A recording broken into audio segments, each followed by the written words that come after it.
Sir, you're charged with especially aggravated kidnapping. You're also charged with aggravated assault, and you're charged with theft of a firearm worth less than $2,500. You're talking about stuff that is not relevant. Hello and welcome to the Court of Public Opinion. I am the Recovery Addict, and boy do I have a case for you today. Why is the dog chewing on this guy?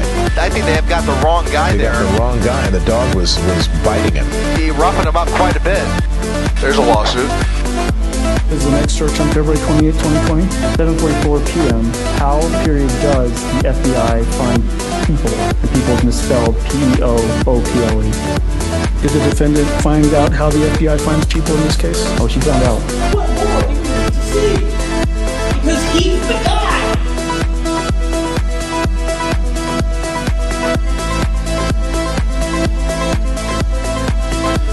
All right, welcome back to the Court of Public Opinion. I am the Recovery Addict. Good morning. Good afternoon. What did I feel like morning still? The day is young. Good afternoon. Good afternoon. Apocalypse may be upon us. The apocalypse may be upon us. All right. I need a longer lunch. Can we re-extend? Can we re-up the lunch break and then just start over? And I'll be back later. Is that all right? I don't think we can do that. The judge would not be okay. Okay, let's see. This we've got. Oh, I don't need that there. Nice. Let's close this down.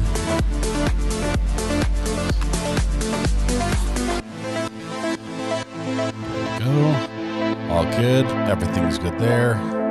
Source. No. Oh crap.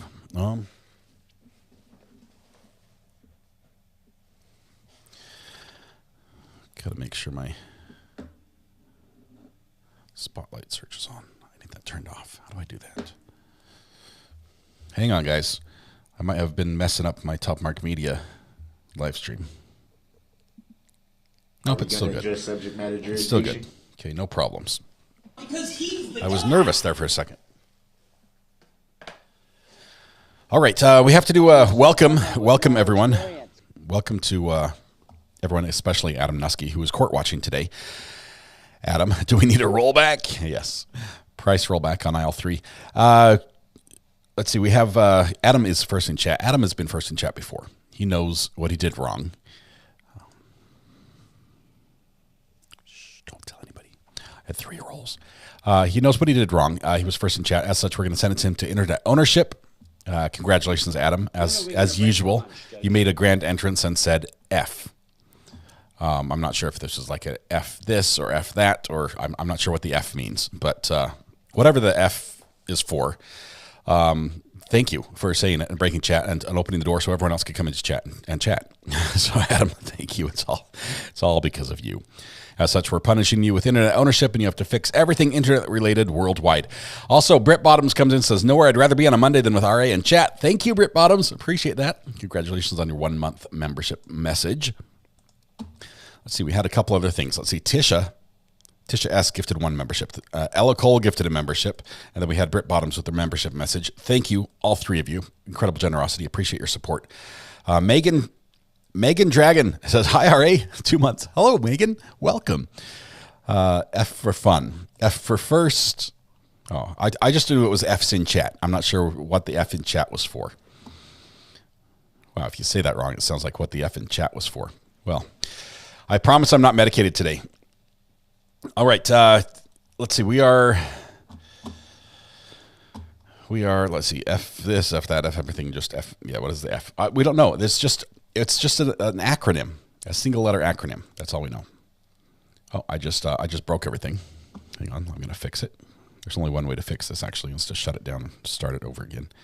Pop out chat. There we go. At least I caught it right away that time. All right, we are ready to begin the afternoon session. They start in about 8 minutes, so I want to just recap a little bit. This is part 2 of day 3 of trial. I realize there's some other cool stuff happening in the world of courts. I have to say, we just during the lunch break we got news that we got the date for the Alec Baldwin trial, and it looks like it's going to be in July. Jury selection. Let's see if I can find this again. I had it a minute ago. Don't look at my password, guys. Don't look at my password. Okay. Hang on, I have to check my stock tips. Yeah, I'm down $15 today. That's good. All right. Where are we at? Okay, jury selection for state via Alec Baldwin scheduled to begin July 9th, with trial expected to last July 10th through July 19th, which means they basically have a cookie-cutter window slotted for the Alec Baldwin trial. So it's going to be very similar to what we see here right now. Robin Shermantine, good afternoon. Thank you for 5 months of support. Also 5 months. Tumwater Troy, salutations from the shores of Barnes Lake. Send pictures. Send pictures. I wish I was there. Thank you, Troy. Appreciate it. From all the way over in Washington. F's in chatter for pay and respect. So I know it's like it's when somebody dies, you put an F in chat. I don't know. Password is password. Thank you. All caps for safety. Let's see. Karen Reed trial is set for April, so it's moving forward. She was in trial today. She was in court today with that schedule, so that's going on. Karen Reed, wow. Still plenty of time for a plea for Alec Baldwin.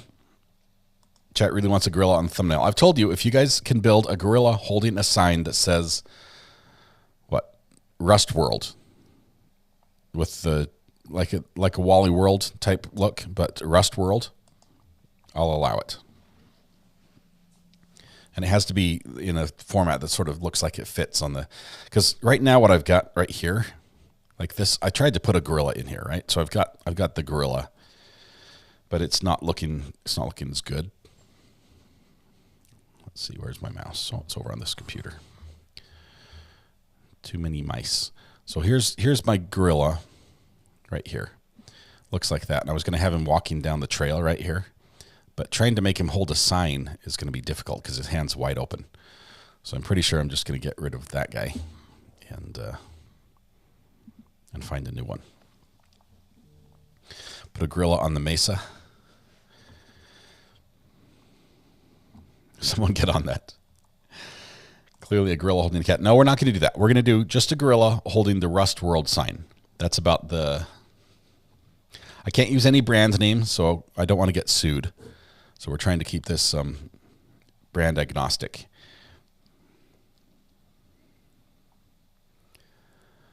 Vicky, you missed the reference? I don't know. Nobody knows. No one is able to tell you what the gorilla is for. Have him climbing the church like King Kong. That is beyond my artistic abilities. If you have the ability, that would be great. But it's got to be. Just remember, we're like less than halfway through this trial. Okay, so we need about halfway through. So we need some time to fit other things in. So you can't just make it too big. You can't take up too much room.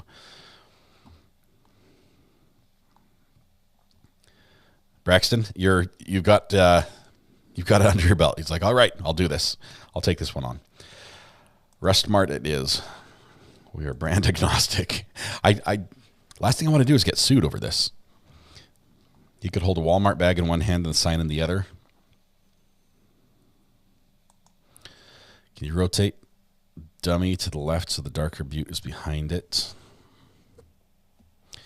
Here's the problem. I actually trimmed the dummy down. I used special tools because look, when I move the dummy, I thought I trimmed him down. Never mind, I didn't. Forget what I just said. Yes, I can rotate him. Not a problem. I'll stick him in the cart like that. I trimmed the cart down. So now the dummy sticks out the back. Is that better? Maybe I'll make him a bit smaller. And rotate him a little bit more. There we go. A little less on the rotate.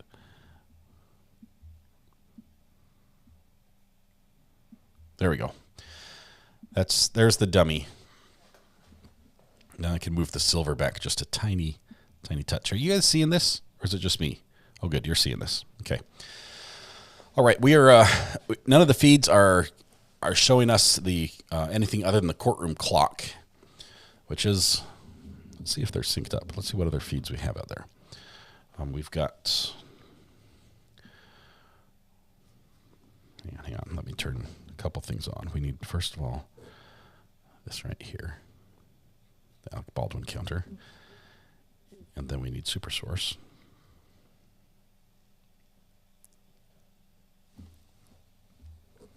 Why is that not working right? We'll get there. Just 1 second, guys.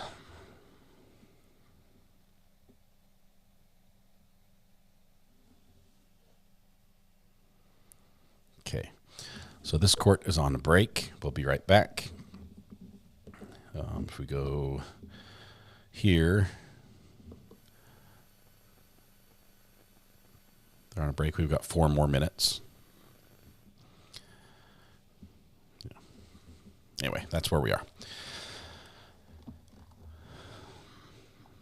Really want to see the grill on the church somewhere. Braxton, yes, PNG is my preferred format.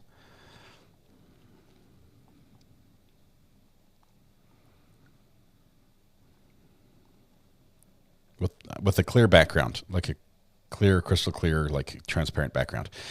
Purple Haze, Pickles update. The cat is doing great. The cat is doing just great. I fed it a little bit of tuna over lunch. It likes the juice from the tuna can, which is called water. At least that's what it says on the can, but it loves that. It's taken to hiding under the bush. It's becoming a very good, prolific hunter. And so it hunts the little color-changing lizards we have over here, the chameleons, and it hunts birds. And it hides in a bush and climbs little brush that it can barely fit between the twigs, and it catches these lizards. All right, well, we covered the James Crumbly trial. I'm not sure on that one. That's going to be. It is starting right about the same time that this starts. The Jennifer Crumbly one was tough. We'll see. She had a pickle somewhere in the thumbnail. It has to be something that's from court. It can't just be something we just insert there for the fun of it. It has to be a reference to court. Somebody just sent me a video of roaches fighting. I don't know who won. April 16th jury trial, says Josh, on the Karen Reed hearing. Looks like they're going forward with it.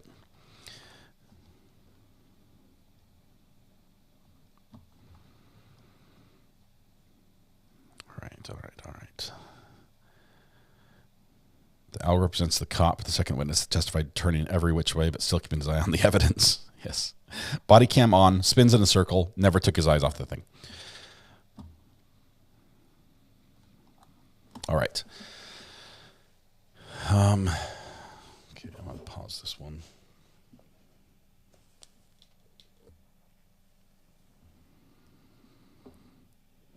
I think we're right on now. Got to watch that. All right. Karen Reed would be juicy. It would. It's crazy. That one is wow. That's quite the online posse I've seen.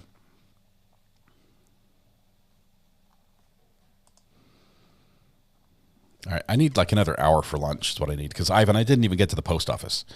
Part of the problem was that my family took the vehicles and they were gone, but and I'm not about to hoof it to the post office. It's just too far.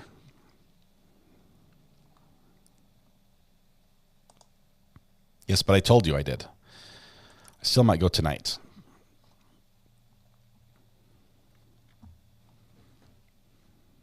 Okay. All right.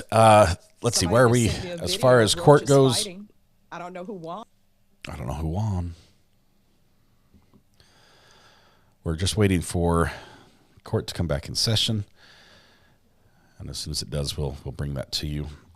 Brandy Churchwell is covering the Reed trial. She has a ton of information. She's got a podcast thing she was putting together on that. That's really good.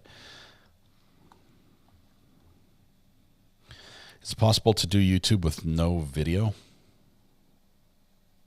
Like not be on camera?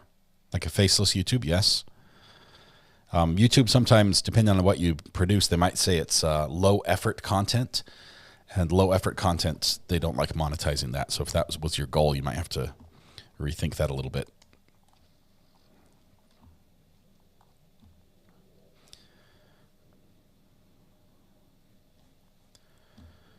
Okay.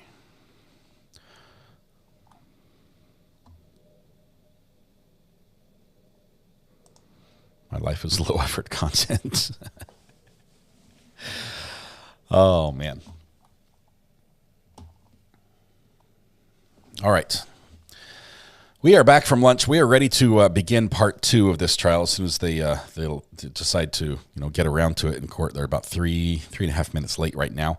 The first part of day 3, we had Bryce Ziegler, FBI firearms examiner. He tested the gun and the ammo, did a lot of x-rays, did a little bit of firing, did a lot of hammering on the gun, broke the gun. But in breaking the gun, he was able to get it to fire without pulling the trigger, but only because he broke the gun. This is some testimony that will really hurt Alex Baldwin or will be tough for him in his trial, which happens in July, but really doesn't move the needle much at all in the Hannah trial, which is happening right now. Next witness was Shannon Prince. Prince as in P-R-I-N-C-E, not P-R-I-N-T-S, but all she talked about were fingerprints, P-R-I-N-T-S. Latent print examiner from the FBI also. She tested the ammo boxes for latent prints. She found Hannah Gutierrez prints on a couple of the boxes. Also found some that Hannah could not be ruled out of. But she also found a box that had, 8 out of 10 of the prints were from their own lab guys. Yeah. Wear gloves. Wear gloves, people. Wear gloves. So both of those have been on today. We're waiting for another witness to start here this afternoon. And it should be here in just a moment. We might be waiting for the jury. Braxton, if you're doing the, you've already got me a gorilla. I'm going to check the email here really quick, see what you got.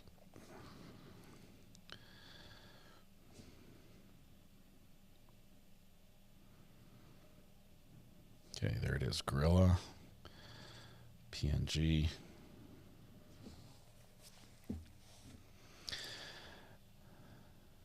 Okay, here's my only concern, Braxton. Is this something that is in the public domain? Or is it something you created? Is this AI? What?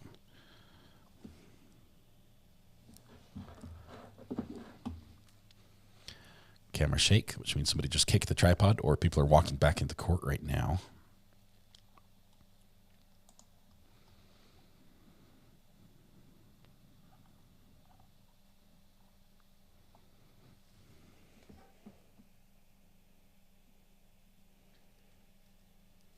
Unless you're an artist. I'm curious. Braxton, are you an artist? AI doesn't exist anywhere else. Can you get it to me without the checkered background? Or let's see. Let me see if I can. Is it video? It's doing this weird glowy thing.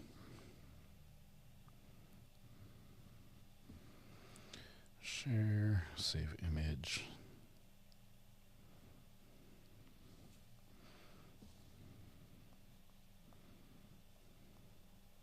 Oh, there, it's good. Okay, I'm good, Braxton. You're fine. All right, let's send it to the MacBook, and we'll go to town here. Bring the jury. Bring the jury.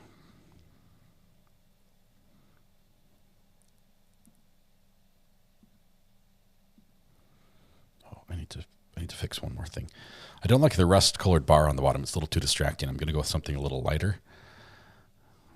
Have them send someone with more experience.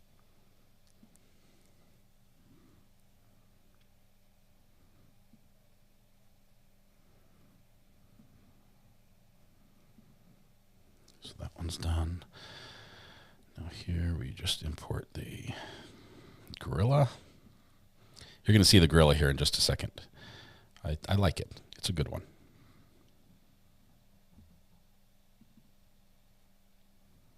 When are we going to break for lunch, Judge?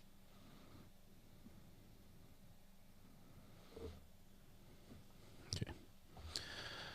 There's the gorilla. Is that correct?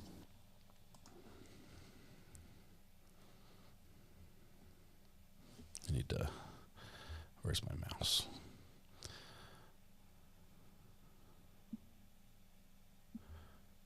Why could I not resize this? Have them send someone with more because I'm on the wrong experience. computer. That's why. There we go. It's going to be a little smaller.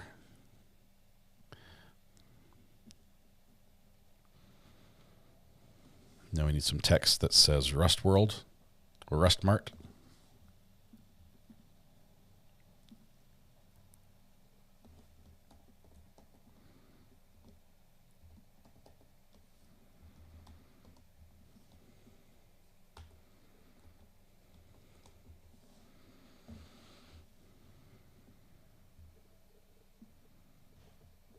I was kicked back, taking it easy.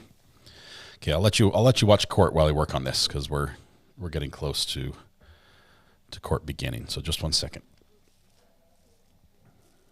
Let's go black.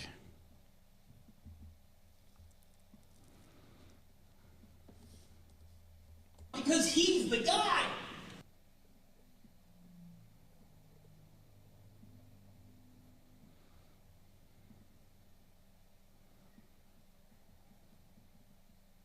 Don't miss the forest for the trees.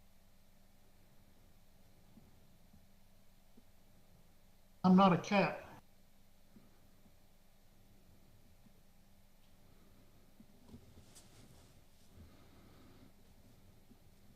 What more do you need to see? Okay, here we go. Is this good enough? Are we going to address subject matter jurisdiction? Is that good enough right here?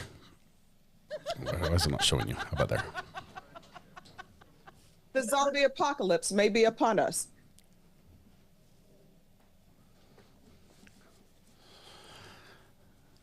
Why the gorilla? I cannot tell you why. It's just people just suggested it. I'm not a camel. He's got a really good grip on the sign, though. We know that. You're talking about stuff that is not relevant. Why Wally World or why Rust Mart? Because the FBI guy said you just head down to Walmart and pick up ammo. So he mentioned Walmart, and Walmart always comes up in a trial. So, all right, we're up to 65 on the Alec Baldwin counter. I'm going to update. Change the color here on that bar on the bottom. That's just too bold.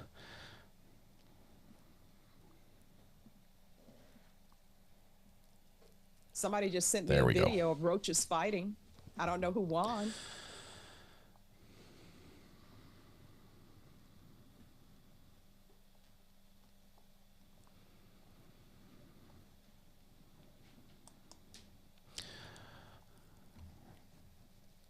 Ivan, I'm pretty sure it has reference to some of the tape they use on the set. That's all I know.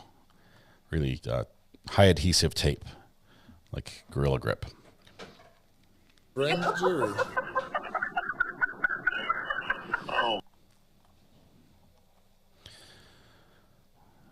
Katrina, welcome. I'm glad you found us.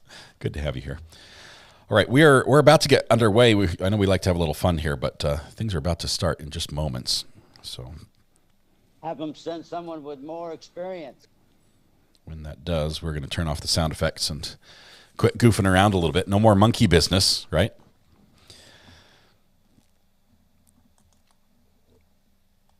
No, the gorilla should not hold a phone. And as they say in the Monty Python film, it's not a question of how he grips it. Heard the hair to gorilla as a lead grip on the set. You guys are bad. We're going to have to just like turn off chat for the rest of today.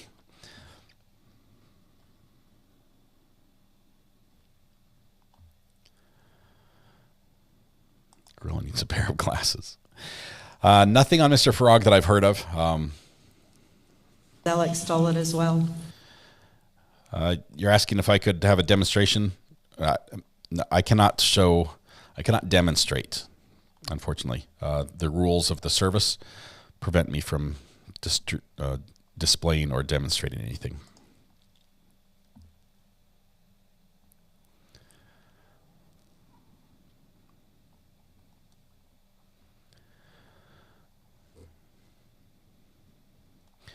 You're talking about stuff that is not relevant. While we're waiting here, I've given it just a bit of thought, and I'm curious.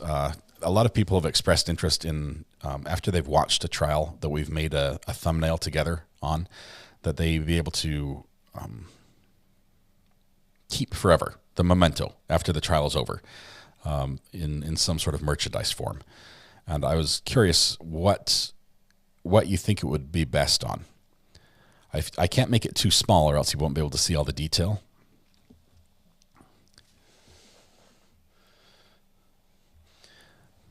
But I'm not sure if you guys would wear a shirt that has a Rust movie trial on it with all these pictures. Postcards might do. I want something to be small, something that's collectible, and something that would ideally be very inexpensive. So I was thinking either like a sticker or some sort of a little card. I could do downloadable. Is that correct? That's a great idea. And then you could print it on whatever you want. Download it in high quality.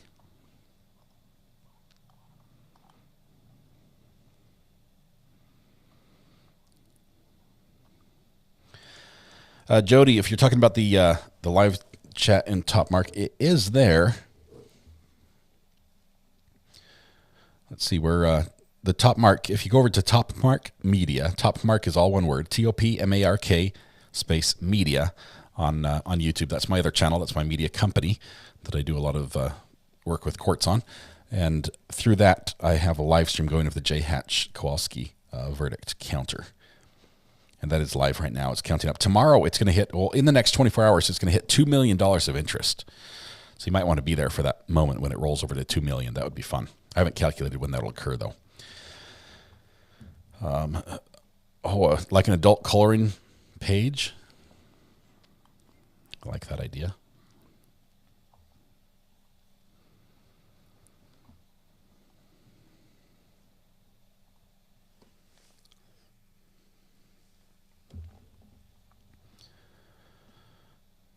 I want to cover my laptop in RA trial stickers.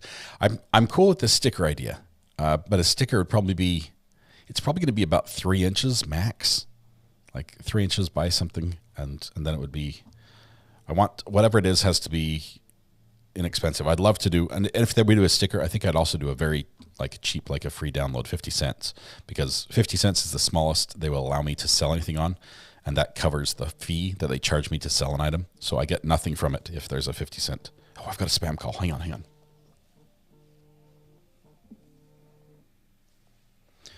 Hello? Hello? Hello? Hi, this is Skip calling from Green Energy Builders. We're a home improvement company, and we're just offering a free estimate if you're considering any project. Any projects for the house. Do you do solar? We absolutely do solar, yes. We can give you a free estimate in regards to solar energy. Our reps want the opportunity to meet with you, show you samples of solar systems that we set up for clients, and price quote. The quote's good for up to 6 months. I would prefer the lunar. Do you have the lunar ones, the night charge? Oh, now, you see, you'd have to speak with our expert about that. I'm not the expert in regards to solar, Mr. Alcantara, but you're considering solar for the house. I'd like to do lunar. Save money on energy, right? The solar generates a lot of heat. Lunar, it just uses the moonlight, so it doesn't have the same heat, and it just gets hot. Oh, interesting. Yeah. Interesting. I'm not familiar with the lunar type system. Let me ask our supervisor about that. Yeah. Hold on 1 second. Okay. Joe, are you familiar with lunar solar? Yeah. Oh, it's another company? Oh, we're not familiar with that, but we can, if you're interested, we can give you a free estimate in regards to a solar system. Our rep would have a lot more information for you about lunar or whatever you were considering. You know, it's no obligation to buy anything.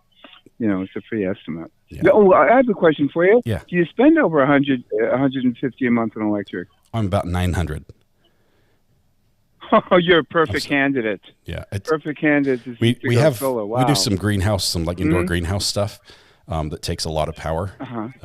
Just like the grow lights and stuff. Right. Yeah, you'd be saving quite a lot of money if your energy bill's that high. Yeah, you'd be getting bills for like $100, $200 a month. You know, with solar for sure. Yeah. So if you're interested.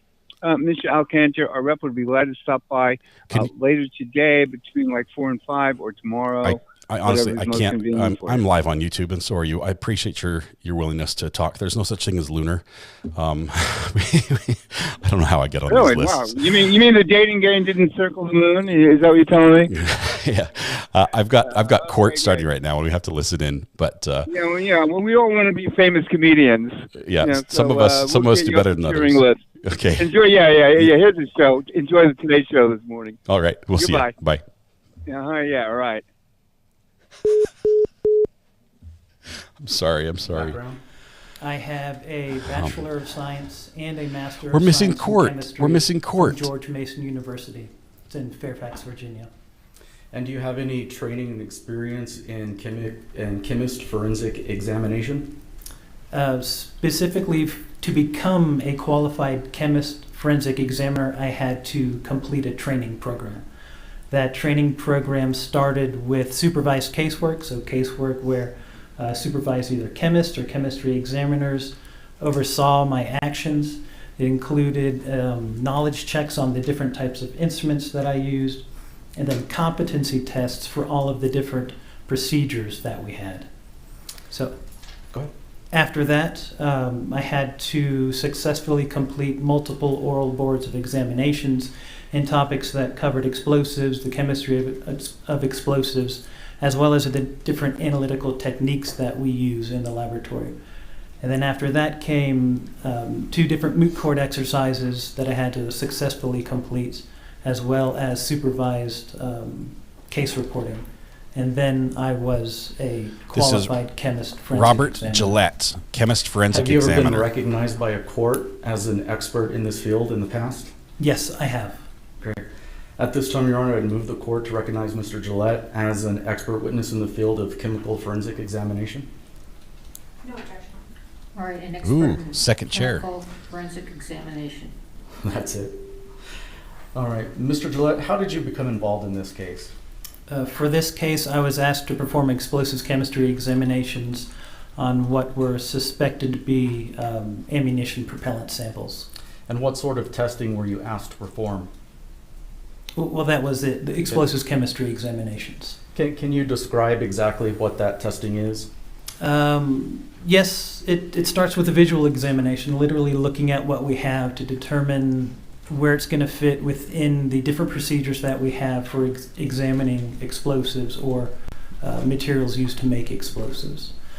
After that visual examination, it'll point me towards a specific procedure, and in this case, they ended up being what's known as, or they appeared to be what's called smokeless powders. It's a type of ammunition propellant. So we have a technical procedure specifically for that, and the first step is visual examination. So I continued my visual examination and used a microscope to look at the specific particles under a microscope, but also to take photographs and make measurements, because that's part of our examination. After the visual examination came what's called a solvent extraction, literally using a liquid to ideally extract out the components of those individual particles so that they could be analyzed. And then I analyzed that solvent, that liquid, using an instrument called a gas chromatograph coupled to a mass spectrometer. A chromatograph is an instrument that simply or ideally separates out a mixture into its individual components so that each individual component can be identified, detected and identified, and that's what the mass spectrometer does. After that, those samples, after they had been extracted by the solvent, they were analyzed using a technique called Fourier transform infrared spectroscopy. And spectroscopy techniques or spectroscopic techniques are just techniques where you have a known amount of energy that interacts with the sample, and those interactions can give information as to the specific, either the elements contained within the sample, or how those elements are bound to one another to give molecular, so structural information. And then the last step is a technique called a thermal susceptibility test. That's literally taking a small amount of material, introducing heat in the form of flame, and then seeing how it reacts. Thank you. Mr. Gillette, did you take any photographs as part of your examination in this case? Yes, I took multiple photographs using one of our microscopes. Great. Your Honor, may I approach the witness? Yes. Mr. Gillette, would you please look at these two photographs and tell me if these are photographs that you took as part of your laboratory testing? Yes, I took both of the photographs. Great. Only two photographs from and him. I have stipulated to the admission of States Exhibits 111A and 111B. May I move for entry of those and request to publish? Yes. Thank you. I'll admit them. Go ahead and publish. All right. Mr. Gillette, let's start with this image. I'll zoom out a little bit. Are you able to see that on your monitor? Not at the moment, no. Okay. Let's fix that. You tried turning it off and on again. By let's, he means George. No. Oh, there it is. All right. Mr. Gillette, did you take this photograph? Yes, I did. And what is this a photograph of? This is a photograph of a handful of the particles from item 4. All right. When you say item 4, can you explain what item 4 is? Item 4 is one of the samples that I received with respect to this case. What was the form of item 4? What do you mean by form? Was it a cartridge of live ammunition? It was a disassembled cartridge. I don't recall specifically every single component within the container that contained item 4, but I was focused on the suspected ammunition propellant. Great. And did you examine some other items that had a smokeless powder that looked just like this?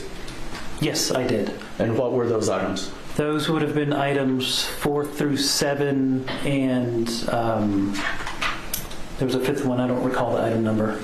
Would it help you refresh your recollection if you look at your report? Yes, it would. Please take a look at your report. He's asking him, what is it? That was the item I received. What was the item you received? It was item number 44. It was item 13-1. What? It was 44. And do you know where these items were sourced from? Specifically, I don't recall the sources for every single item, but it was either from a cart, a bandolier, a holster, and I believe a tray. Okay. And all 5 of these items, they have this identical smokeless powder composition in them. Is that correct? Well, they have this physical appearance. Right. And the shape and size and color. Okay, great. Now I'd like to show you what has been marked as States Exhibit 111B. What can you tell me about this photograph? This is another photograph I took using a microscope. This is item 24-1. All right, and what does this picture show? The appearance and the physical characteristics, what we call the morphology, the shape, size, color of this specific powder. And did you examine more than one item that had this type of powder? Yes, I did. There were 6 that had this morphology. And do you know what the source of those 6 items was?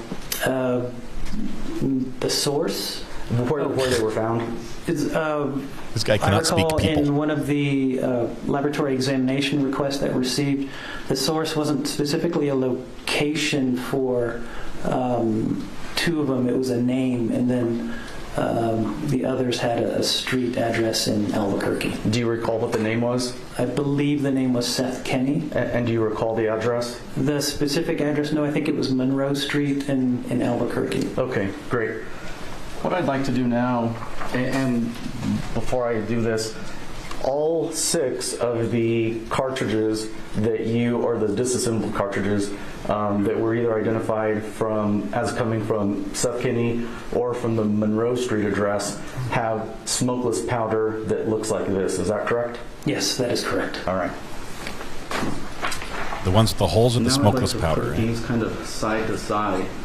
And if you can, I know that it's kind of obvious, but could you explain to the jurors kind of what some of the visual differences between these 2 different types of smokeless powders are?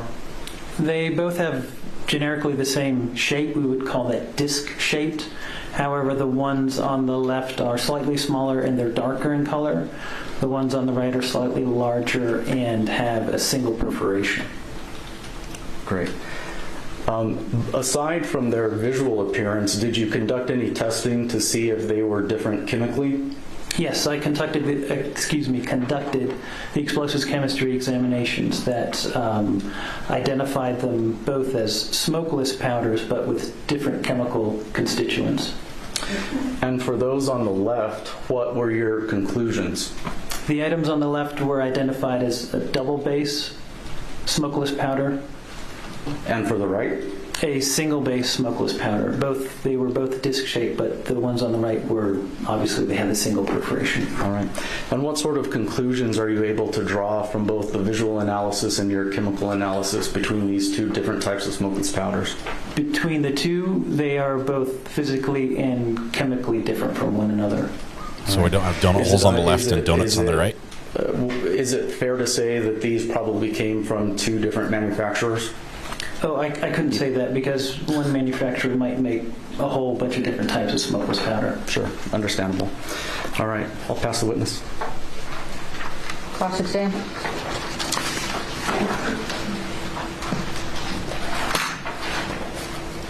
Raisin Bran versus Cheerios. Good afternoon, Mr. Gillette. Good afternoon.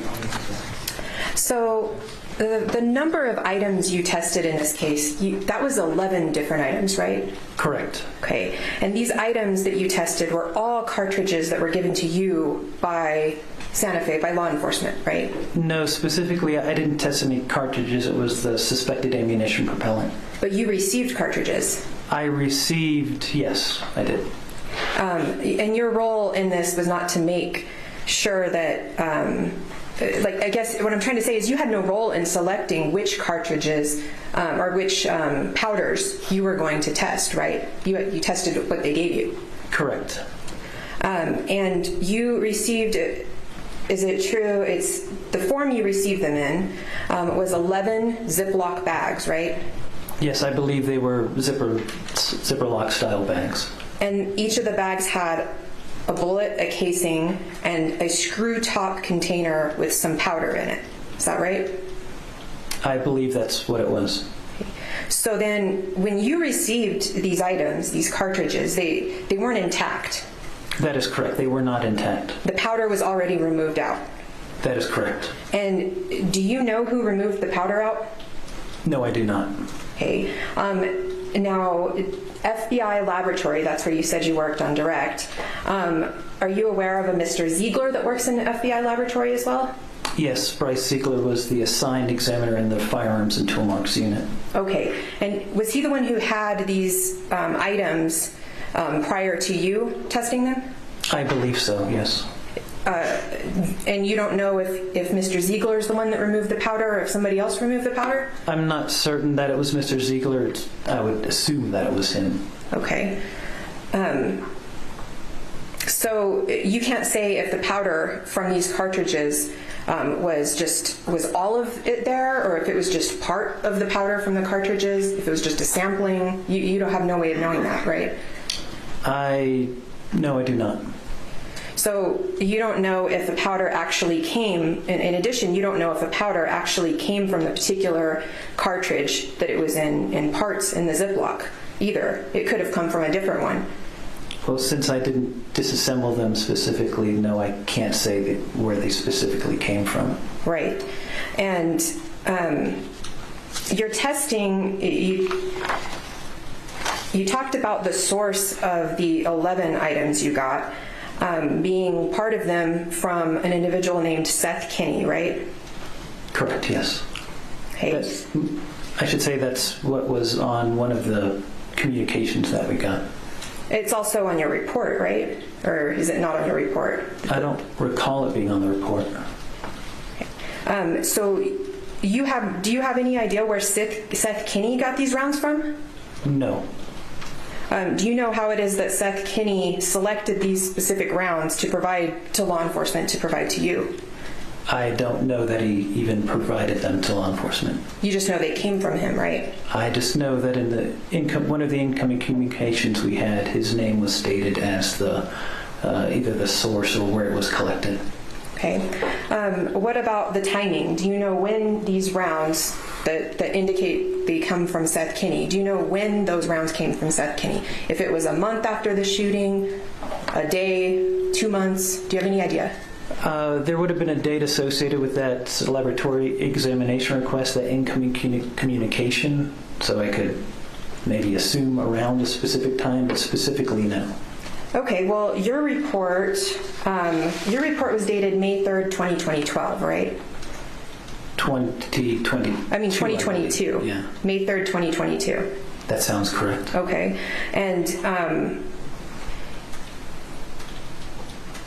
Mr. Ziegler or somebody else had already disassembled these items before you got them, right? So you know. Yes, they were disassembled before I got them. So did you review Mr. Ziegler's report to determine when they were submitted to him? No, I did not. Okay. But you would have received these items after Mr. Ziegler then, right? That's my understanding, yes. Okay. And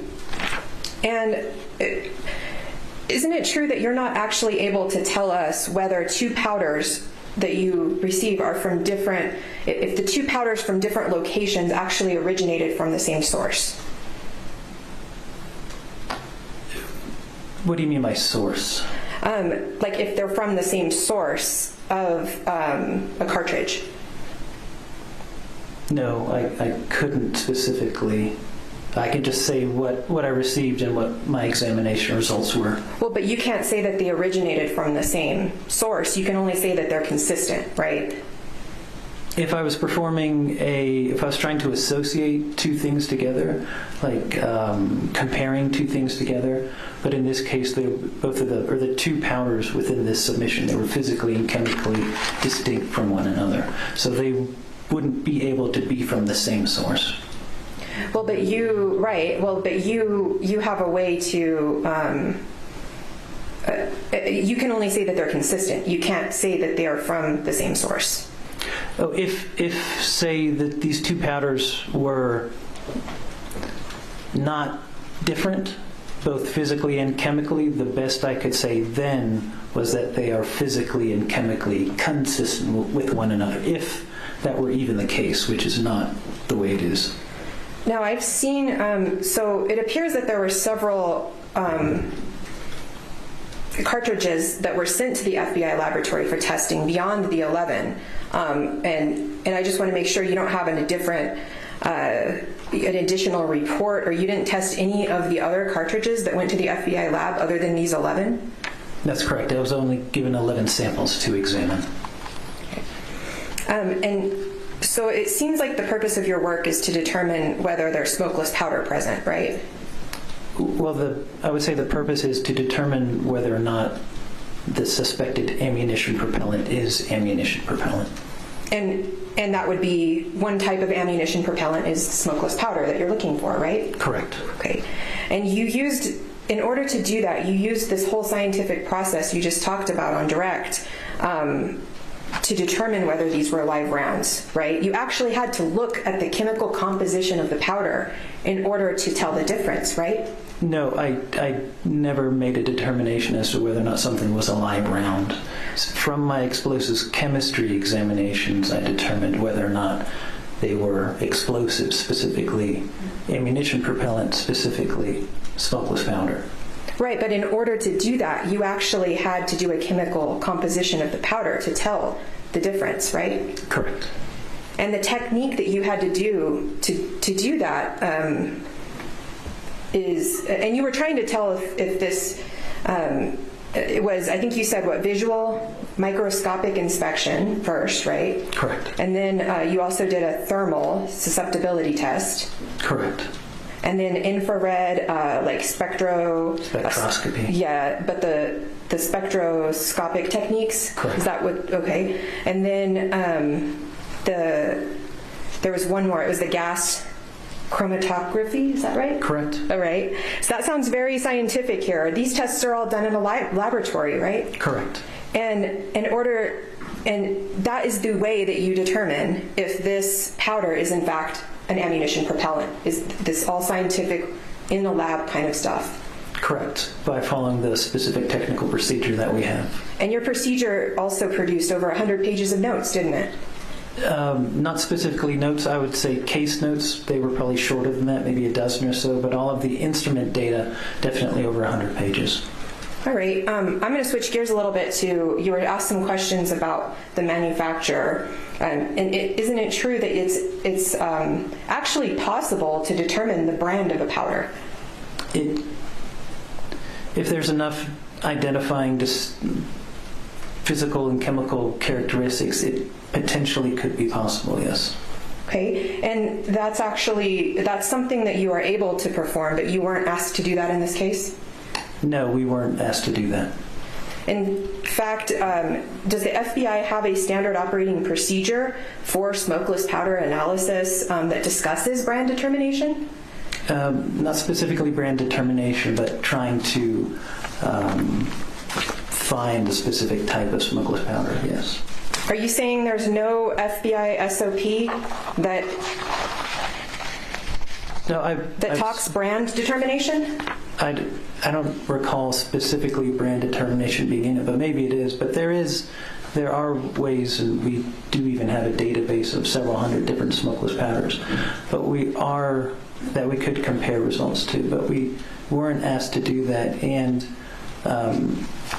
sort of as you alluded to, it's very, very hard to say that two things are the same technically.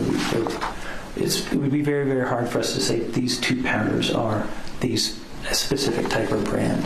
But if there were enough physical and chemical distinct characteristics within them that we could hopefully at best narrow it down to a brand and maybe like a line of products. Right, and in fact what you just said with the FBI's laboratory having a database with smokeless powders that can assist in brand name determination, that's in the SOP, isn't it? Yes. Okay. But you weren't asked to go through that database in this case, or to do that? No, there was no request to try to determine the specific manufacturer. Okay.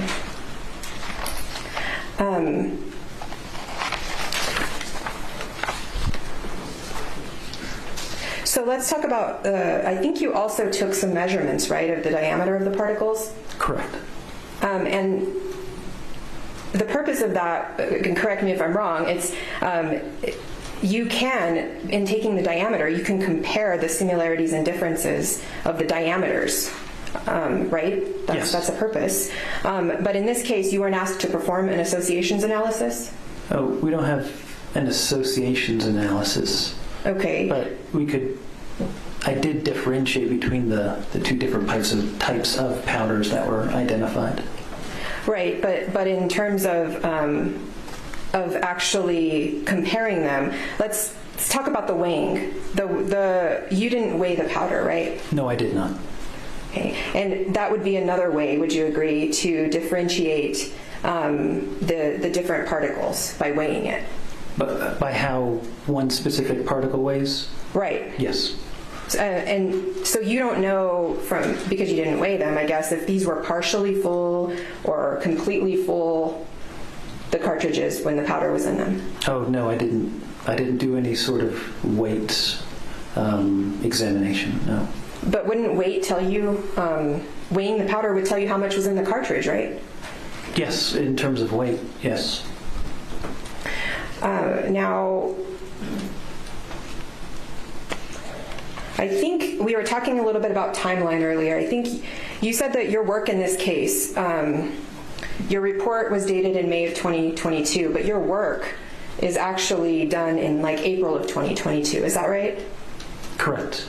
I believe I started in April of 2022. And how soon would you start? I mean, you can tell me, can you extrapolate from that? If you started your work in April, did your report in May, when these items were received by you?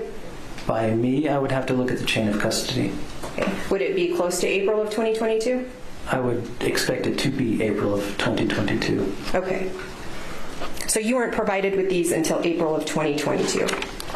I would have to look at the chain of custody to be certain, but I believe I received them in April of 2022. All right. And this all goes to the sourcing of the bullets. You did all the tests here, but you have no personal knowledge about where these were on October 21st of 2021, right? Correct. Just a second. Pass the witness.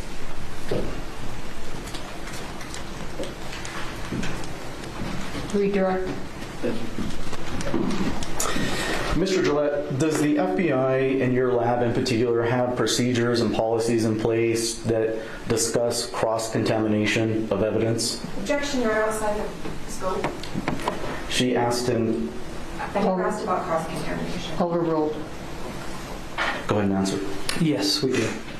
Can you describe those policies and procedures to the jury, please? Specifically within the explosives unit, we minimize, reduce, and eliminate cross-contamination a number of different ways. When we start our examinations wherever we're working, we don clean PPE, so lab coat, gloves, safety glasses, but we have to clean our work surface typically with isopropanol, so rubbing alcohol, and then put down clean butcher paper so that the surface we're working on is clean and not contaminated, and that we anytime we handle a different sample, we either do that, change our gloves, just those sort of procedures to make sure we're not introducing anything into the sample that isn't part of the sample.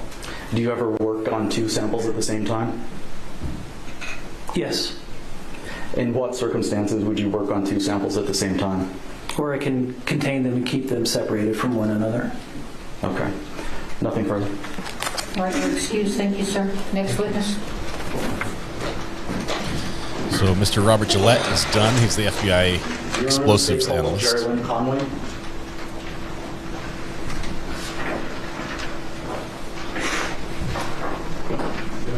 Can we approach?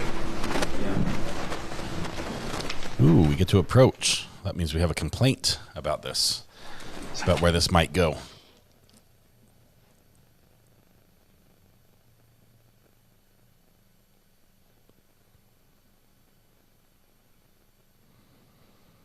Everybody's up front talking to the judge.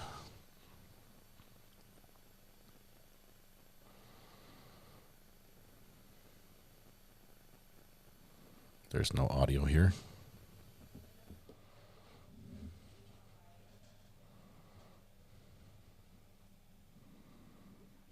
Law that the testimony you'll give in this case will be the truth, the whole truth, and nothing but the truth? I do. All right, thank you. Have a seat talking to the microphone. There she is.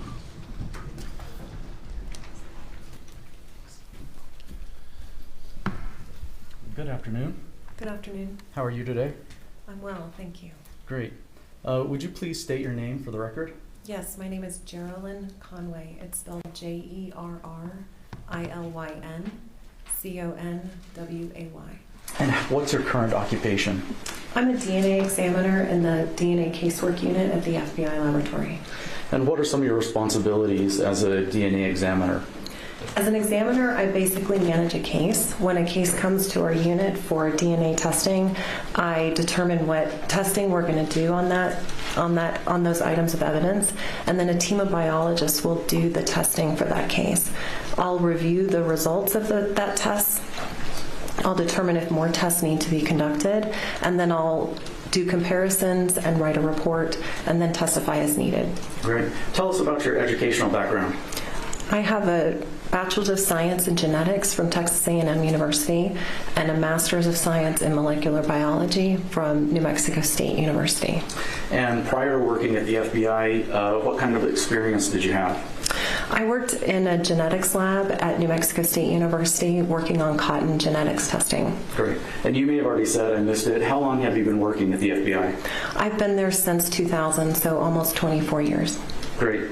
And have you attended any specialized training for the position you currently hold at the FBI? I did. I went through about a 2-year training program. I took moot court examinations so that I could be sure to be able to explain my results to a group of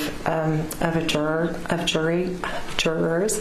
And then I also took oral board examinations in the fields of serology, genetics, and statistics.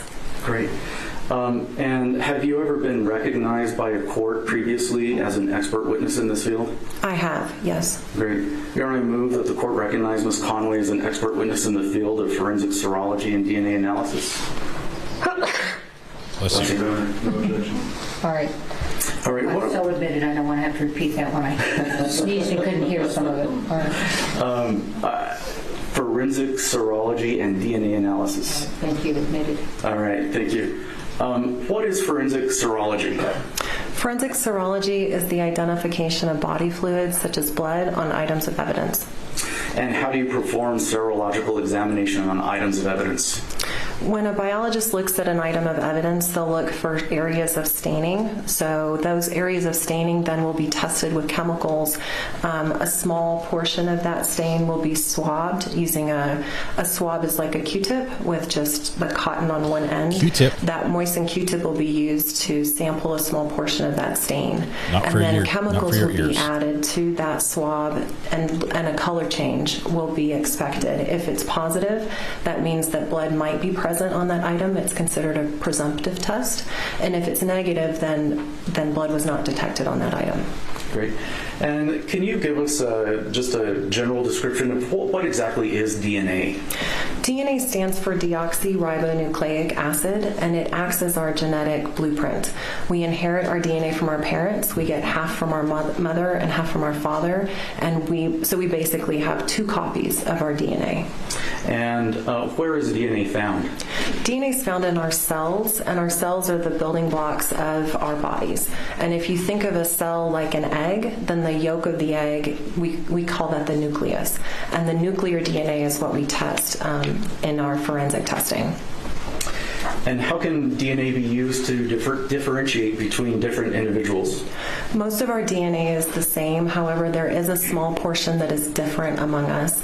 Some of those portions are tested in our forensic testing, and those portions are called STRs, which stands for short tandem repeats. These repeats are pieces of DNA that are repeated over and over.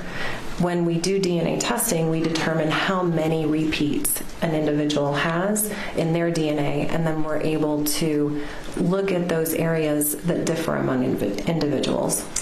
Can you describe for the jury what's the procedure that you use to develop a DNA type? The procedure goes through a step-by-step process in the laboratory. And when the biologist sees that there's a stain to be tested, then they can either cut that stain, or they might use another swab to swab a portion of that stain. That stain or that swab will be cut and put into a tube that's barcoded and then moves through the rest of the process. After it's collected, then it's extracted, and extraction just means that the DNA is purified away from the rest of the material. So the material it was collected on, and then any other cellular material that might be present. The next step is quantitation, where a portion of that sample is put into an instrument to determine how much DNA is present in that sample, and then a portion of the sample is taken based on that quantitation to the next step, which is amplification. The amplification means that there are those pieces that we're interested in, those STRs, are amplified so that they can be detected in an instrument. So after the amplification is complete, then a small portion of that sample is moved onto an instrument to separate it out by size.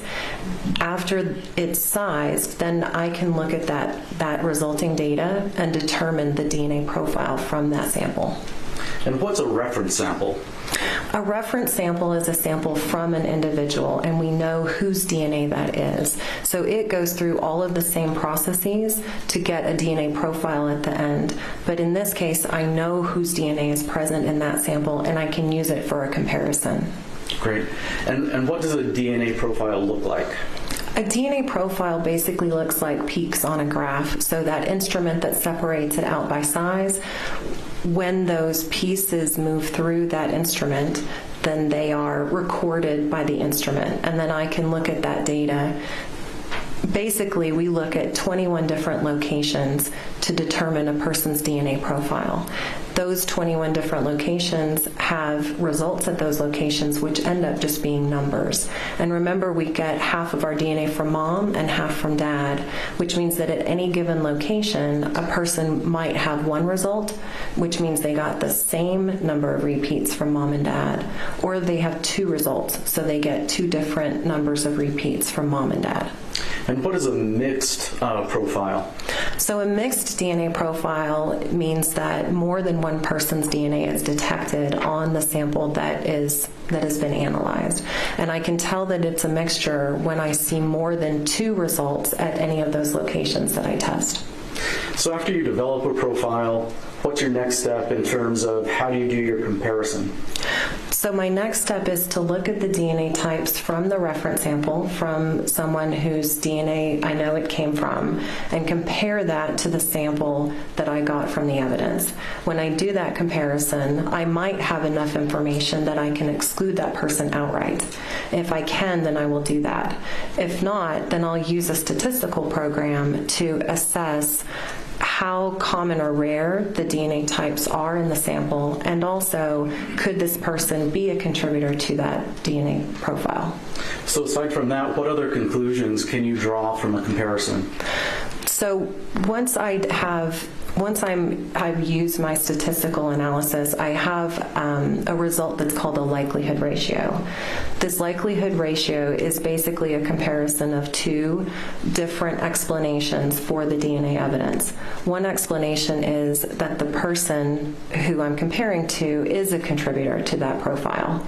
And the other explanation is that person is not a contributor, and rather an unknown, unrelated person is a contributor to that evidence.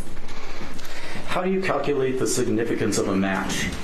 That likelihood ratio gives me a number, and that number, the higher it is, the more support I have for one of those explanations over the other. So remember, if the likelihood ratio is high, then the explanation that that person is a contributor is more supported than the explanation that that person is not a contributor.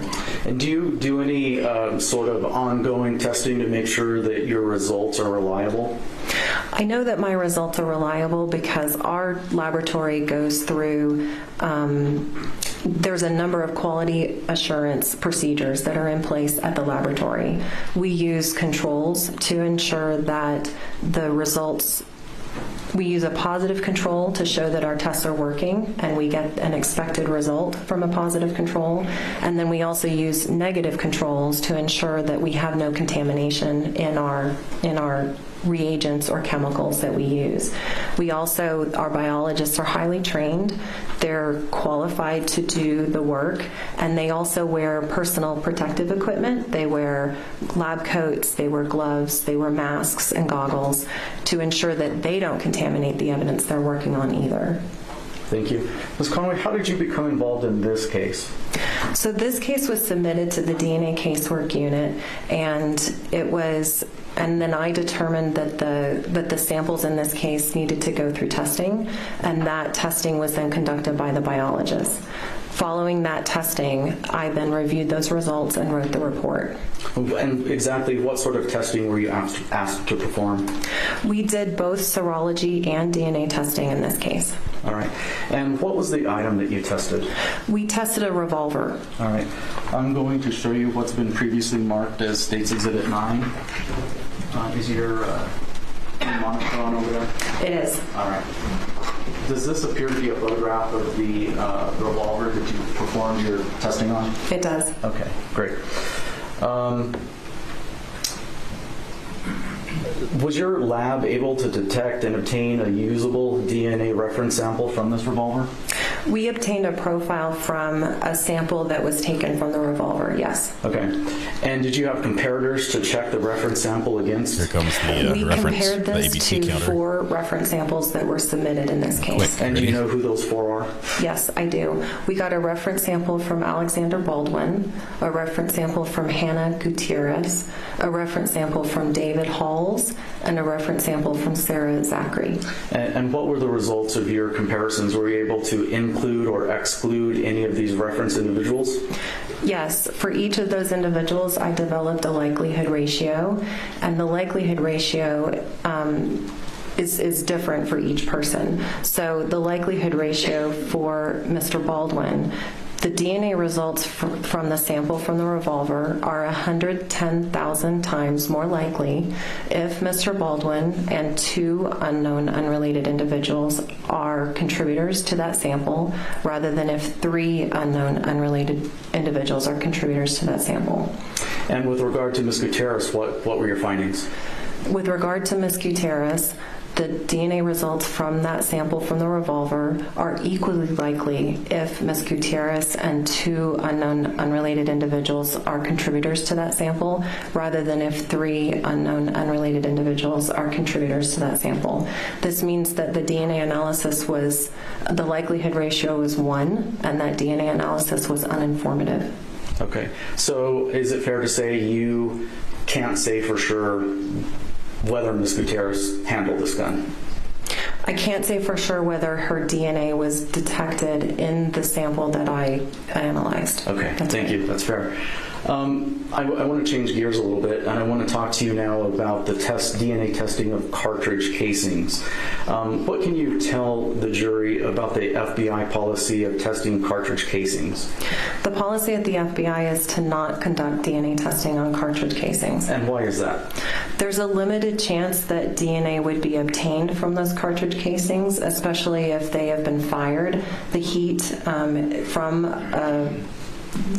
from firing a weapon is significant enough that DNA can be very degraded and broken down from that heat. And is the policy the same even if the cartridge hasn't been fired? That's right. It's not our policy to test cartridge casings. Okay. So if the Santa Fe County Sheriff's Office had sent you some casings to test, what would you have done with those? We would not have tested them. Okay, great. Thank you. I'll pass the witness. Thank you, Ma'am, good afternoon. Good afternoon. So, are you saying that the FBI policy is never to test cartridges for DNA? Our general policy is to not test them, that's right. Our general policy, so does that mean it ever happens? I believe it has happened in some cases, but our policy is to not accept those cases. Okay, well, for example, a terrorism case comes through. Very important terrorism case is presented to you. They say, we need you to test cartridges for DNA. Has something like that ever happened at the FBI? I'm not aware specifically of a case where they have been tested. Okay, but you are aware that the FBI can do that. They have the capability to test cartridges for DNA. It's possible to test them, yes, but there's a number of reasons that we do not, and our case acceptance is to not test them. Okay, and the allocation of resources, whatever that may be, but you can do that as a unit, as the FBI. You're not telling the jury the FBI can't test rounds for DNA, are you? Testing for DNA requires that a sample in our lab would be swabbed, and that would also destroy any latent fingerprints that might be present. And so our policy is to leave those samples for latent fingerprints. Okay, so you would prefer latent fingerprints be collected from those? Perhaps. Okay. Now, in this case, you received 4 names, 4 DNA buccal swabs. I did. And a buccal swab for the jury, is that inside your... It's a cheek swab from the inside of your cheek. Okay, and that gets the DNA that you can use later for the comparison. That's right. Okay. Now, you did not receive Seth Kenny buccal swab, did you? I did not. Okay. And you did not receive anybody else other than those 4 individuals? That's correct. And so your primary conclusion in this case was that Baldwin likely touched the revolver, correct? My primary conclusion is that the DNA that I tested supports the inclusion of Mr. Baldwin as a contributor to that DNA, yes. Okay. And the other part I didn't quite understand, the 3 unknown contributors, but the bottom line is the likelihood he touched it. Obviously, he said he did. His DNA is consistent with the DNA that I found on the gun, yes. Okay, thank you. Nothing further. All right. Are we at 69 or 70? Thank you. You're excused. Thank you. Sure. And back we go up to the front of the class to talk with the judge about who knows what.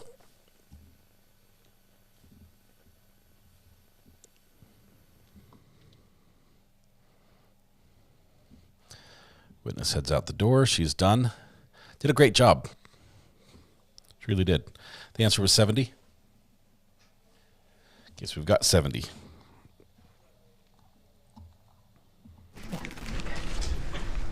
We're going to take a 5-minute break on conferring. I think it's easier if you just stay here instead of transported back and forth, but certainly stand, stretch, drink some water. Ooh. We're not going to stand for you, though, for now. 5-minute break with the jury present. They're conferring. It's a little late to take a deal. What are they conferring about?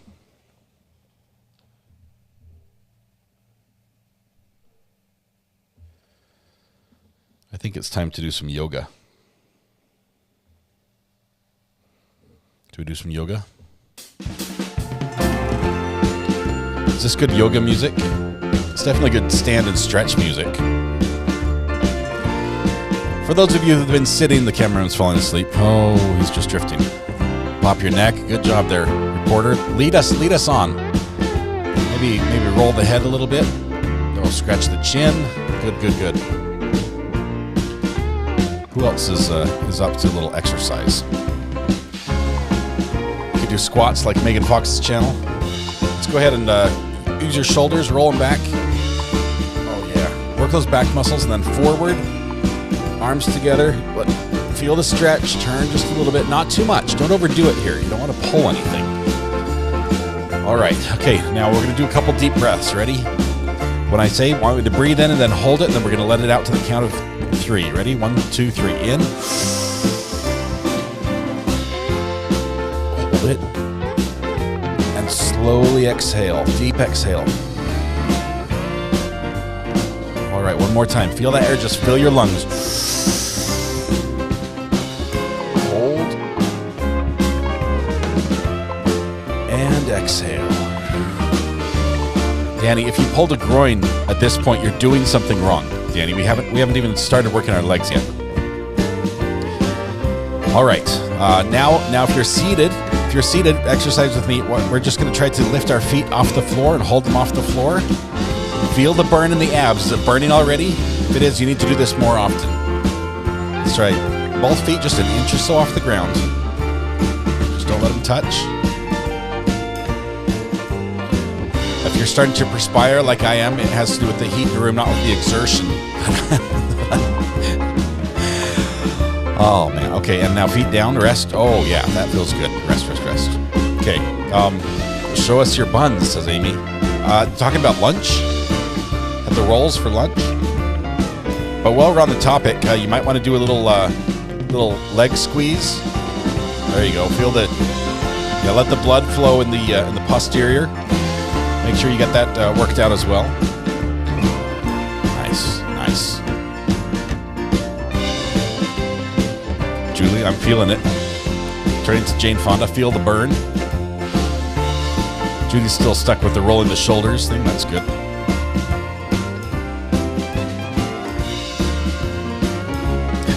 Just deadlifted the dead microwave. Oh, man. Okay, everyone. So sit down and relax. Ooh, that did feel good. That was really good. That was really good. All right. Do we say exhale yet? Yes, we exhaled. All right. Somebody's got a cramp. We probably should stretch ourselves just a little bit before court begins instead of just breaking out straight into the exercise in mid-court. Wrong answers only. Why are we conferring in the middle of court with the jury present? Any suggestions? Judge is doing the wordle of the day. She's on guess number 7. Still just one letter right. Hannah feeling a little left out. This is, after all, her trial. She was not invited to the conference. I don't know how warm it is in the courtroom, but the gentleman with the full wraparound scarf looks like he's toasty.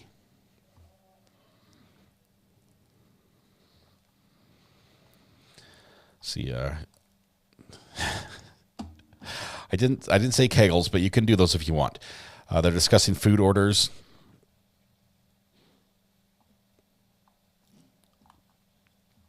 Dinner reservations.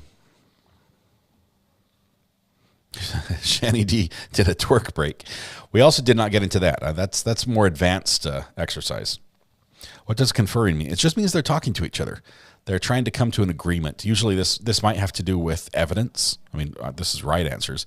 It might have to do with evidence where they say we have a lot of photographs, or we have a lot of items of evidence to bring in. Can we just agree on the foundation of these so we don't have to have every single one authenticated and shown to them and said, okay, this is it. This is where it came from. This is the chain of custody. Yes, we're going to allow you to show it. Can we just agree that they all get brought in? And if they both sides agree and they say, yeah, we don't have any questions or issues with any of this evidence, it saves us a ton of time, like hours of time sometimes.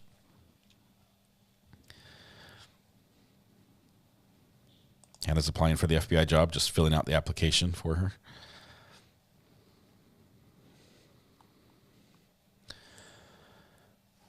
All right, we are just waiting. Hannah has a pen in hand. Not sure why. Dear Diary. I don't know what she's writing. Scarves make me look better, especially if you pulled up towards face. It looks hot. The scarf, that guy, he's got it like the full. It's huge. He's got like 2 or 3 full wraps around his neck. Everybody does have some sort of jacket on. The gentleman back there in the 3-striped sweater with the green pass and the long red hair that he's caressing his hair, his locks right there. He's just anyway, he's got that on. Everyone has a little jacket of some sort.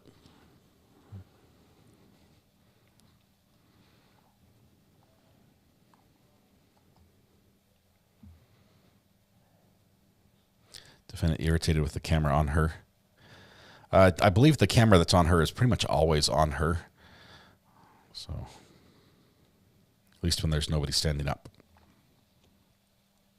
My daughter met her hubby at her yoga class, so you never know. This trial is located in New Mexico.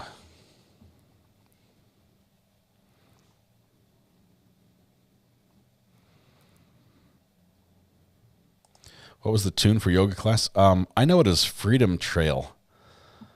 We also use it for some, like the bus car chase, police chase, where the guy stole the school bus.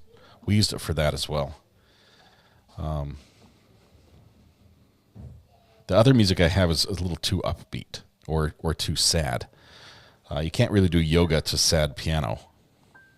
It just makes you want to cry and not really exert yourself at all.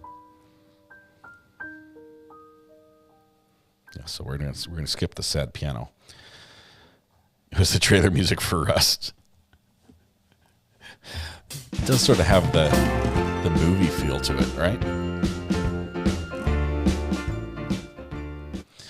Yeah. A couple of you not a big fan of the music. That music was sad. The sad piano music we've used before. The first time we used it was in the Mark Jensen trial. Actually, Mark Jensen retrial, and wow, that was the most appropriate use I think we've ever had of that. Since then, we have used it also during Sarah Boone letter readings. All right, people are coming back in right now. Let's see if they have reached an agreement. I'm sure the defense is, a little bit of smiles all around. Hang on, people are coming in that were not part of the group.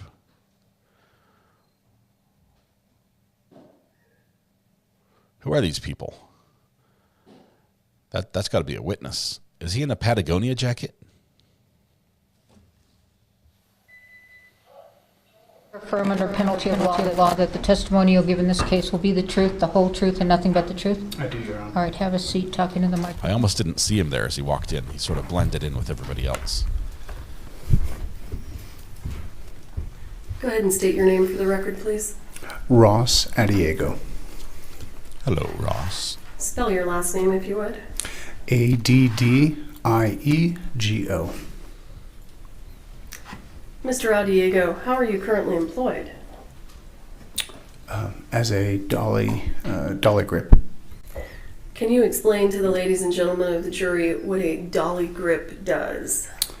I Different than gorilla. help the camera department in any way possible with camera support. So any camera movement, whether on a dolly, camera cranes, rigging a camera to vehicles, I assist them in any way that I can as a representative from the grip department.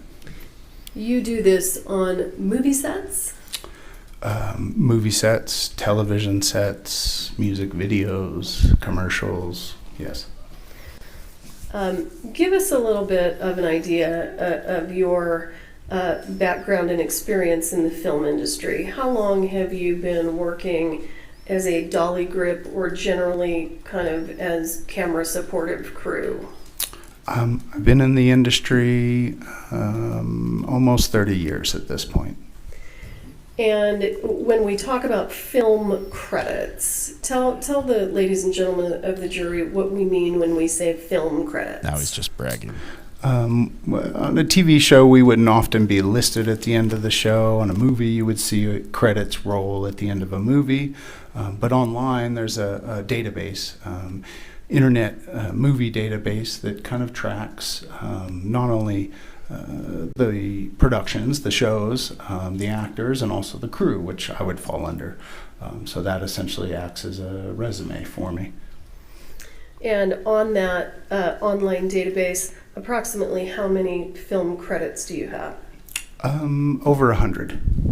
And would you say that over 100 is approximately the number of film credits that you really have?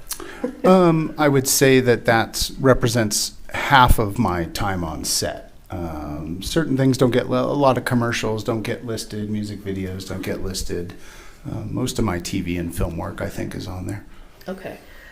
So your total amount of credits might be closer to 200? That's probably a safe assessment, yes. Okay. And back in October of 2021, how were you employed? I was employed as the A-camera dolly grip on a little movie called Rust. So when you say a camera, is there more than one camera? Yes, that movie had two cameras, an A camera and a B camera. And is that common? It is very much common, yes.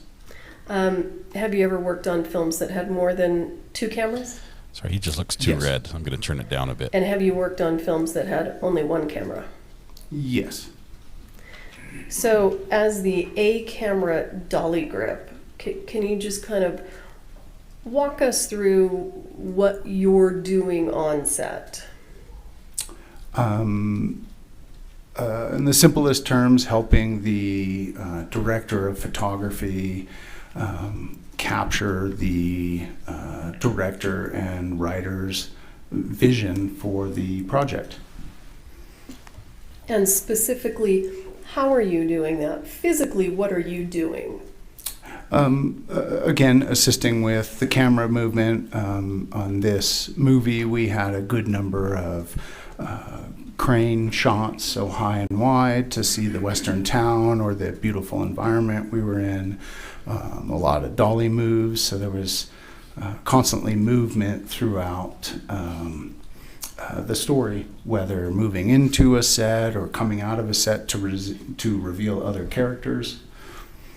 So what's the dolly and what is the dolly used for?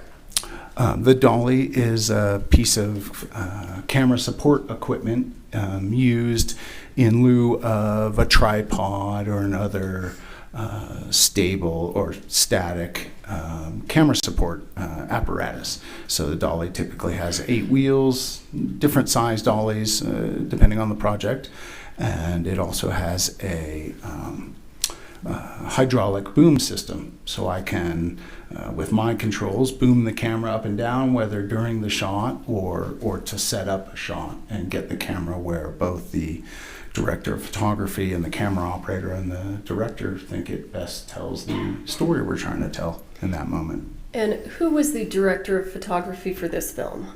Helena Hutchins. And who was the director for this film? Joel Souza. And do you recall was the camera operator for camera A always the same person? Until the fateful day, it was the same person. And who was that person? His name was Andy. His last name escapes me at this moment. Okay. In this film, was camera A always on a dolly? No. So other than the camera filming from the dolly, how else can cameras film? We did a good bit of handheld. So my cameraman would have the camera on his shoulder, by his hip, and I would assist him with that weight and keeping him safe as he's moving around. And let me stop you right there. Yes. Approximately how much does that camera weigh? On that project, it was, depending on the lens, 40-ish pounds. Okay. Go ahead, sir. And then we also had Andy on a man-rideable crane, which means that I could put him on a camera crane that was 20 some odd feet long or longer and kind of put him up in the air to get wide vistas of our sets and locations. So how long had filming been going on the set of Rust prior to October 21st? We were a couple of weeks into it. And when you say a couple of weeks, are we talking, how many days are in the work week? My recollection is we were doing 5-day weeks, but at some point our weeks shifted.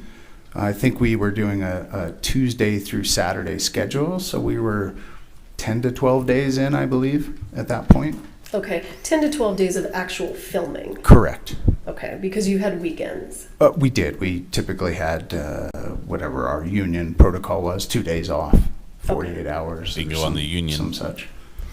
Now, with regard to all of your film credits, can you tell the jury approximately how many projects you've worked on where there was an armorer on the crew?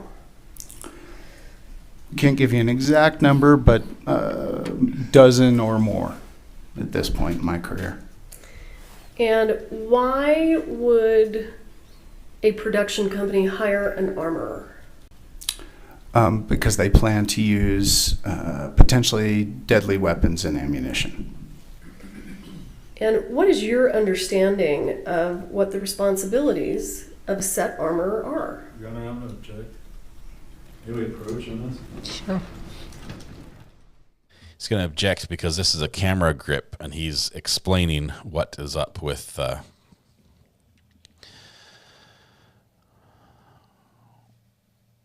armor position. Now, I don't doubt that he understands how it goes, but it does seem to be sort of out of his wheelhouse just a little bit. I mean, he probably understands lighting really well as well, but he is the camera grip. His job is just cameras. He doesn't move the lights. He doesn't build the sets. I think it's a fair objection. It's going to be... he's not an expert, so...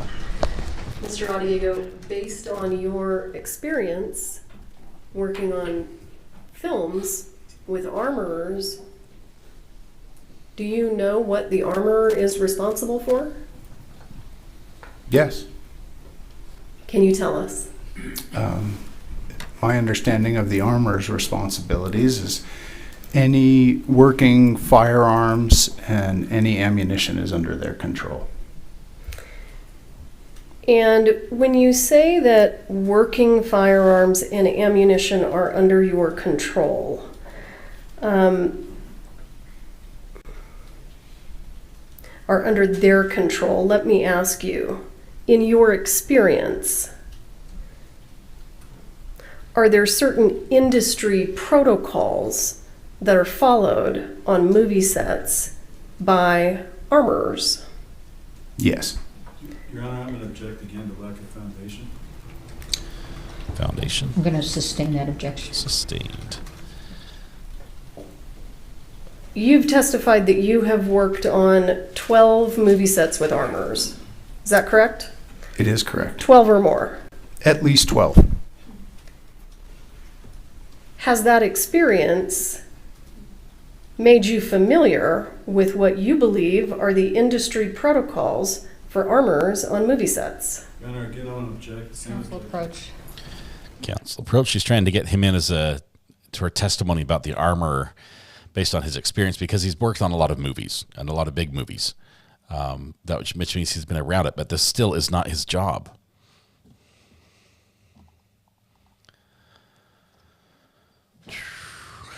So,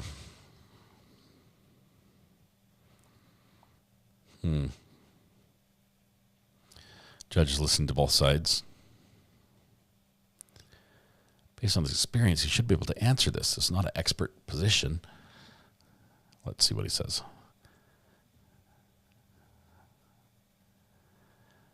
I think she'll look at the person who she rules against. She's shaking her head no. Doesn't agree. So I think she's ruling in favor of the defense on this one. There you go. She says okay.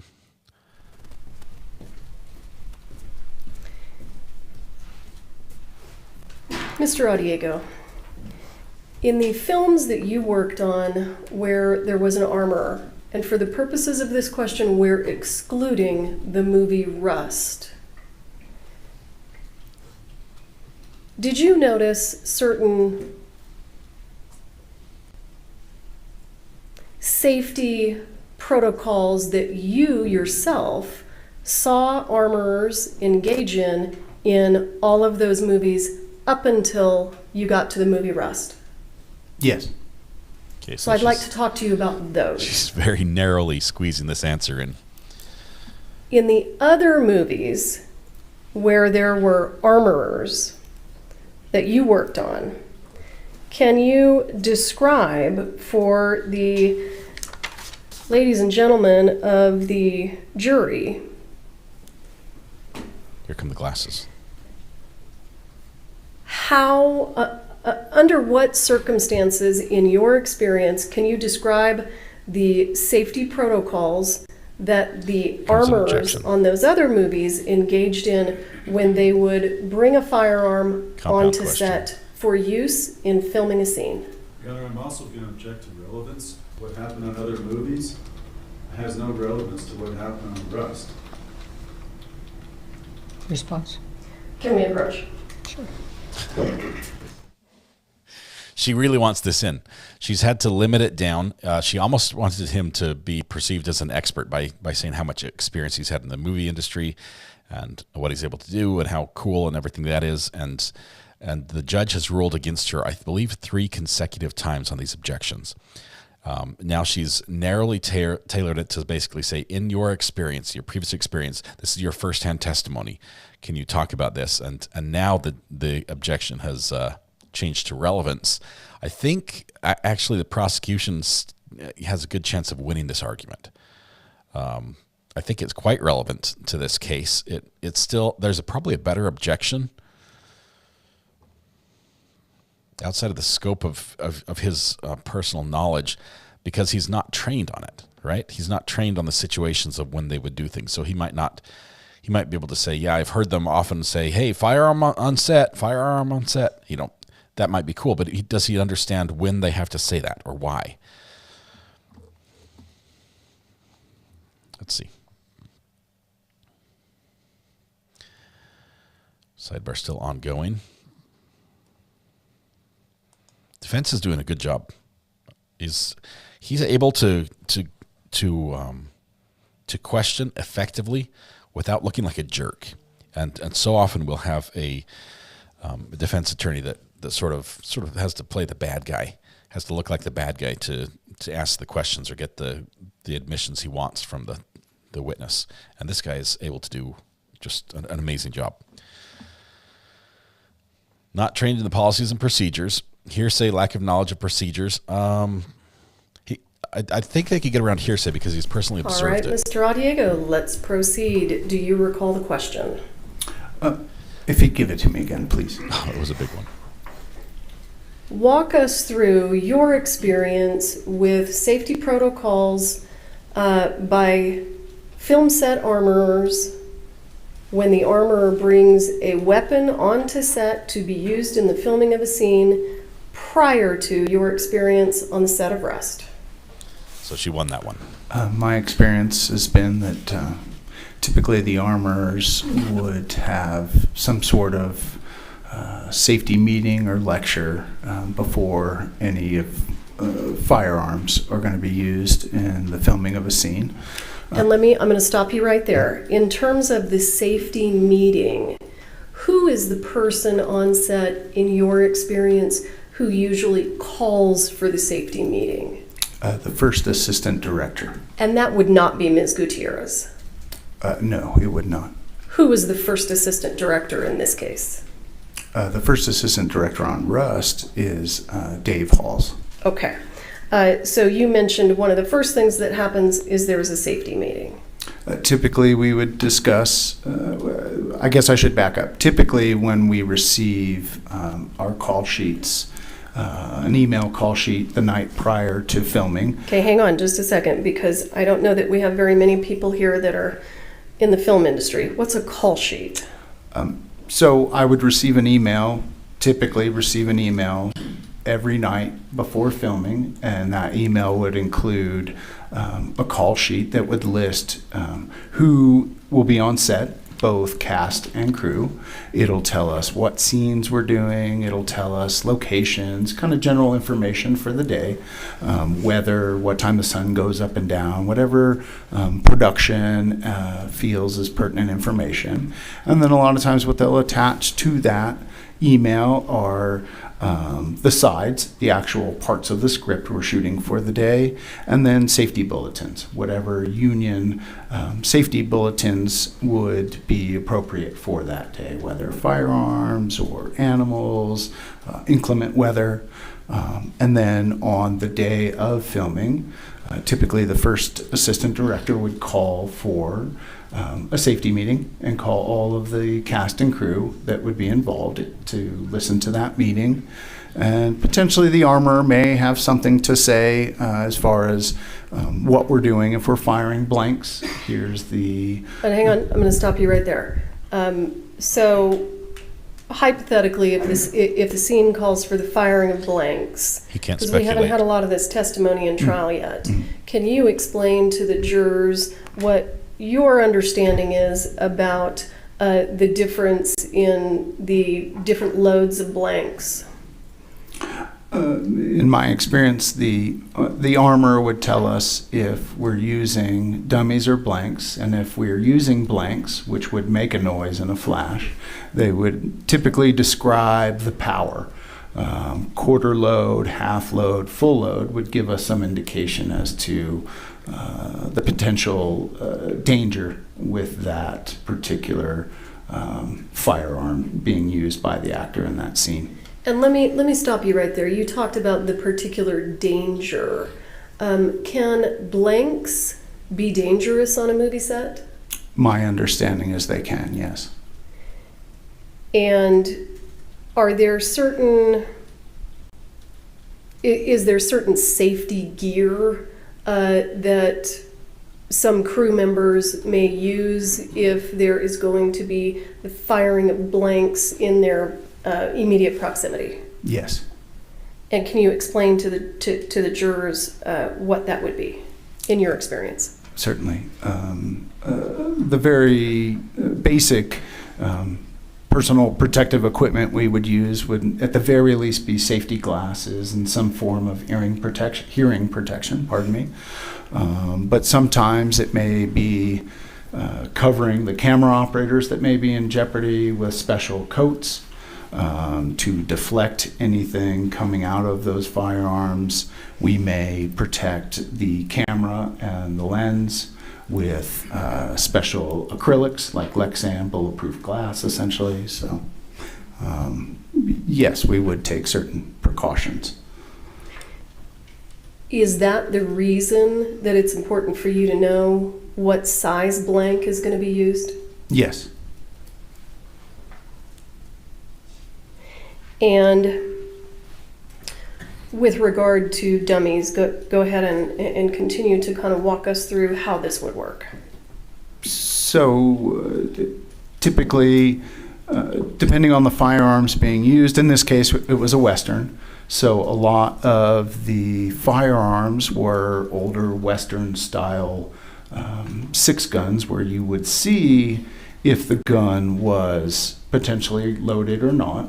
And sometimes that may simply mean loaded with a dummy round. So if the camera saw the front of the firearm, the audience would think that it was absolutely a loaded firearm, but the dummy rounds typically for us as the crew are different than the blanks in that they may appear as though they're a real bullet, but they would typically have a hole drilled in them, or the primer at the end that would ignite that bullet would be removed or already be pushed in.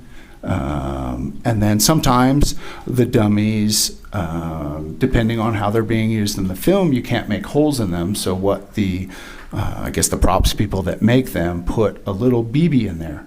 So the armor can shake that dummy, and you would hear a little BB rattle in there, and that's supposed to let us know that that particular bullet or round is safe. So, is this the information that you would receive at a safety meeting? Both at a safety meeting, and I believe some of this is stated in the safety bulletins put out by IATSE. And what is IATSE? IATSE is the union most filmmakers belong to. It's International Alliance of Theatrical Stage Employees. And do actors also belong to IATSE? Typically, no. They have their own union. Do they have their own union? I believe they refer to it as a guild, but they would be the Screen Actors Guild is what the actors typically belong to, yes. Is IATSE the union for crew members as opposed to cast? It is, yes. Okay. Now, the call sheet and the email and the safety bulletin that you've referred to, in your experience, who provides that to the cast and crew? Is it the armor? No, that's generated by production. Someone in production would generate that and get it out to us in whether it's an email or given to us on set. So Ms. Gutierrez wouldn't have been responsible for that? Not with what I know. And you indicated that in terms of safety meetings, the safety meetings are called by the assistant director and not the armorer. Is that correct? That is correct. With regard to safety bulletins, was there a difference between the way that safety bulletins were handled on the set of Rust and the way that safety bulletins were handled on the other films you participated in that had firearms and armorers? Yes. Tell us the difference. So in those emails that I referred to earlier, it typically would say, please, it would ask us to please refer to the appropriate safety bulletins, and then they would list the number of that bulletin. And then in that email, I'd be able to click on a link if I so chose to review that bulletin. I don't recall any of those bulletins actually being attached to our emails during Rust. You don't recall ever getting a single one? I don't recall ever receiving a safety bulletin from Rust Productions, no. Let's jump to safety meetings. On the other sets that you worked on that had guns and armorers, how frequently would a safety meeting occur? At least once a day, if not more frequently. And on the set of Rust, how frequently did safety meetings occur? I don't know that I was invited to more than one during our couple of weeks on Rust. So for the entire 2 weeks, you are only aware of one safety meeting? That's my recollection, yes.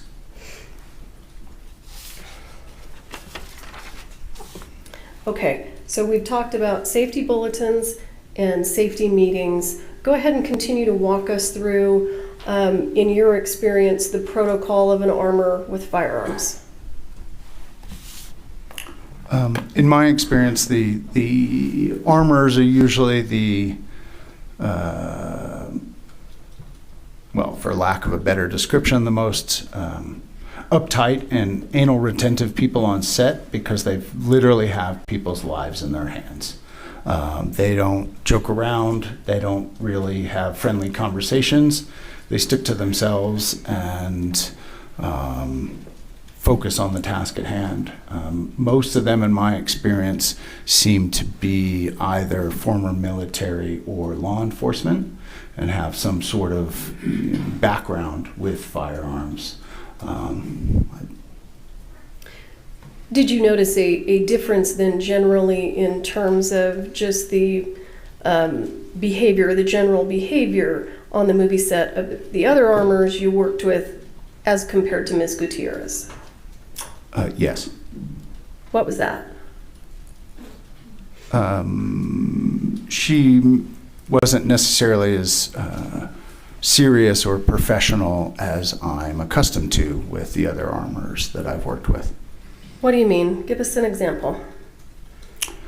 I recall walking by her cart a number of times, and firearms and or bandoliers or ammo belts being left out on the cart unsecured. I don't know that I've ever seen an armor pull loose ammo out of a fanny pack. Typically, my experience with armors is any ammo they use, blanks or dummies, comes out of some sort of container, whether it's a labeled box or some other plastic type ammo container. So. Now, in terms of, you indicated that you would see firearms and gun belts unattended on the cart. Why was that? Why did that stand out to you?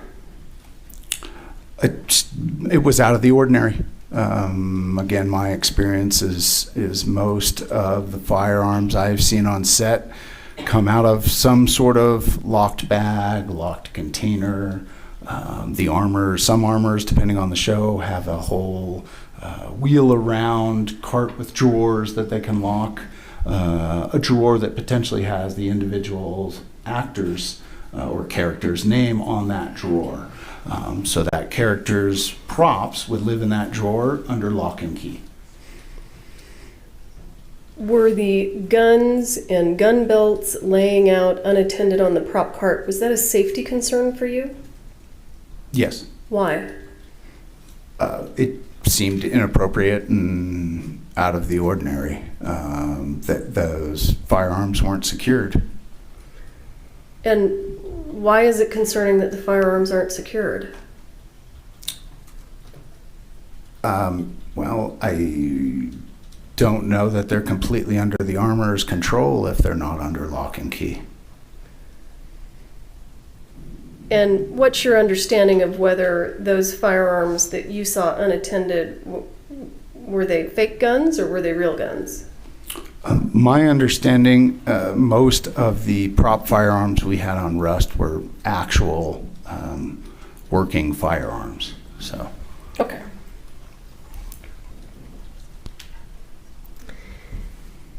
Now, based on your experience, just generally,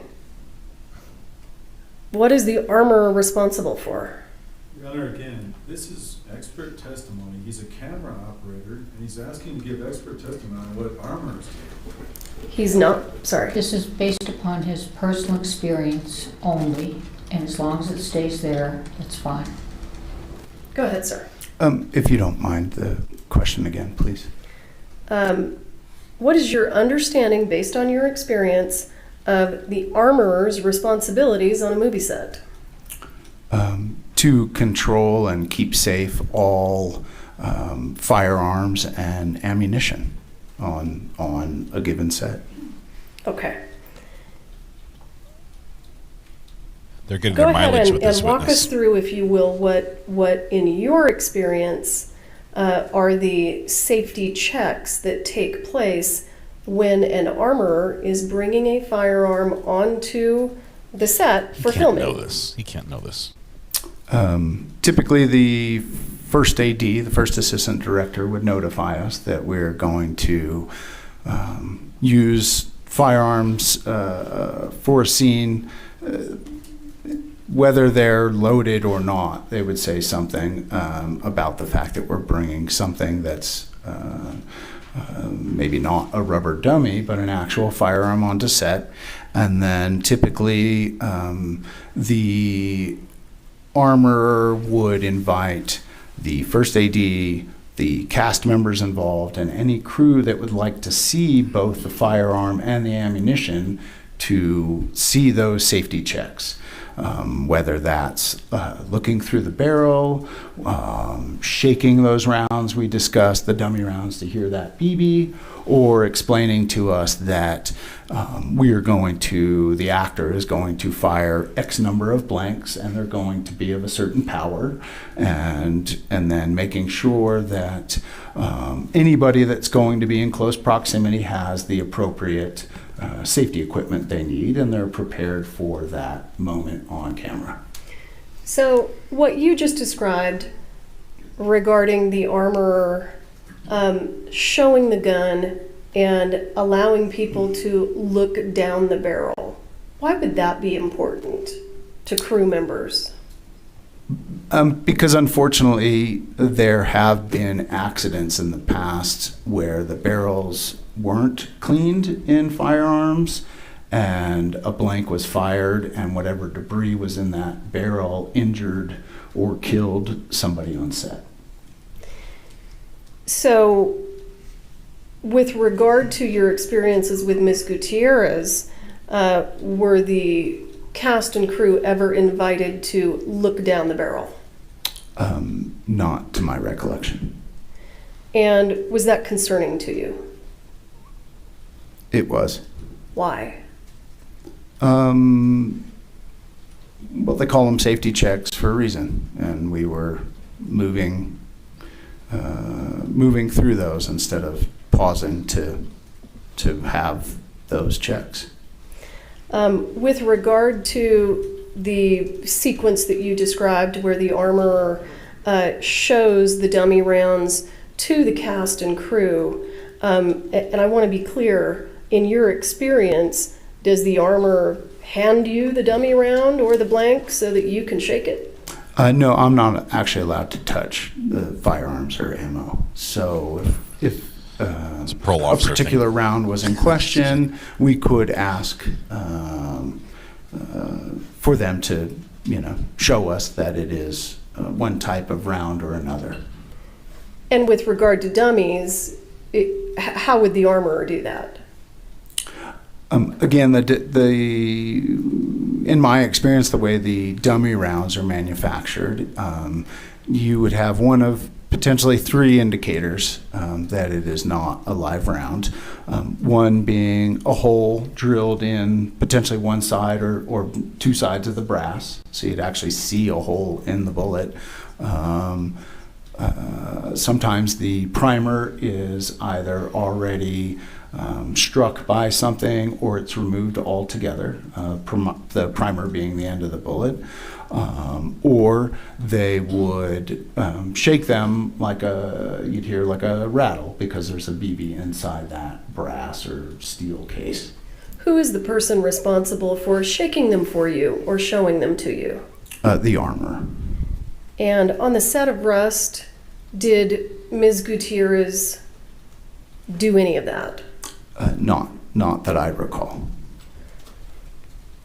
In your experience on other movies, when is the gun loaded with the ammunition by the armorer? And let me kind of make that more pointed. Is that something that's done away in secret, or is that something that's done in front of cast and crew? Bless you. No, in my experience, it would be within moments of that safety check, where the cast and or crew are invited to see that firearm. They would then load that firearm knowing that we're about to roll the camera. Some armors, for reasons unknown to me, would in fact not even hand that firearm to the actor. They would actually place that firearm in the actor's holster and then indicate to the first assistant director that they're good to go, and then the assistant director typically would call rolling at that point. So the gun is generally, in your previous experience, loaded with either the dummies or the blanks right there in front of cast and crew. Correct. Is that a practice that Ms. Gutierrez followed? Not to my recollection. Do you recall ever watching her or taking note of her loading the gun in the presence of cast or crew? I think there were a couple of times on set where we were doing these quick resets instead of cutting the camera, where she was put in a position to reload that as quickly as she could and hand it back to our actors. And when you say she was put in a position, who would have put her in that position? In that particular instance, both the first assistant director that's in charge of safety and the actor producer, Alec Baldwin. And with regard to your experience on other movies, have you ever seen an armorer slow down that pace so that they are not being rushed? Yes. Did Ms. Gutierrez ever take any steps to slow those things down if she was being rushed? Not that I ever saw.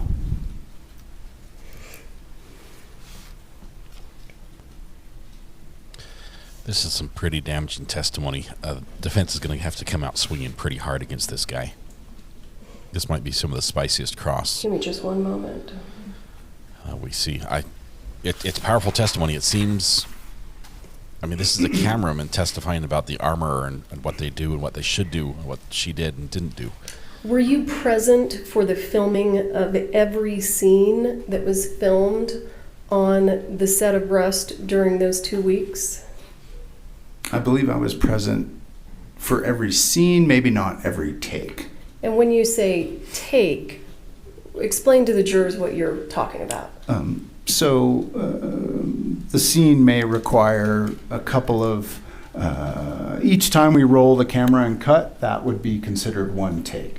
So depending on what the director was wanting, or if the actors maybe weren't happy with their performance, we would potentially do multiple takes as we worked our way through the different angles of a scene. So it may be from one actor to the next, we shoot one direction and do a couple of takes with one actor and then change directions and perhaps a couple of takes with the next actor that's in that same scene with them. So with regard to the individual takes that were recorded, were you present for every single take that was filmed? I was not. Approximately, if you can give us a percentage, what percentage of those individual takes were you present for? I think it would be safe to say I was there for 95% or more of them. Okay.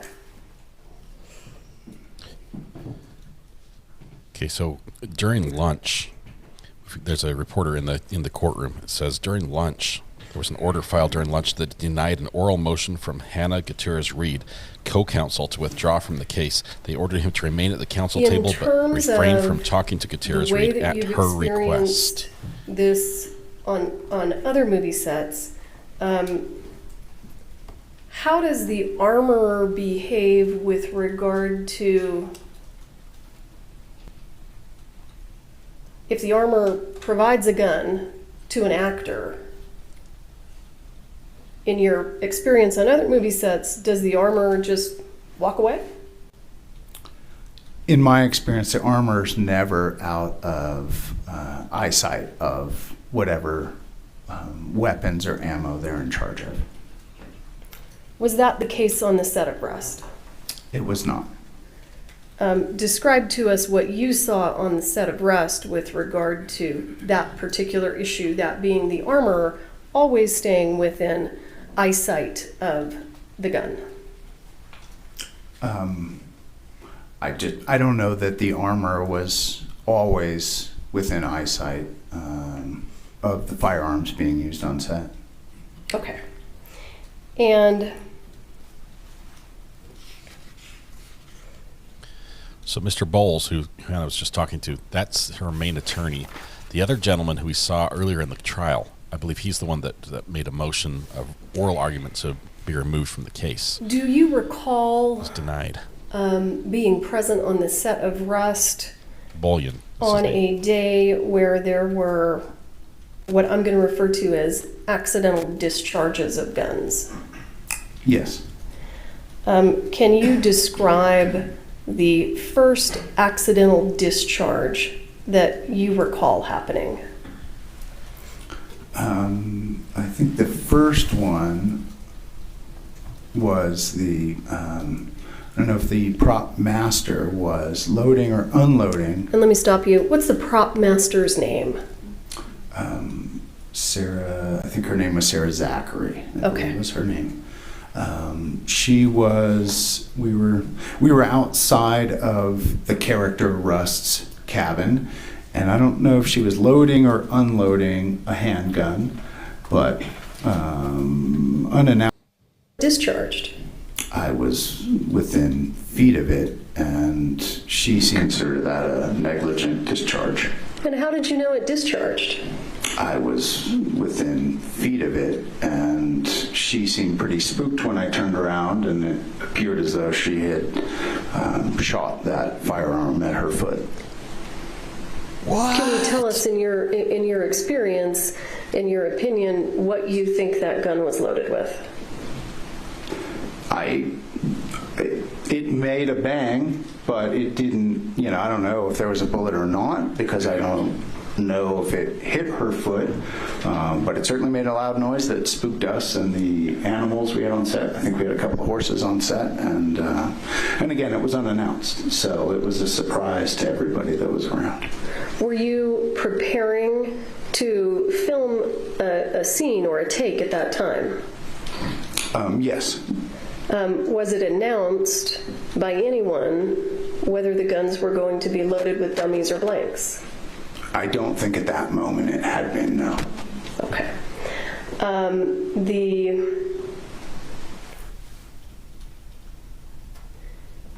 So when that accidental discharge happened, what did it sound like?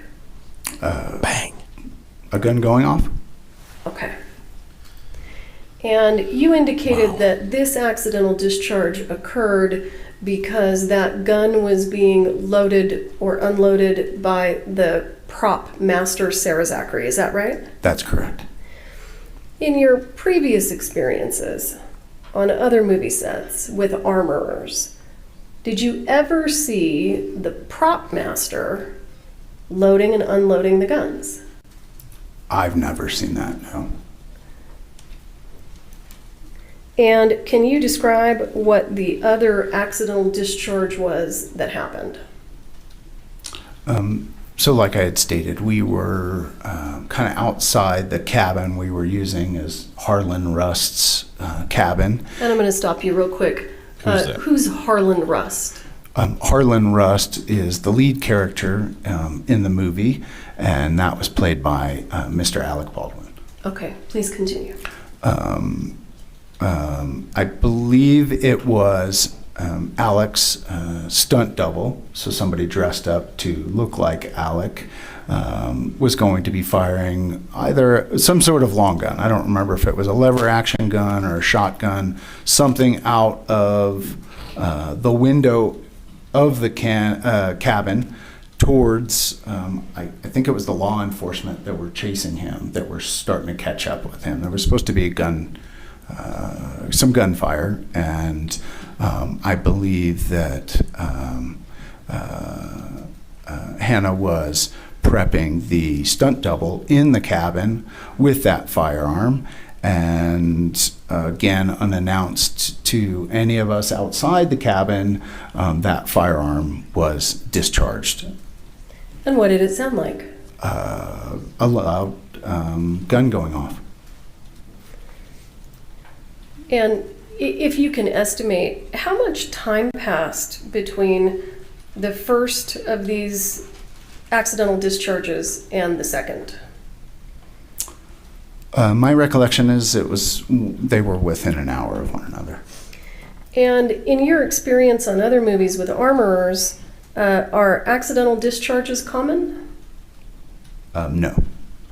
Have you ever experienced an accidental discharge on another movie? I don't know that I have. Council, is it okay if we take our afternoon break? Certainly. Okay. All right, we're going to take our afternoon break. Please don't talk among yourselves or anyone else about the evidence received here in court. We'll start again at 2:45. Thank you. Okay, so this is some pretty damaging testimony to Hannah. It's really quite telling about this. Let's see. So Ross Adigale, I don't know how to say his last name. ADD Diego. Ross Diego. There it is. Let's see if I can spell that correctly here. He's just a grip. He's just a cameraman, right? He helps move the camera around and dollies and booms and carts and things like that. But he's observed a lot. He's been involved in a lot of different movie sets, many of them that had armors on before, and he's basically testifying under a lot of objections. 2:45 on time. 2:45, so we've got a few minutes. Under many objections, he's saying that so we're going to go to this screen over here while we wait. Under many objections, the testimonies come out that he says, my experience is that the sets that I worked on before did it right, and here they did it wrong. A couple things. First of all, there wasn't the safety trainings that we expected on other days. Maybe there was one on Rust and none others that we were invited to. Usually there would be at least one a day. We had a couple things. The scary stuff is there were at least 2 accidental discharges. Now think this one through, because this requires us to use our big brains here for a minute. If the gun is not supposed to go off and the gun goes off, 2 things could be happening. It means there's either a blank or a live round in the gun. If they were supposed to be dummies in the gun and it went off, I would be very surprised if the gun had been loaded with blanks, because blanks are so easy to tell from dummies. So I'm just guessing here that we never had a situation where they were supposed to be dummies and a live round went off. I don't think any other projectiles were actually fired. I think what we have is situations where there were blanks in the gun and the gun went off when it was not supposed to, meaning while it was being handled prior to being given to people.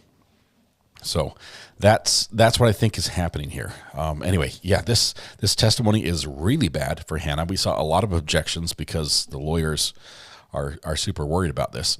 Also, just news from Phaedra Hayward, who is a reporter who's there in the courtroom. She's on Twitter. She says about 10 minutes ago, she says, order filed during lunch denied the oral motion from Hannah Gutierrez Reed co-counsel to withdraw from the case. And they ordered him, it's the other guy, his name is Bullion, ordered him to remain at counsel table but refrain from talking to Gutierrez Reed at her request. So Mr. Bullion, who we heard from earlier, I think he questioned at least one witness, possibly 2. He's no longer involved. He's just sitting there. It could be why do we have another individual there. It could be they might have shuffled seats and moved people over. But so that's why we had the change there. Co-counsel was Todd Bullion. Attorney Monica Barreras entered an appearance today. Jason Bowles remains head defense counsel, says Phaedra. So yeah, the guy with the beard on the defense side is basically asked the judge to get off the case. He's like, hey, let me go. I want off this one. And she said, no, but shut up. Don't talk to the defendant. You just have to sit there. Oh, man. So we don't know what caused that, but apparently they're not getting along. let's see. This particular witness is, man, he's spicy. He's got so much information. Why is that not working? Show me camera 3. Oh, it is showing me camera 3. Okay, withdrawal request. There we go. He's got so much information about this case or about the movie because of his experience. He's a cameraman. He's a grip. He's had 100-something movies under his belt, maybe more. Could be 200 at this rate, and plus commercials and music videos and everything else. He's got a lot of experience with armors, and he says, what happened on Rust was not normal. We didn't have the safety checks. We had people handling the guns that normally wouldn't handle the guns. We had 2 accidental discharges, and then we have this fateful day with the injury. Call from AWOL. AWOL, what's up, my friend? Hey, how you doing, Scott? I'm doing great. I'm listening to this guy, and I wanted to research some of his films. As of February 27th, which I forgot what, 2023, February 27th, 2:46 p.m. Pacific, him and 2 other people now are suing Alec Baldwin. So maybe that's the energy that he's coming on the stand with for PTSD and blast products. I know the jury's not seeing that, and that's not what we do here. But I'm just pointing that out for his energy on the stand. If he has a pending lawsuit, his energy might already be like almost like a pre-trial, pre-run to what he wants his defense or his, accusations to be. Wow. Yeah, that's interesting. If he's suing for damages. Yeah, all right, Ross Diego, the Dolly operator, Doran Curtin, the set costume, and Reese Price, the key grip.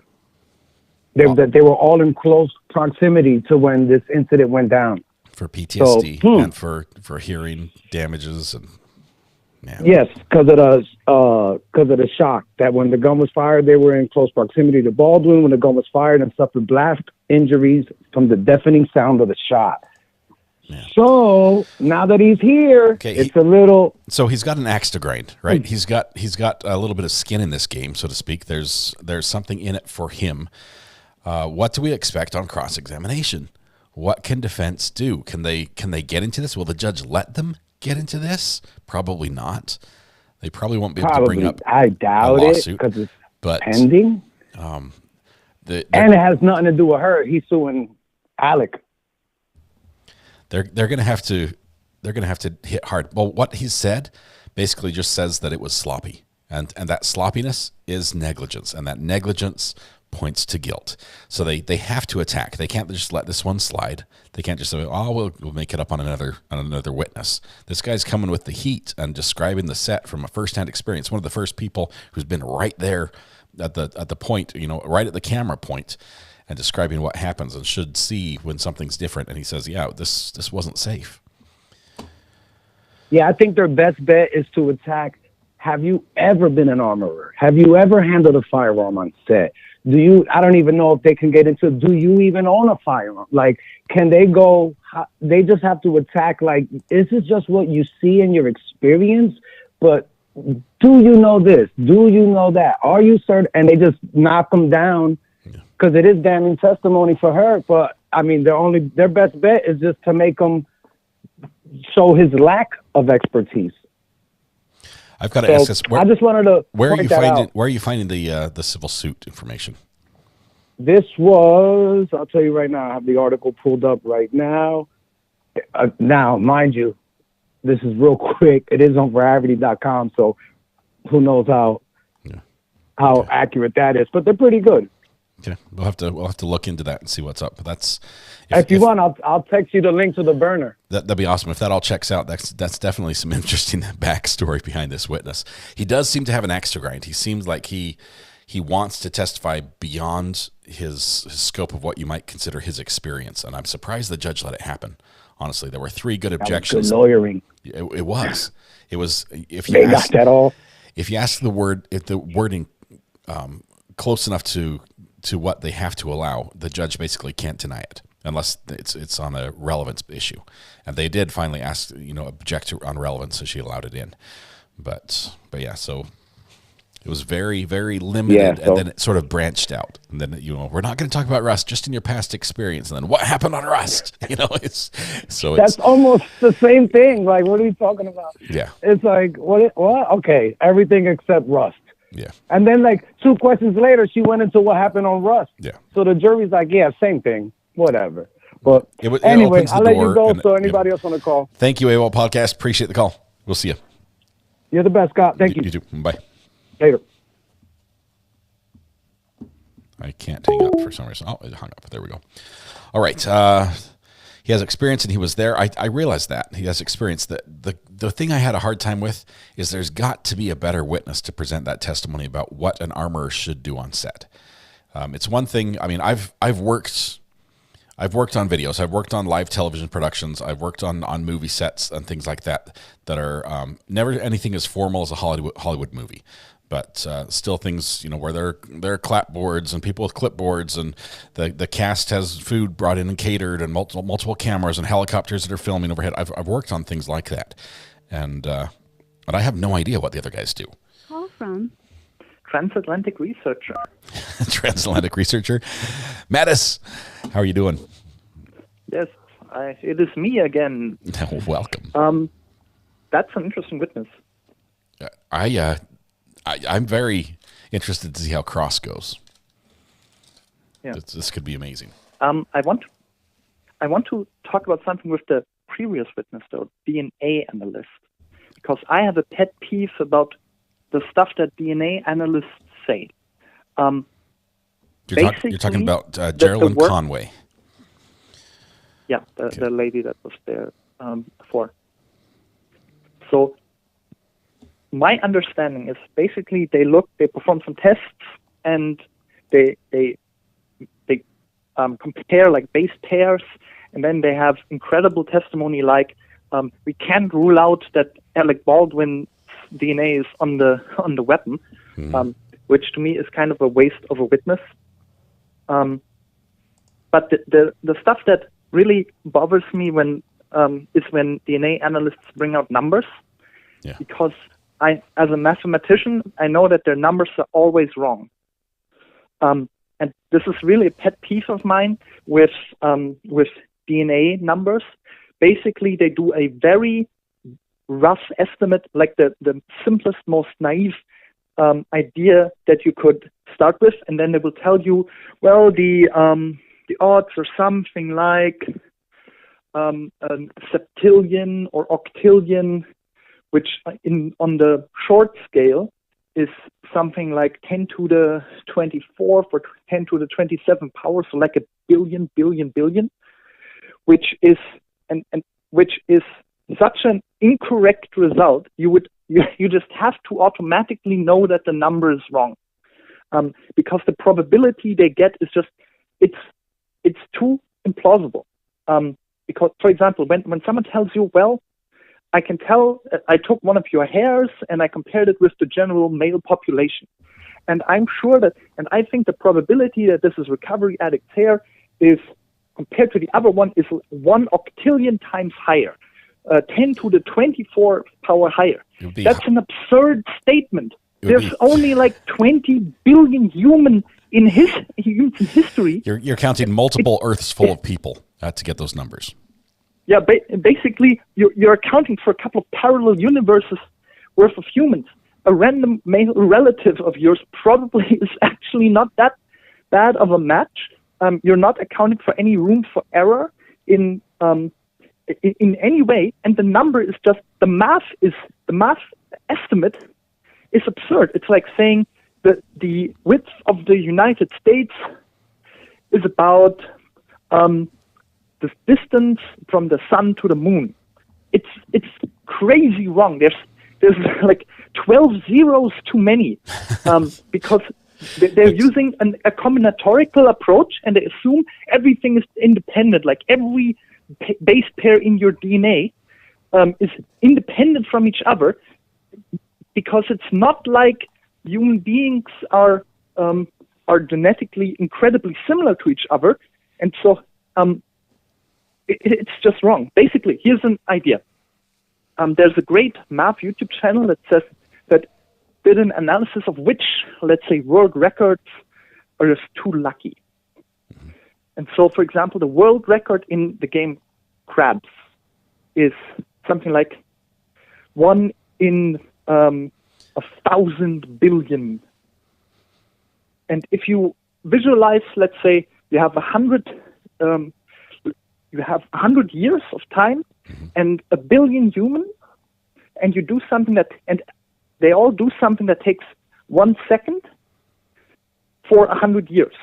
You would get something like 10 to the 19th power tries, which is I'm gonna need you to draw this out with a crayon. less than a septillion. Yeah. Yeah. Okay. I'm just telling you the math is wrong. It's way wrong. So, what would you rather them say? If they say trillion to quadrillion, that's maybe still plausible. But the septillion and octillion and trifexillion, whatever words they come up with, that one's not a real one. Those numbers they're just mathematically just outside of the universe. They're basically zero, right? It's like, why don't they just say it's a match? Would that be closer? Or they made a mistake because it looks too good to be true. All right. So you've effectively discredited all the DNA experts that we've ever watched. So Mathis. Well, their method is for coming up with the math is just wrong. Yeah. Their analysis of comparing things is probably correct. Yeah. All right. We'll have their to doubt. Their confidence level is just wrong. We'll have to doubt all the math from now on.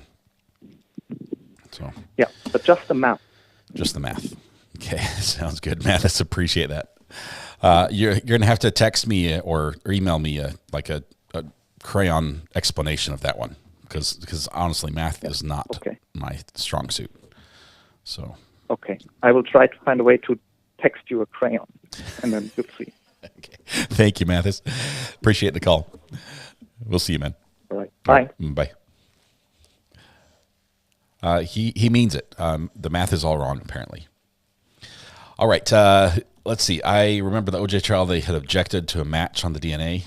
Yeah, they don't like. Nobody likes to say match. Won't get a DNA expert very often that will say yes, that was a match. They'll say, we'll tell you that statistically, it's very highly unlikely that this could occur by any other way than being a match. Can't say for definite every human being has different DNA due to genetic variants. No one has the same DNA except identical twins. Angela says, I agree with him. Math is all wrong. DNA is crazy, though. Except for the DNA expert at the ZHL, who did. We had one more. We had one, it was just like two or three trials ago. We had a lady who's like, yeah, effectively it's a match. I think she was in the Judge Wolf. Wasn't it in Judge Wolf's court or something? I don't remember. It was a smaller court.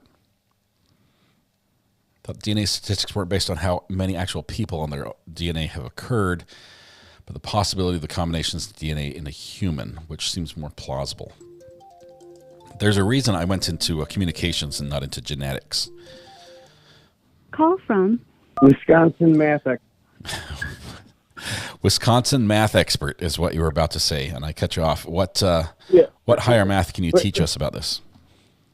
Well, I just want to know, as thinking Mathis, like I love Mathis, and I just want to recruit AWOL to my annual 4th of July bash. Okay, I just want to send an invitation out. I know he's listening, and he said he's a truck driver and can't miss the wages. I'll start a GoFundMe. Okay, but furthermore, I want to know: has there ever been a identical twin serial killer? What would happen in that situation if they have identical DNA? Why am I just learning this? I think there's definitely been movies about this. There's a movie about this where they're twins. They share a life, the two of them, and only one of them's out at a time. It's in England, and they end up getting married, which is just bizarre. And the woman doesn't know. Somebody's watched this, right? It's like in England's old science type show. You guys. Anyway. Of course it was in England. Just as I mentioned 4th of July. Yeah. Yes, all of that is invited. But I feel like AWOL is the more liked version of Ayden. He gives receipts and facts and things I just don't know. Like, AWOL is just a more on-point Ayden. And I feel like I'm listening to myself when I hear him. But I just want to know what happened. Like what happened? Like, did they have the same fingerprints? Or did they have, like, does anybody know that? Like, I don't know about. Do we have any twins out there? Anyone who's an identical twin in the audience? And do you have the same fingerprint as your twin? I don't know, because so much of a fingerprint. I mean, mine has like scars from every time I got a fish hook in my finger or slipped with my knife or everything else. My fingerprint's very unique now. mine have been burned off because of lighters. Yeah, because of cigarettes, of course. All that time I spend on the sanding machine, just sanding them down. Yeah, it happens. It happens. You don't have identical fingerprints. Oh, so only DNA. So, like, you have to be a serial killer in gloves to get away with it. But you have the same DNA. Like, what would they do? All right. Well, this is what will keep me up tonight. We learn something new every day, Ayden. Thank you very much. Appreciate the call. Love you guys. We'll see you. Bye. How many? By a show of hands, how many identical twins do we have in chat? Raise your hand if you are an identical twin. Let's see who we have, because that makes you an expert immediately. And Adam says Red Pen and I are identical. I'm not quite buying it. Not buying it. I don't know who this is. Call from Bad Juju. Oh, here it is. Bad Juju, how are you doing? Hi, I'm doing well, thank you. How are you? I'm doing great. Are you an identical twin? I am not an identical twin, but I did take genetics in college, and I did pass it. So, okay, hang on. I got an A in it. If that helps. You're an expert then. Your credentials. Let me just first count the identical twins. We've got Minxie, we've got Heather Reed, Christy G, Kate Boyle. So we've got a few identical twins. I do have a little bit of information that might help a bit here. Is it okay, math so related? We finally did a step. It is not math related. Well, maybe a little bit. My brain hurts already. Go easy on me. Every person, when you are born, you have your DNA. And in that DNA, you will express about 5.2 genetic variants, mutations on average. And identical twins, while the majority of their DNA is the same, those mutations are different, usually, in them. So you can tell the difference between identical twins via DNA. However, their fingerprints will also be different, because that just has to do with their movement in the womb with the amniotic fluid. So that's just what I was going to share. And I believe, when this DNA journey started, you could not tell the difference between identical twins when it first came about. But now that we're mapping the genomes, we are able to tell the difference. Wow. There you go. So what do you think about the numbers that Matt has said? Are you buying the whole septillion, 1 in septillion chances of a match? No.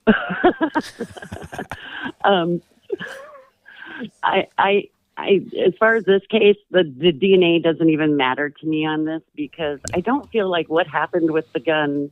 It's not a whodunit. After. Yeah. Right. I mean, we know what happened. It's what was the chain of custody up to the gun reaching him. So the only place where I start to question is why she wasn't with the cart, why the armorer doesn't actually have to hand that gun off to the actor, why a co-director was taking a gun off of a cart, declaring it cold. That's where all my issues come up. Yeah. I think the set was just too loose, and there's multiple people to blame for what went on. And yeah, this last witness sure took the opportunity to throw Alec Baldwin under the bus. And so we're probably definitely going to see him again in Alec's trial, and then hearing that there's a possibility that witness is suing Alec Baldwin plus the production company. That might explain some things. He was the person running the set, being the producer and owning the production company.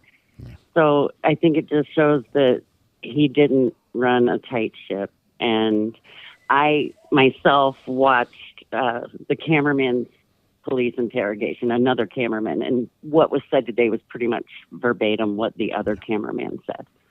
So We'll see. We're about halfway through the trial. So I think we've only got a couple days left of state's witnesses. I think they've got people slated all the way through the 29th on the state side, and then they're probably going to wrap up. We've got Beth Smith, Seth Kinney, David Hall. Those are all slated for the 28th and 29th. We'll see who comes after that. But okay. It's going to be interesting. Yeah, well, I'm here for it. Wonderful. Thank you right. very much. Appreciate it. Well, let's get back. You have a great day. Good job on that A, by the way. Oh, thanks. Bye. All right. Bye. If we studied DNA in any of my science classes, I can tell you I did not get an A on that part of the test. All right. I'm an identical twin. We have different prints. So you got a lot of fingerprints are not identical on identical twins.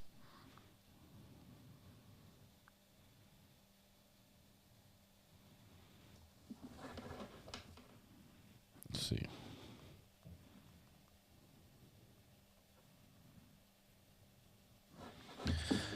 All right, let's see. Alec under the bus. Alec threw himself under the bus.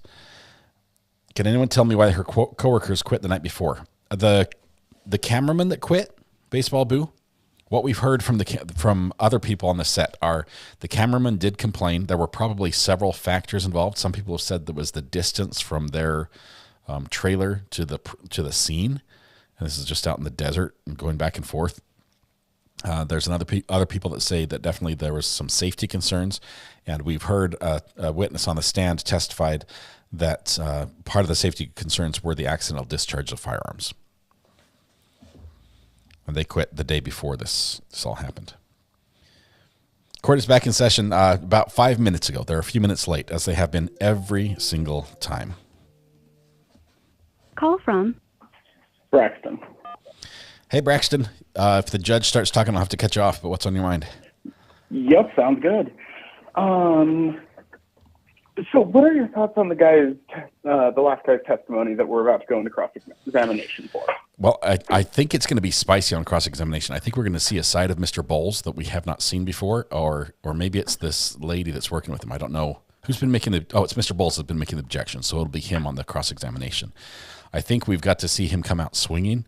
There may be some dirt here. I mean, if they really need to, they've probably done some digging on this guy.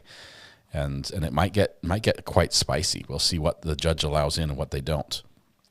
Clearly, if there's a lawsuit involved where he stands to make a little bit of money, I don't know if that would be allowed to be brought in or not. Definitely going to be interesting. Yeah. The problem I had with him is, and I saw someone put in chat that he sounded like he was being truthful. And I agree. I think he was being 100% truthful. However, how much can we trust the accuracy of his testimony? He's not an expert. Here's the problem. I think he's read a lot about this, but for someone who's not allowed to touch the firearms, to say, although the guns sometimes have a pellet inside, sometimes they have holes drilled in them, sometimes the cartridges for the dummy loads. I'm like, how? That's like well beyond what he's supposed to see. He's not even allowed to touch the firearm. Or touch the props. Like, he doesn't touch any of that. He's over his own. He's over. I mean, some of the stuff is over safety for the cameraman. I mean, if he's lifting a cameraman 12, 15, 20 feet in the air, there's safety issues there involved as well. You've got all sorts of stuff that he's focused on. That's his area that he's really good at. And he focuses there. I'm not sure if he really has any experience with the armor side. I realize he's worked on a lot of sets, but it just doesn't. I wasn't sold on that part of being like, that's my experience. Yeah, it doesn't feel right. And I do have to say, the defense so far has done a really good job of sowing doubt with just about every witness. Now, I don't think it's enough doubt to reach reasonable doubt, but most of the witnesses have had some damaging credibility problem. Yeah. Like, you said a couple days ago that the investigation was botched, and the police screwed up on it. And I think that goes all the way to the FBI. Like, the way the gun was handled makes me hurt inside. Yeah. It was careless. The fact that it was left to whoever was right there to load it, where you had different people loading and different people providing the ammo and different people leaving it out, it's a problem. Braxton, great questions. I appreciate that. Thank you so much. I got one more call I'm going to try to take in before the judge comes back. Cool. I'm going to throw a question in chat. Yeah, sounds good. I'll watch for it. Right. Sounds good. Bye. Call from Courtney Mink. Courtney, it's been a long time since we've talked. How are you doing? Oh, living the dream. You and me both. What's up? So I got another wrench to throw into the DNA talk. Okay. My youngest brother, a few years ago, quite a few years ago now, was diagnosed with leukemia. Mm-hmm. He went through his treatments, and it came time for a bone marrow transplant. They found him a donor, found him a perfect match. Oh, we were happy. And then I learned, because I don't know that much about DNA, I didn't study genetics or anything like that. I learned that since he got the transplant, he no longer has the DNA he was born with. He took on the DNA of his donor.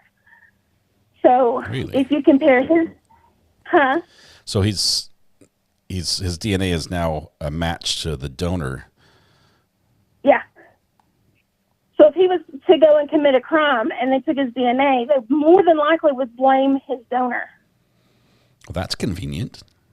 That's a get out of jail free for him. So, yeah, if you look at our DNA on paper, we're no longer brother and sister. Wow. Interesting. By DNA standards. It's interesting. Crazy. The whole DNA thing blows my mind. Clearly, we all have to go to school and get educated on this topic. For sure. Courtney, thank you for that. I appreciate that. That's interesting. I hadn't heard of that before. All right. Talk at you later. We'll see you. Thank you. Bye. Bye. All right. Wow, that is crazy. Get to swap your DNA. Wouldn't that be like the ultimate like next level move for someone who commits a crime to then go ahead and get let's see, hang on. What's going on? Are we coming back? I think we are. Okay.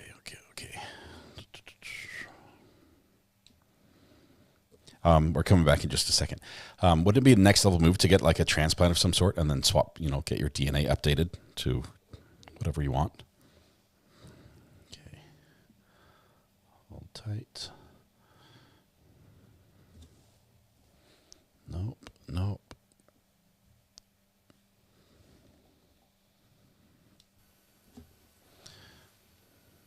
Okay. We have camera 2. We have the judge back. We are waiting for a little bit of volume. A little bit of sidebar. Witness is still on the stand. Now we have our volume. Here we go. I can't do anything about the temperature, whether, I don't know if you're hot or cold, but probably hot, right? Cold. Everybody's cold. Okay. Are we back on the record? Yes. All right. Mr. Audiego, I think that when we broke, you had just finished describing the accidental discharges to us. In your experience in the film industry and your opinion, who is responsible for accidental discharges on a movie set? Your Honor, I'm going to object. Again, his opinion is he's not an expert. He has no idea, and we don't even know what set is being talked about. He's not being tendered as an expert. Okay, we're gonna back up here for just a little minute so we can sync things up, and we're gonna get this feed one more time. We're gonna jump right here. So we're gonna hear a little bit of a repeat, but let's see. We're gonna pause this one.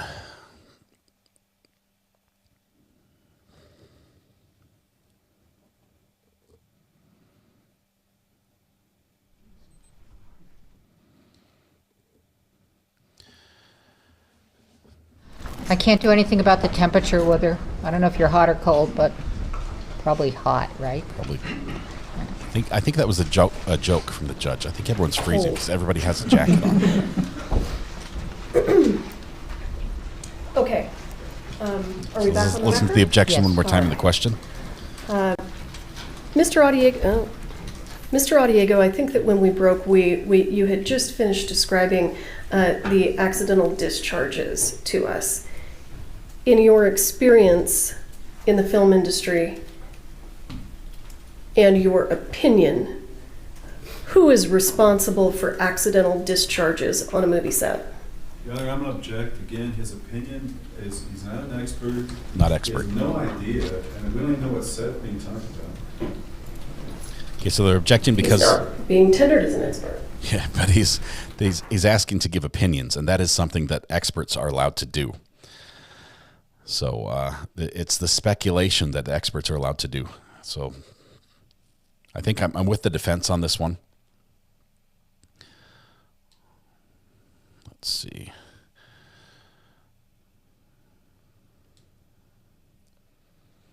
Whisper, whisper, whisper.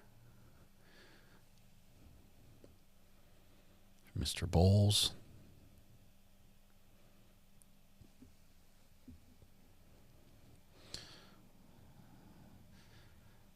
Trying to see what the judge is thinking, who she's talking to. She's listening still to the defense.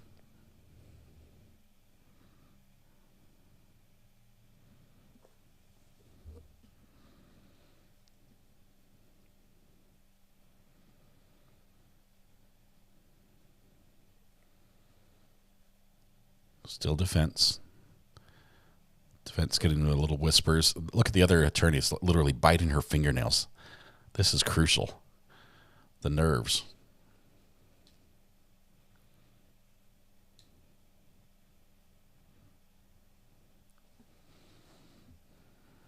Okay. Hannah's just chilling.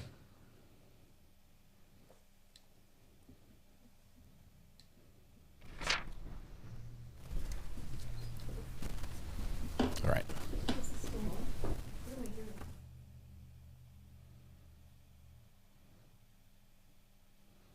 Prosecution is talking at the witness. Now I'm hearing things. I apologize. Mr. Audiego, do you recall the question that was asked? You've been permitted to answer. If you don't mind asking again, please. In your experience and in your opinion, working in the film industry, what member of the crew is responsible for an accidental discharge? I would say first and foremost the armor. All right. Did the accidental discharges that you described cause you concern? Yes, Did you articulate that concern to anyone on set? I did. Who? Both the first AD and his second in command on set, the second AD. And when you say the first AD, who are you referring to? Dave Halls. And what did you say to Mr. Halls?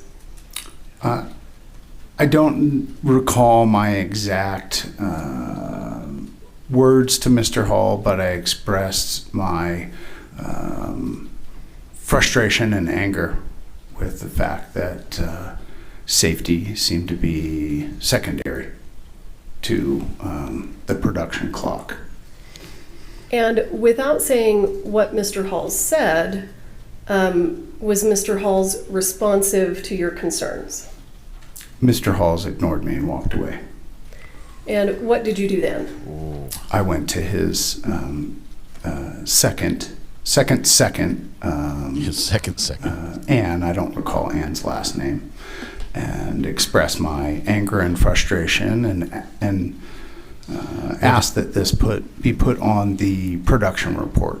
So, what's a production report? The production report is essentially the diary of everything that happens throughout production on the film set. Do you know whether or not this was ever included in the production report? I do not. Thank you.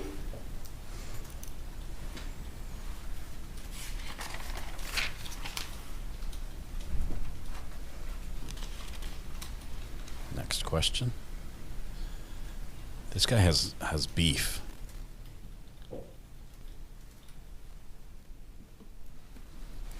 I'm going to take you to the morning of October 21st, 2021. Were you working on set that day? I was.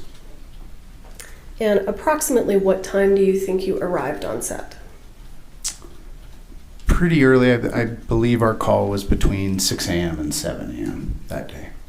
And what does that mean, your call? So on that call sheet we've discussed, those emails would tell me specifically what time my department requires my presence on the set for each day. So that would be my call time for the day. And when you arrived on set, did anything unusual happen? Yes. What was that? The camera department had decided to leave the show due to safety concerns and some other concerns they had. And if you can describe for the jurors what effect that had on the production and filming that day? I would say it threw us into more of a state of chaos than we already were on that film that day. Okay, so let's back up. You said it threw you into more of a state of chaos. Generally speaking, what was the state of speed in terms of chaoticness or not on this movie set generally? I mean, at times we would, well, I guess we'd say we were moving at ludicrous speeds, that we've just trying to race the production clock because we understood that we had a finite amount of time to complete a very ambitious schedule. So we seem to always be rushed and under the gun to get stuff done and move on. Is there a saying in the film industry, something about making your day? Yes.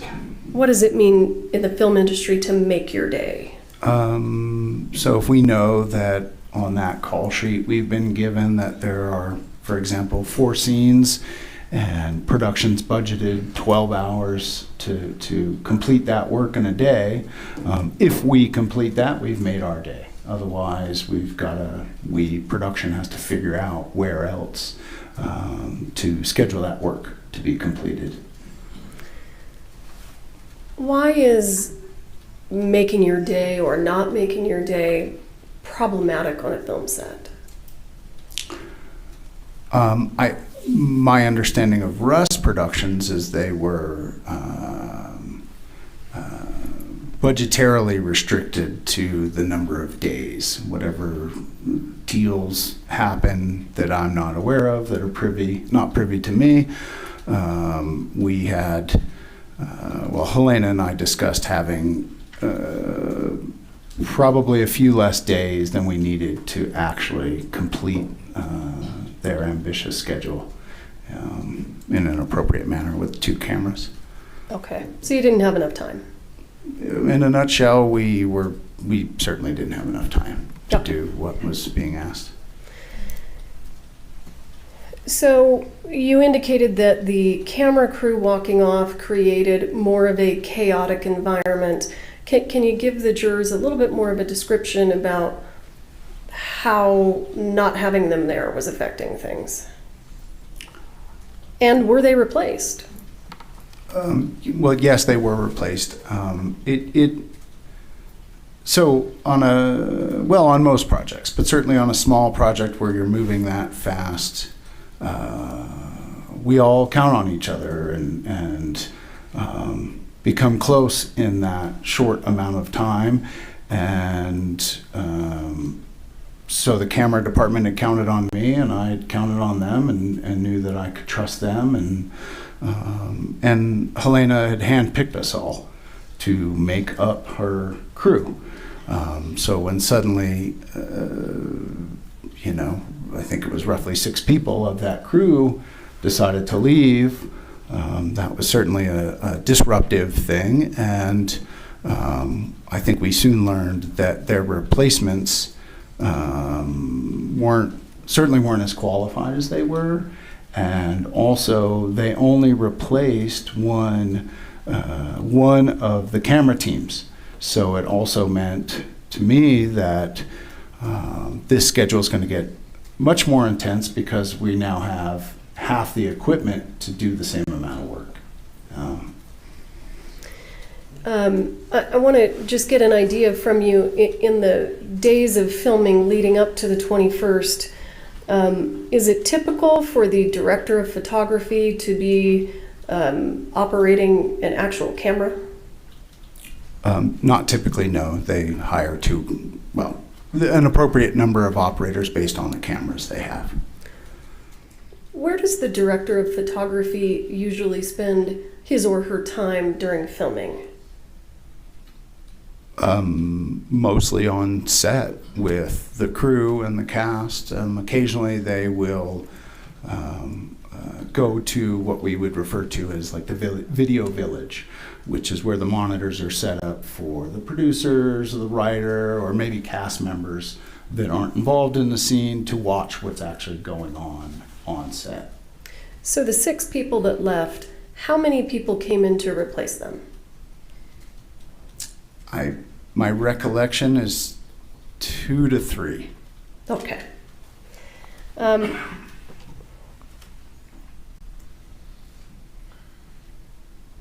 Did you have any discussions with Mr. Souza or Ms. Hutchins about making that day? Yes. And without saying what they said, what was your part of that conversation? I think they were both concerned that potentially would, what was your part of the conversation? Prevent us from completing that day, maybe even completing the movie. So I just tried to reassure them that the operator that stayed and I would, get them through the day, that we would, continue on and try to continue making the best film we could with the resources we were provided. So you indicated one operator stayed. Is that a camera operator? Correct. And what was that person's name? Reed Russell. Thank you. So what was the first scene that you all were filming on October 21st? Just describe it to us generally. It doesn't have to be huge. I believe it was a couple of the lawmen riding into this western town where we were filming with some kids, and it's supposed to be an average morning in a western town, whatever that is. So people going about their day. I think we had some animals on set, and I think it was the lawmen ride into town in pursuit of Harlan Rust.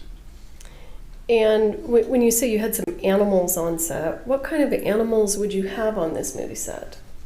Well, certainly the lawmen rode in on horseback, and I think we had some just kind of farm-type livestock. Every day kind of changed a little bit. There may have been some chickens, some goats, some cows, mules. Zebras. There may have been other horses just tied up as prop horses. Again, this was supposed Camels. to resemble a lively working Western town. In terms of Gorillas. those animals, are there specific crew members that are put in charge of managing and caring for those animals? Yes. Is there a name for those people? They're typically called animal wranglers. Okay. And were there animal wranglers employed on this movie set? My recollection is there was a number of them, yes. Okay. So were you all able to complete the filming of that scene with the children and the animals? As far as I recall, we had completed that scene. Do you recall, was there gunfire in that scene? I don't recall. Okay. I know. And we don't want you to assume. No, the lawmen that rode into town were certainly armed as lawmen, but I don't recall any gunfire in that scene. Okay, there wasn't a scene that required shootouts and blanks and stuff like that? Not to my recollection, no. Okay. No chickens And were harmed. What then was the next scene that you all were going to be filming on that day? I believe we moved to the church upon completion of that scene. And what was your understanding of the scene that was to be filmed and perhaps was indeed filmed inside the church that morning? That part of the story we were filming that day was, I think at that point in the story, Harlan Rust had been injured in one of the previous shootouts, story-wise, and he finds this church or happens upon this church. He's So ruined the movie for us. He knows he's being pursued by the law. And I think it was story-wise that he goes to essentially hide in the church and in the hopes that he gets the draw on the lawmen when they enter the church. Didn't he sign a non-disclosure? Kind of a last stand, if you will. And was that scene actually filmed prior to the lunch hour that day? Pieces of it. Pieces of it were. Okay. And have you had an opportunity to see those short clips? I think I saw one piece of that footage, yes, that was covered with the Steadicam. Okay, because this isn't the first time you've met me. It's not. Okay. So I think that we have a stipulation to, let's start with State's Exhibit 112, if you can help me, Mr. Bowe. We'll get set up. This might present challenges for us. So now we have movie footage being shown in court.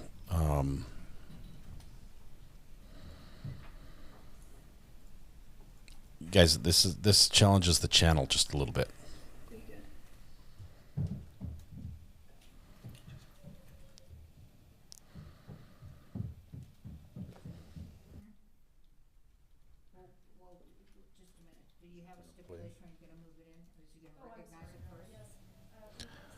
Let's see what's going on here. Ask for the court to admit State's Exhibit 112 and permission to publish. No objection, Your Honor. All right, State's 112. Okay, we're good.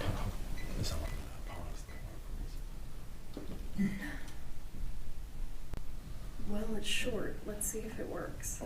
Okay. It's short. Here we go. If it doesn't, well, okay. I forgot about that. There's got to be no music. Please don't have. I don't think they'll have Back music to yet. my Apple computer. These are short clips. Hopefully, it won't freeze. Fingers crossed. Do you see what's on your screen there, Mr. Adiego? I do. And can you, what is this thing that we see before these movie takes? What's the information on that and what's it called? That would be considered the sound slate. So it's a slate provided by the sound department that is used in editing, and the script supervisor also uses it to keep track of scenes and takes. Has time code on it as well. And does it tell you the scene and the take? What's the handwritten stuff at the top? It looks like it says 26 and 118B1. Do you know what that means? Mostly. So I can tell you that, of course, it has the title Rust. It tells you on the left corner the director's name, Joel Souza, and on the bottom right it has the director of photography's name, Helena Hutchins, and then it signifies that A signifies that it's the A camera, and I don't. Is it A or is it B? Says A. It appears to be a red A. Okay. Which Okay. would be Sorry. the A camera, and then it looks like on the top right corner that would be take number 1, and the other numbers typically would be a scene number, so it potentially is scene 26, and then I think 118B would be the note the script supervisor uses for the editors and the writers, and that stuff I don't really get involved with. And who was the script supervisor for this film? Our script supervisor was Mimi Mitchell, I believe was her last name. Okay. And what is that the time? What numbers are we seeing there in red? So it's time code, and depending on how the sound mixer and production wants to keep track of that, sometimes it's actual time. Elapsed time. So if we started at 6 a.m. and we're 6 hours into the day, it would show you, that it's 6.00. Sometimes it's date and time, and I don't often deal with the details of the slate, so those numbers are generated by the sound department. Okay. And fed to the camera. And this scene is taking place where? This is it appears to be the church on Bonanza Creek Ranch. Okay, leap of faith. We're going to press play and hope we don't have any technical difficulties.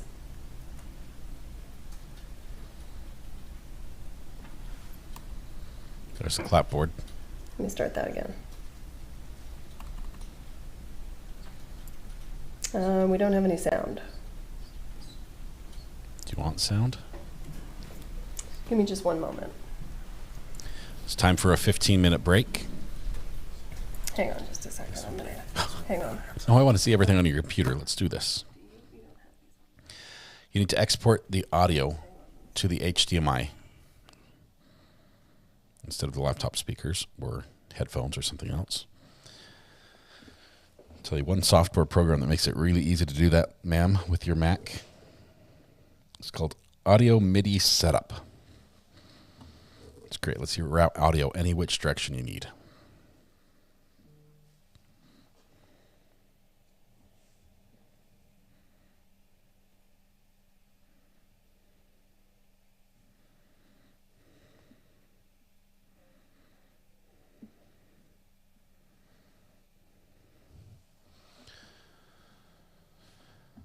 Send for George. Linfont says ABC as in Glengarry, Glen Ross, always be closing. I don't get the reference there, Linfont. Somebody else can explain that. Let Mr. Lewis try to sort out this technical issue, and we're going to continue with your testimony, and we'll come back to it as soon as we're ready. Go ahead. He can put it on that. Okay. He's going to need it. Give it to him. Okay, I apologize that guy for right that. there.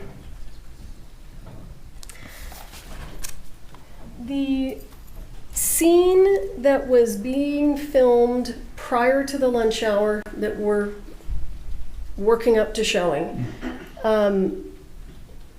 describe what this scene was supposed to be. What was your understanding of what was going to be filmed? That Harlan Rust was going to be laying in wait in this church for the lawmen that he knew were pursuing him, and I think at this point in the story, rapidly catching up to him. I'm sorry, with regard to firearms, what was your understanding about what, if any, firearms were going to be present and used during the filming of that scene? What I understood was that we were going to finish the piece we started looking at, where it's the Harlan Rust's reaction to the lawmen coming in, and then we were going to film one more piece that we would refer to as an ECU, an extreme close-up, where you see Harlan Rust contemplating pulling his gun or not, kind of rubbing his hands, and then he starts to draw the firearm. My understanding is once we had that piece filmed, we were going to do what we would call a turnaround. So we'd then be filming from behind Harlan Rust, Alec Baldwin, seeing the I think it was 2 lawmen come into the church, and then the shootout would ensue from there. So during the scene in the morning, was Mr. Baldwin armed with his prop gun? Yes.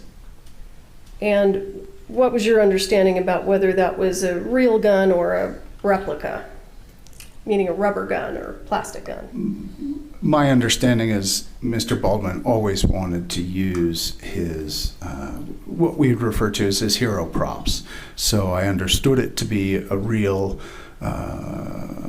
cold gun at that point. Hero props. And when you say cold gun, explain to the jurors what you mean. Cold gun would indicate that the armor and potentially first AD had deemed that weapon safe to be used on set. Cold referring to the fact that the trigger could be pulled and nothing would happen. Did you know whether the gun in the morning was, whether it had dummies in it or whether it was just empty? I don't know. Okay.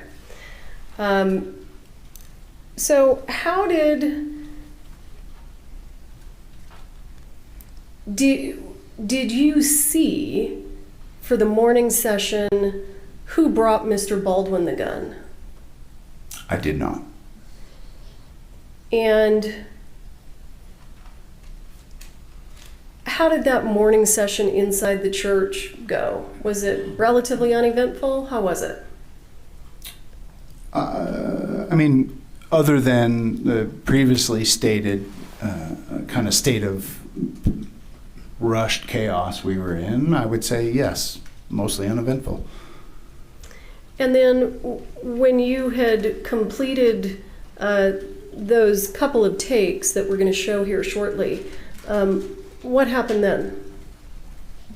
I think that's when we broke for lunch for the day. And approximately how long was your lunch? Typical I think union we were lunch, doing about 3 half-hour hours. lunches. Maybe they might have been a little longer because where lunch was a little bit of a van ride from where we were filming. And when you say a little bit of a van ride, how far away how was that set up? I think that, the production clock for us works on 0.6 of an hour. So it may have been 6 minutes away. So if it was a half-hour lunch, it may have ended up being approximately 42 minutes, for that travel both ways, to and from catering. And is the food just provided for you all right there on set? But there's a caterer and a catering tent, yeah, if not on set, on the facility where we were filming, yes. So approximately what time, if you know, would you have completed lunch and come back into the church to continue filming? Again, I think we started between 6 or 7, so lunch would have been called at 12 or 1 and 42 minutes after that. So for argument's sake, 2 o'clock-ish. Okay. And what was your understanding of anything that was going to take place immediately after lunch and perhaps before filming? Can you explain to the jurors? I believe the decision was made. So we were, for parts of that scene, we were using a Steadicam, which is camera apparatus affixed to the camera operator. And I don't think they were getting quite what they wanted as far as how the photography was portraying the story. So I brought the Dolly in so we could mount the camera on the Dolly and give them a more stable platform.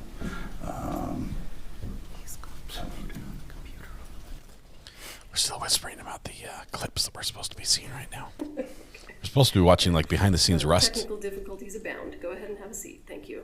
Go sit please down. Continue, sir. Be seated. Off with you, peon. Off with you. Okay. So while these gentlemen were speaking to me, did you explain that this was going to be a blocking? I did not. Let's go there. Explain what the blocking is. So the decision was made to go from Steadicam to the Dolly. So once we, it takes a moment to convert that camera over from one use to another. So I'm getting the Dolly close to the pew where Mr. Baldwin, Harlan Rust would be sitting, and working with the camera operator, Reed. Helena had kind of mentioned where she wanted us, but I believe her and her gaffer were starting to prepare for what's a the gaffer? turnaround of when the lawmen came into the church. So we were just trying to find blocking the shot, we would call it, Just trying blocking. to find the shot that best told the story in that moment that the director wanted to tell, which was to be, my understanding was to be an extreme close-up of Alec starting to draw his weapon, and then from what I know in the edit, his cut would have been, you as the audience see that weapon start to leave his holster, and then we were going to then put the camera behind him to see the lawmen enter the church, and that's when this shootout would have begun in the church. So were cameras rolling? No, we were still blocking the shot. And were you present in the church when Ms. Gutierrez brought the firearm into the church? Yes. And tell the jury what you saw and or heard. I never saw the interaction between Hannah and Dave in the church, but I could hear Hannah telling Dave that the firearm had been checked before lunch and had been locked up during lunch. And then Dave called out cold gun or cold weapon. I heard the word cold, and that's when I went back to focusing on my task at hand, helping Reed and Helena find that insert shot.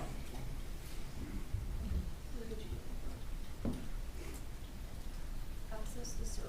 Let's see what's on the server. I'm still trying to iron out this issue. Thank you, Mr. Adiego. Mm-hmm. So She's stalling. do you recall who said cold gun? Did you describe that? Yes, you did. I did. I heard Dave Hall's call. I don't recall if it was cold gun or cold weapon, but I heard the word cold, which typically for me is what I need to hear. And cold gun means it's not going to go bang. Correct. Okay. With regard to Ms. Gutierrez's statement that you overheard about her not having checked the gun since lunch, did that cause you any concern? It did. Why? Just accustomed to armorers checking those guns again on a regular basis, and we had a break. And typically, that any firearm that's brought on set is checked, even if it had been checked previously.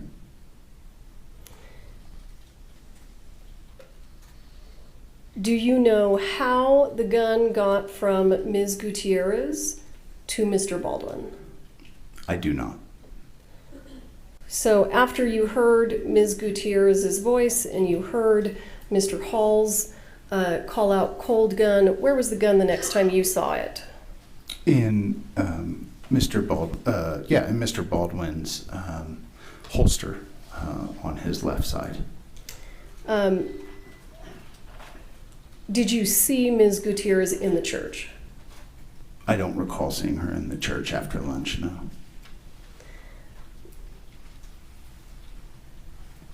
So go ahead and walk us through. Mr. Baldwin now has the gun. Where is he sitting? What is he doing? Take us through this. Got to focus on the names Mr. here. Baldwin seated in a church pew and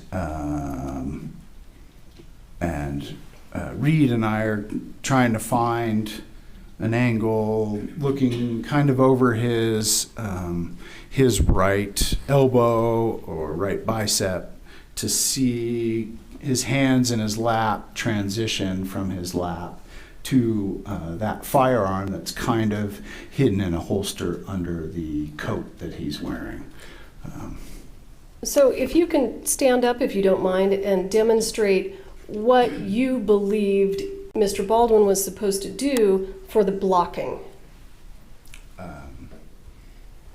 I've got a little tick going when I click on it now. So you guys My can hear what I understanding do. was it was just to reveal that part of, the part of the gun that holds the bullets coming out of the holster, and then that portion of the, that piece of photography was finished.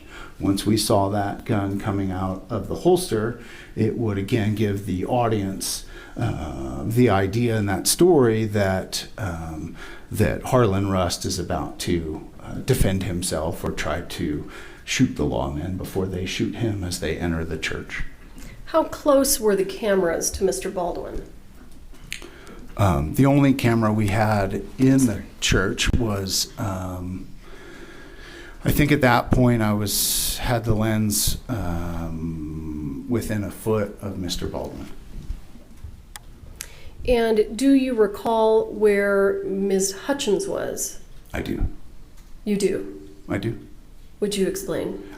So directly, if I'm sitting in the pew as Harlan Rust, Helena Hutchins was essentially directly in front of Rust, having a conversation with her gaffer. So there was maybe a couple of feet of air in between Mr. Baldwin and the pew that Helena and Serge were standing behind, directly in front of Mr. Baldwin. And let me stop you. What's a gaffer? We don't know these terms. My apologies. Gaffer is the head of the lighting department. So he was discussing with the director of photography. My understanding, of course, is they were discussing what we were going to do when we turned around to see the lawman, because we were already lit for the direction that we were filming.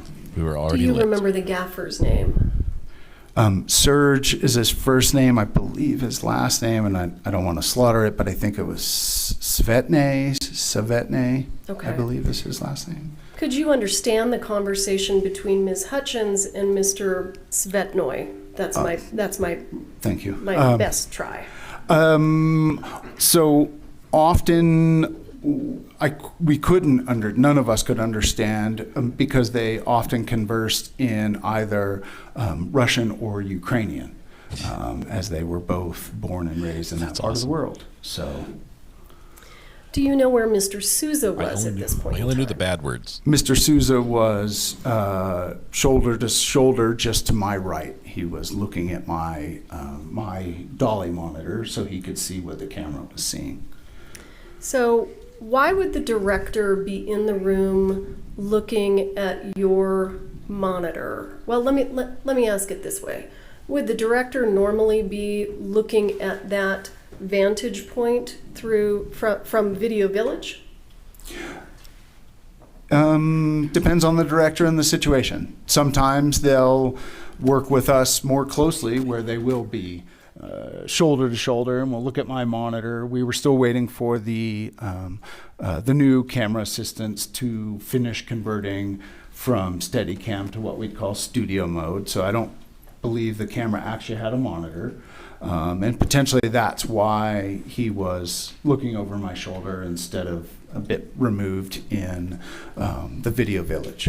Okay, we're going to pause for a moment. Mm-hmm. We think we're going to be able to watch these videos, and that's going to give everybody a much better idea of what was going on in there.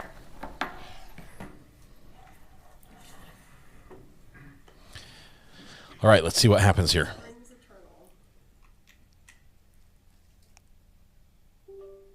Ba-doop.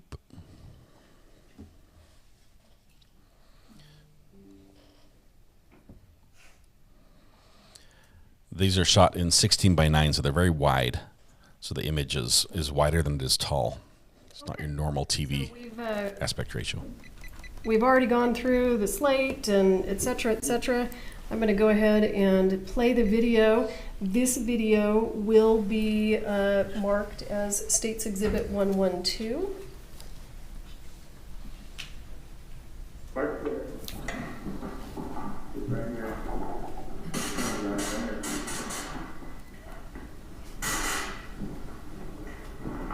What's that noise we hear, that ch-ch-ch-ch? I'm not actually sure. I was trying to figure that out myself. Okay. Somebody has gas. And set, ready, and action. Alan Russ? Did you get up nice and slow? Toss any weapons you might have. Ain't no iteration. Who is the person speaking? Whose voice are we hearing? It sounds like Jensen Ackles. And is he an actor? He is an actor in Rust playing one of the lawmen, is my recollection. Okay, thank you. Stand up slowly and toss in guns. Okay, we're going to do it again. And set, and action. Alan Russ? I was like, what's wrong with his Get up arm? nice and slow. I think it's because he's wounded Toss any in this weapons shot. you might have.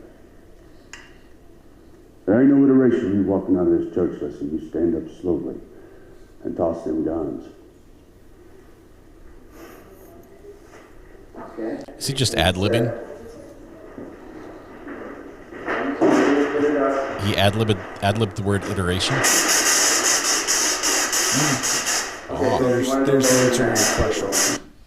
That's the answer to your question earlier. That sounds dust. Why don't you explain to us what we're seeing? So what you just saw for a brief moment was one of the effects department people coming in to smoke the room. Spray at what we'd call atmosphere. So dust or whatever I don't know what's in their spray can, but that is what that sound was. And that's what they were doing, was adding atmosphere that makes it look a little foggy, and if hard light comes through those windows, you would kind of see those lights, the rays of light in that fog.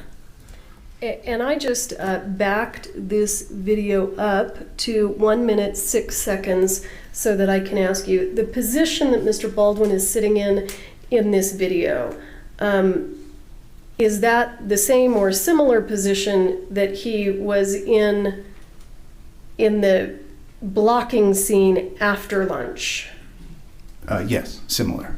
Okay.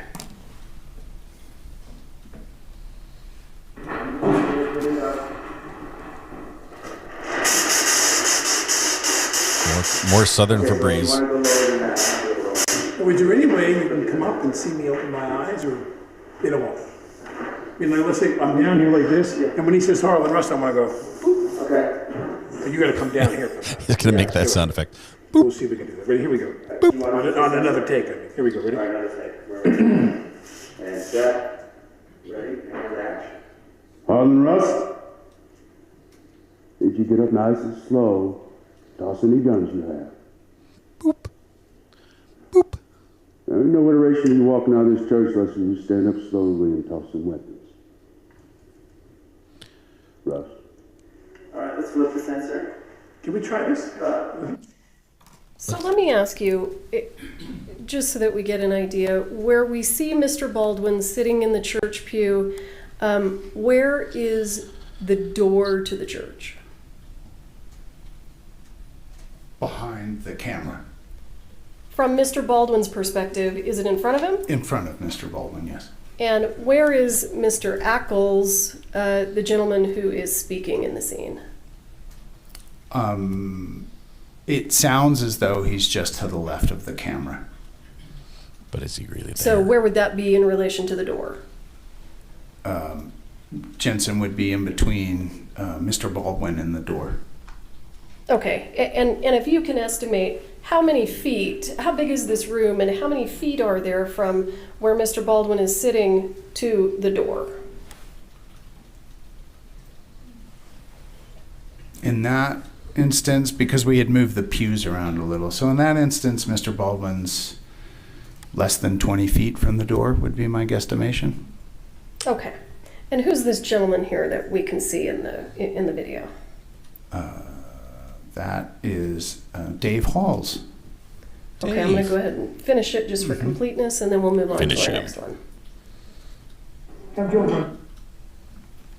That was a sound tech. You saw the boom mic, dude? Didn't get the boom. I am now going to play what will be marked as We're at 77. State's That's Exhibit current. 112A. I would ask the court to go ahead and admit 112A and give permission to publish. No objection, Your Honor. All right, 112A is admitted. You may publish.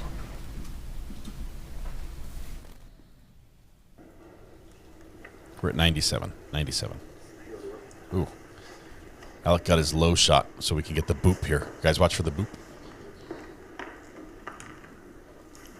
Sound. Boom mic. Out of the picture. Boom mic. Turn the camera. Okay, here we go.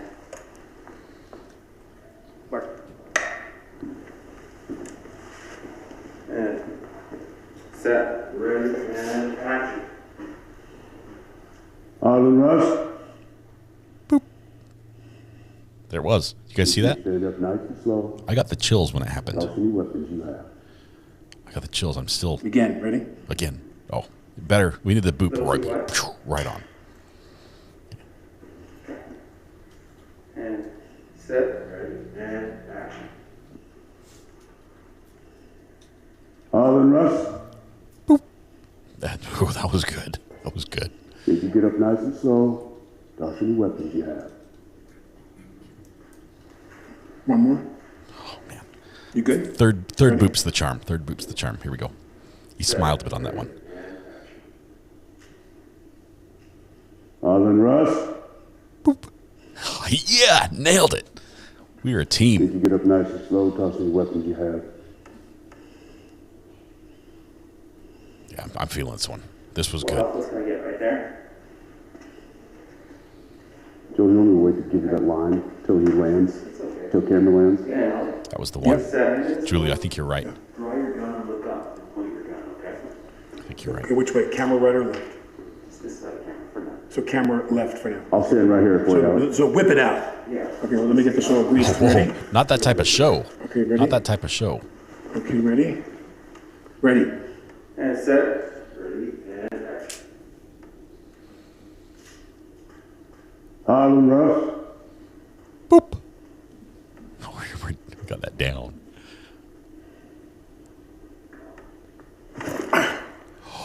Oh my goodness. Oh my goodness. No, no, no, no, no. No, no, no. He's got his finger on the trigger. Where's that hammer? Set, ready, and action. Arlen Russ. Boop.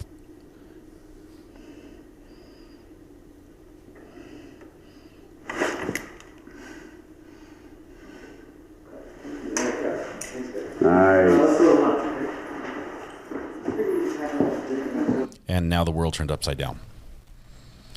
That's how it happens. Okay. So the blocking, you can take these, thank you, Shad. The blocking that you were describing, as a person who was working in the room, were you expecting Mr. Baldwin to pull the gun all the way out? Like what we just saw in those clips? Whip it out, as he said. In the blocking of the ECU. What's the ECU? Extreme close-up. Okay. I was Eastern not. Carolina University. Okay. Go ahead. My understanding was it was just to kind of reveal that weapon coming out of the holster to the camera. So I think that we may have ended your description of what was going on in the after lunch session where Mr. Souza was standing. And were there other people in the church also? Yes. Do you know approximately how many people were in there? Myself, Reed, the camera operator, Zach, the boom guy was. When you say the boom guy, what is the boom? Sorry, guys. The sound. I keep using these terms that common person doesn't understand. My apologies. Holding the sound boom. So recording sound for the sound mixer was in the church. Joel was shoulder to shoulder, like I had described, looking at my monitor. I believe Mamie Mitchell was to his right. Wardrobe, a woman named Doran was in there, I think, looking over Mimi's shoulder at the monitor. Helena, Serge, my direct boss, Reese Price, who's the key grip, he's the head of the grip department, had just come in to work with Helena and Serge. Dave Halls,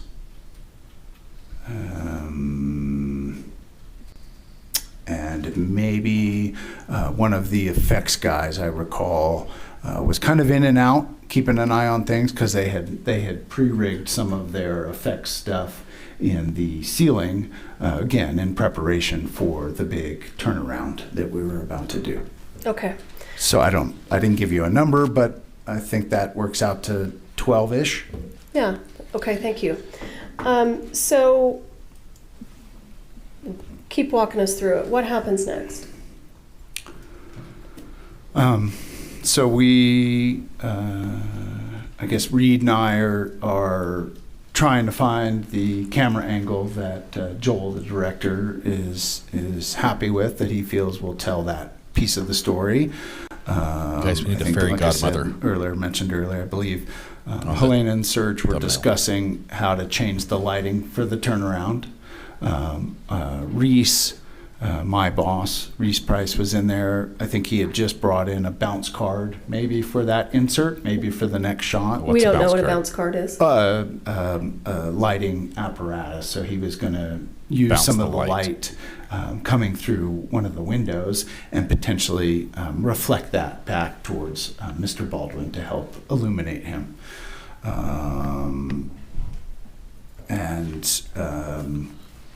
I think Joel and Joel, the director, and Alec had some brief conversation back and forth about what the goal was for that shot, and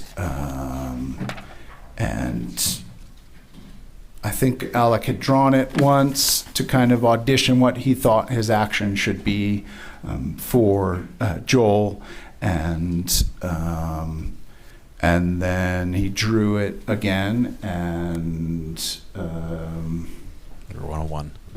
It went off, and instantly, I mean, a firearm went off in a small wooden church, so the concussion, ears ringing, that moment of panic in everybody. I think the first person I made eye contact with was Helena, who was clearly injured by whatever that gunshot was, that noise we had just heard. And in fact, she was starting to go flush, and I think holding her right side. And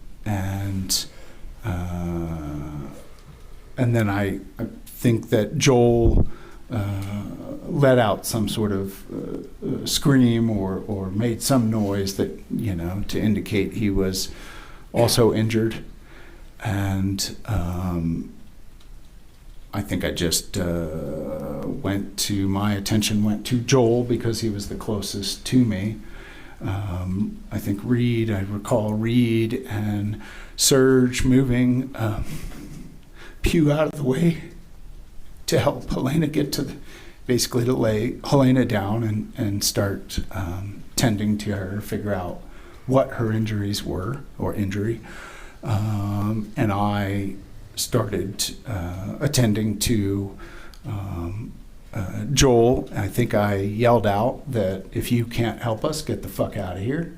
And someone called 911. And I do recall Mimi's voice in the distance talking to 911 and telling where we're at. And I tried to calm Joel down. We had a good rapport, so I just tried to calm him down and let him know that we were going to get through it because I didn't know what else to do in that moment. And then soon after, the medic and the best boy electric came into the church. And I'm going to stop you real quick. The medic, do you recall her name?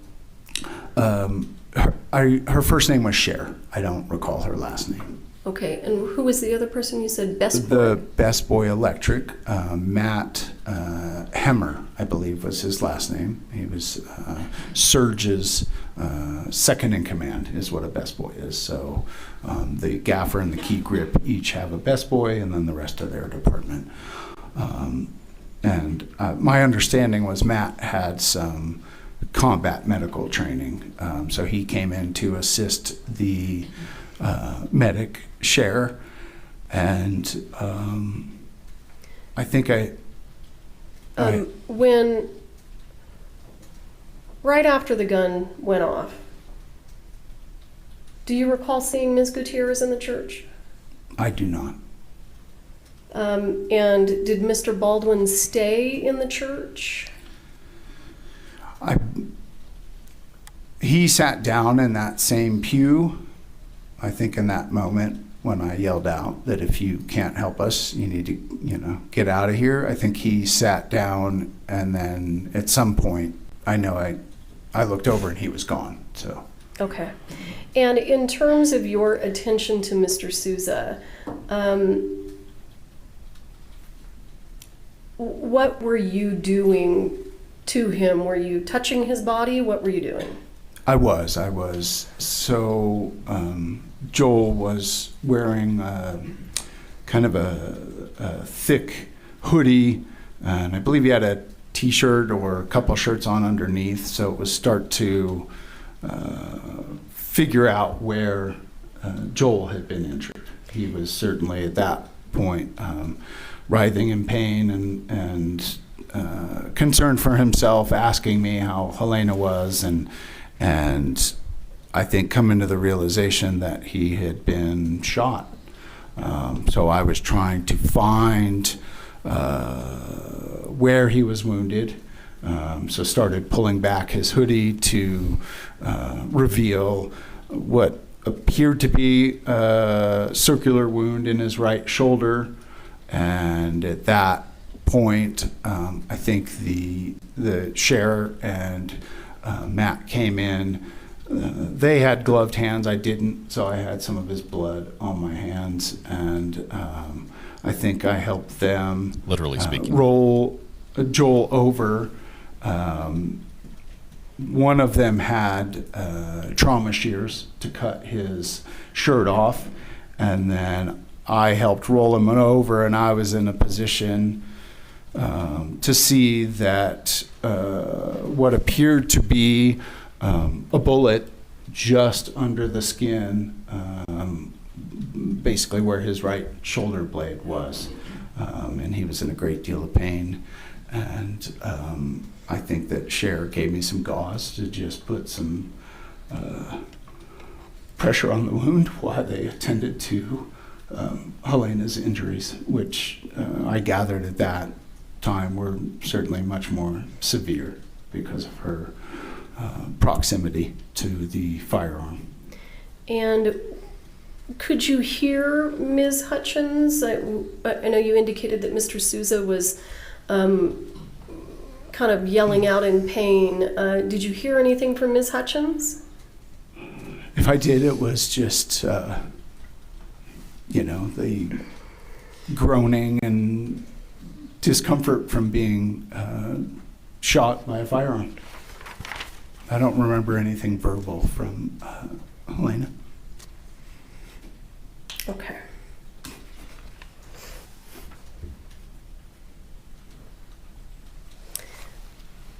And at some point, did paramedics arrive? Yes. And if you know, at some point, was Ms. Hutchins taken for medical care offset? Yeah, thank you, sir. I stayed with Joel until they carried him out, and what I observed was they were trying to stabilize her. I heard them call for a lifeline, so they were trying to stabilize her to get her in a helicopter and get her to whatever ER they felt was appropriate.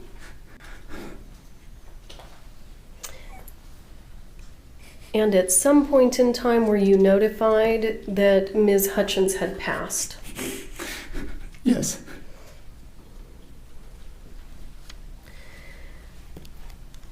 Mr. Adiego, when you heard the gunshot and you saw these people fall, did it occur to you in that moment that it was a live round, that there was a real bullet in that gun? I don't, maybe not in that moment. I think it became clear when, like I mentioned, I rolled Joel over, helped roll Joel over to see what very much looked like a large caliber bullet just being barely held in by his skin. Okay. And is this the first time in your life that you've ever seen a bullet? No. Okay, so you knew a bullet when you saw one? Yes. Okay.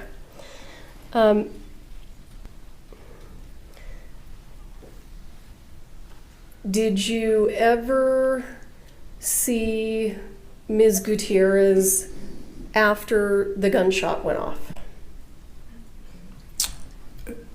Not until today. Okay. And I want to back up. The people who... Ask you guys to be respectful the in chat, camera crew please. that walked off that morning, did you know those people? As well as you can know anyone in 2 weeks, sure. Based on your time on set and everything that you knew about what was going on that movie set, do you have any reason to believe that any of those people planted live ammunition on set? Judge, I'm going to object to speculation, lack of foundation, and whether he knows any of that. Well, I think he can answer the question whether he has any reason to believe that they did or not. Counsel approach. Okay, while they're sorting this out, guys, let's dial it back. If you have something to say in chat that's not kind, let's not say it.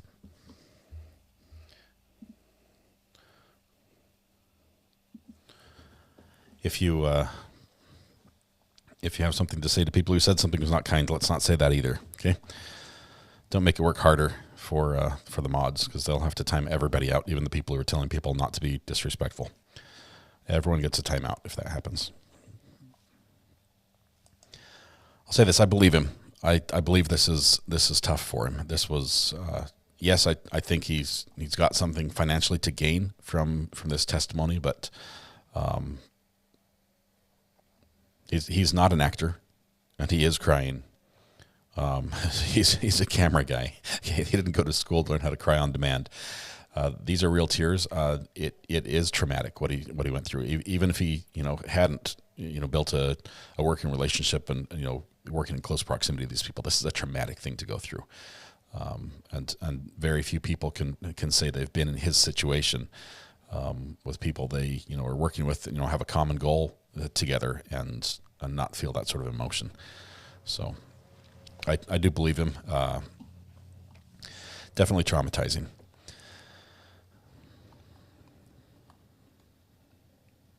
He does look like Walter White, I will tell you, although his goatee is too long, but he does have that look about him. What financial gain? Do you recall the question? We believe there's a lawsuit he's filed, a civil lawsuit. Do you have any reason to believe that live ammunition was planted by disgruntled crew members who left that morning? It was allowed. I do not. And based on everything that you heard when you were in the church after lunch, do you have any understanding of who the person was that loaded that gun? Yes.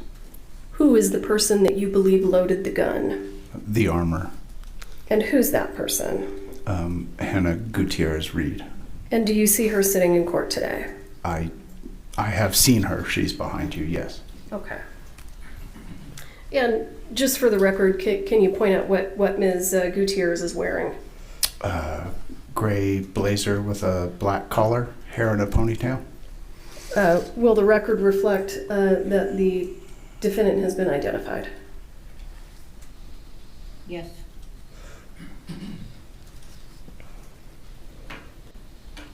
I went back and watched frame by frame the scenes from the movie Take, the blocking. At any point in time when The you hammer were was in the all the way down. church It was not after drawn back lunch, did at you that hear anyone tell Ms. Gutierrez to leave the church? No.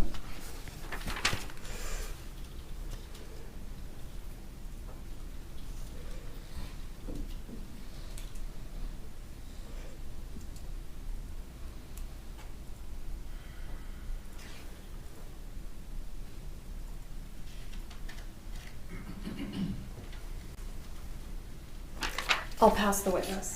Ooh, I might get some cross tonight. Let's see if he comes out swinging here. Thank you, Your Honor. Sir, when you started your testimony, early on in your testimony, you talked about being on 12 prior movies with armor or something like that. Recall that? Yes. And you talked about you're used to seeing ex-cops, ex-military. Remember that? Yes. As the armor, the primary, were those all males? I can't give you a definitive on that. I think there may have been a female or two, female armor that I worked with in the past. But you just didn't, you weren't used to seeing a young 24-year-old armor, were you? A female. I wasn't used to seeing a young 24-year-old armor. And a female. That doesn't play into it for me. So whether male or female doesn't really matter in that case. Okay, and I want to get into another, and we'll work through these topics, but you've talked a lot about things that you think Ms. Gutierrez Reed did. One of the things you didn't tell a jury is that you've sued Russ Production and Alec Baldwin, haven't you? I have. You what? Yes. You have a pending lawsuit right now, don't you? As far as I know, it's pending, yes, sir. And your attorney's in the courtroom? He is indeed. Been watching your testimony? Clearly. See how you do? You'd have to ask him, sir. Okay. And you've sued Alec Baldwin and Russ Production, but you have not sued Hannah Gutierrez Reed, have you? Again, you'd have to talk to my counsel about who I've actually sued. Have you read the lawsuit? I perused it. You perused it? What does that mean? Did you read it, all the paragraphs, or did you just read page 1 and just said, knock yourself out, lawyer, go ahead? I think I got past page 1, but since I'm not in your industry, I don't understand what a lot of that is, and I trust my counsel to represent me. It seems like you're making a lot of opinions earlier on what armors do. You filed a lawsuit. It seems like you could have read your lawsuit, right? Objection, relevance to whether that was argumentative. Well, I want to ask if he's read these paragraphs, because he has a totally different story in his lawsuit that he did today. So I want to ask him if he's read and adopted this lawsuit. And I think he's already answered that. Did you approve your lawsuit being filed? I must have. Because it was filed. Right? Okay. And in that lawsuit, you're suing for a variety of things, punitive damages, right? Again, I'm not a lawyer, sir, so you'd have to discuss that with my counsel. Well, you know you're suing for loss of enjoyment of life. Certainly. Okay. And you know you're suing for medical expenses and non-medical expenses, right? I understood that to be the case, yes. So out of this tragedy, you claim that you have a blast injury, right? I believe that's in the documents you're referring to, yes, sir. Did you go to the doctor for a blast injury? I have talked to my physician about what happened that day, yes. You've talked to your physician. Did they do any tests? Did they take any x-rays? Did you just tell him I was in this? And I described the incident, and he did what he felt was appropriate. What was that? I'm not going to discuss my medical treatment with you, sir. Okay. Well, so you're, in any event, you're suing Russ Production and Alec Baldwin, right? Yes. And you're here telling this jury all about Miss Gutierrez Reed, but in your lawsuit, you talk about defendants, Russ Production and Alec Baldwin, cut corners and cut costs, and it endangered the cast and crew. So you believe that, right? Russ Production? I do. And you believe that their hiring of Gabrielle Pickle and Roe Walters to manage the budget was not a good idea because they have cost-cutting problems on prior sets? You believe that? Correct. Okay. And you also believe that David Halls had prior safety issues, correct? Yes. On a prior set, he didn't manage that safely, did he? That was my understanding. Okay. You also believe, you knew that Miss Gutierrez Reed had asked for more training days as an armorer. You knew that. I don't. In the form of a question, there needs to be a question. It sounds like a statement.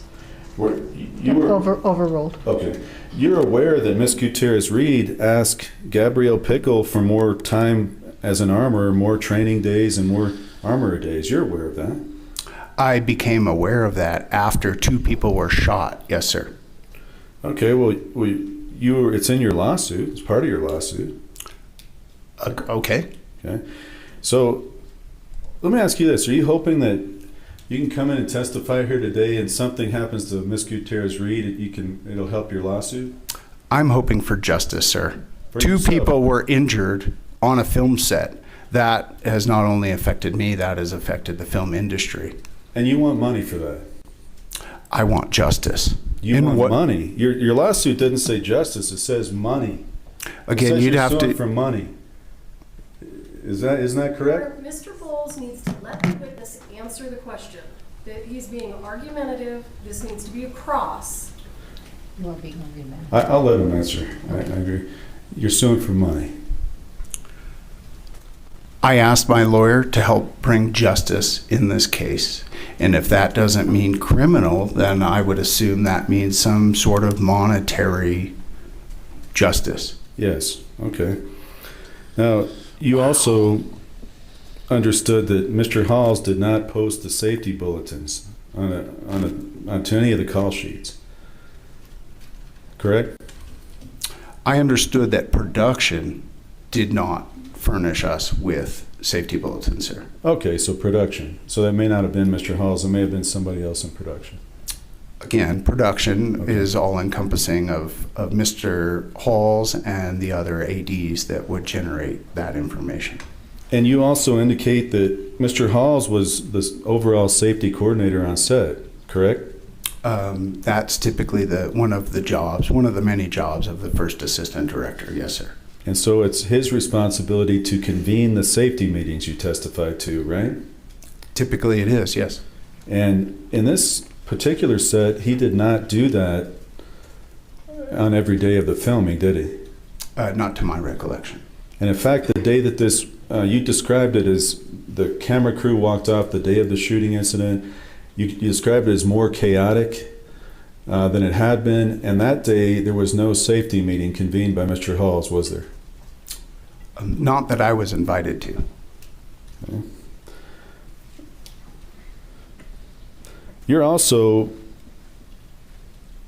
You've indicated that Mr. Baldwin didn't follow gun safety rules. You believe that, right? I do. And you believe that Miss Gutierrez Reed was operating in 2 jobs in props and armor, and you thought that was dangerous, that production did that, didn't you? I did. And you felt it was dangerous and part of your lawsuit that they should not have put her in those 2 positions. Isn't that correct? That's correct. And in fact, sir, you've never been on all of your 12 prior movies with armors, you've never been on a set where an armorer was part-time, right? I don't recall ever working on a set that had a part-time armorer, no, sir. Okay. So this would be your first one on the Rust set where they had part-time? Potentially. Okay. And in fact, because it's in your suit, you thought that was a terrible idea, right? If it says so in the suit, then I must have said that, yes. Okay. And this was a gun-heavy set with guns operating on 17 of the 21 scheduled film days, yet you knew that they weren't paying Miss Gutierrez Reed for more than 8 armor days, right? I had no idea what they were paying Miss Gutierrez. Were you aware that whether There's the her lawyer. armor days had run out by the time of the shooting incident? I was not privy to that information, sir. Okay. And you're probably not also privy to the fact that she was regularly performing props duties as part of her daily duties on the set. Were you aware of that? Did you see her doing those prop duties? I believe that it was noted on the call sheet that she had more than one responsibility. Mm-hmm. Did you ever see her, for example, rolling cowboy cigarettes, having her do jobs like that in her props duties? Can't say that I did. So you didn't see her all the time then? No, because my job takes a lot of focus, and I have essentially 5 bosses at any given moment, so I have to focus on my tasks at hand. Well, that's what you said also, that you didn't see who was in the church, or you didn't see what was happening because you have to focus on your job. You have to focus on your camera and what you're doing with that, right? So you're not always seeing everything else around you.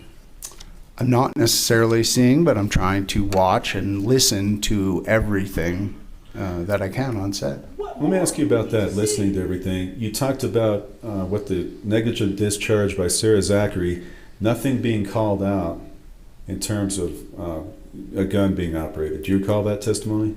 I do. Now, what channel, radio channel, were you using on set, would you regularly use? I'm a grip, so I'm always on Channel 8, sir. Channel 8. And do you understand, or did you understand that the armor operates on Channel 1? And that's when that's called out on Channel 1 and it goes to David Halls. Did you know that? If it only goes to Channel 1 and Dave Halls, then somebody's failed at their job, because their job is to let everybody know what's going on with firearms and ammunition on set. And were you aware then, sir, before you gave your testimony to the jury, that responsibility is Mr. Halls then to call out, we're going to have a gun scene? Were you aware of that? I'm aware of what Mr. Hall's responsibilities are, certainly. Okay, well then, why didn't you say that earlier? That when this was called out, you may have been on the wrong channel. Maybe Mr. Halls didn't call it out. Did you not know that? I don't understand your question. I wasn't on the wrong channel. I'm on Channel 8, where I'm supposed to be, sir. Okay, well then, the failure was not Miss Gutierrez Reed's, which you wanted to imply to the jury. It was Mr. Halls, wasn't it? Miss Gutierrez Reed loaded a firearm that killed my friend and injured a director. I'm not talking about the incident. I'm talking about the negligent discharge with Sarah Zachary. We're talking about that incident. Now, first of all, you have no idea who loaded that weapon that Miss Zachary negligently discharged, do you? I wasn't there when the weapon was loaded, so no. Okay. And you have no idea, but you said earlier you don't even know if there was a bullet in it. I saw a bullet in Joel Souza's shoulder. I'm not talking about that. I know you want to keep coming back to it for your lawsuit, but I'm talking about Sarah Zachary's negligent discharge. That was a jab. To Mr. Bowles' tone, indicating that this... Please, no commentary. Yes, I All won't, right, Your Honor. all right, I won't. thank you. So, with regard to Sarah Zachary's negligent discharge, you have no idea whether it was a blank, whether it was a live round. You just don't know. Correct. Okay. Now, you talk a lot throughout your testimony about all these failures you find in Miss Gutierrez Reed, yet in your lawsuit, it's all about production of Mr. Baldwin. Can you explain that? Why you talk about production of Mr. Baldwin in your lawsuit and not Miss Gutierrez Reed? I would refer you to my counsel, sir. Because I didn't write that lawsuit, so Okay. I would refer you to my counsel for those questions. You went after the people with money for the lawsuit, right? And I went after production, the people responsible for hiring the people that killed and shot someone on a film set. And you, as part of that, talk about that the decision to hire Miss Gutierrez Reed was motivated by production's desire to have a quick and cheap production. That was part of their desire to hire a cheaper position in that role, make her do two jobs, right? Apparently that's what it says. That's what it says. Okay. And this is you indicated cross. that this was constantly rushed and reckless and chaotic on set, correct? Correct. And you heard Mr. Baldwin a couple of times at least rushing people and telling them to move, right? I did. Okay. Did you hear Mr. Halls do that also? I did. Did you ever stand up to Mr. Baldwin and say, no, we're not going to move this fast? That's not my job, sir. Okay.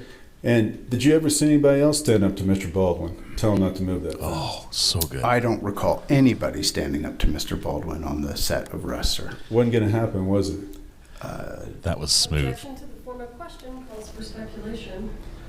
You never saw anybody. Restate the question. Yes, Your Honor. You were aware, based on your seeing Mr. Baldwin, how he interacted with everybody, it was your perception nobody was going to stand up to him, wasn't it? Correct. Yeah. Because he's running the show. He's the big boss, right?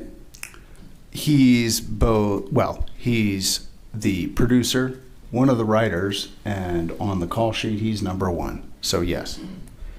So wouldn't you find it difficult for a 24-year-old female armor in her, as you call it, her second movie, with everybody else, grown men, not standing up to Mr. Baldwin? Wouldn't you find that difficult for her also? I wasn't in her position.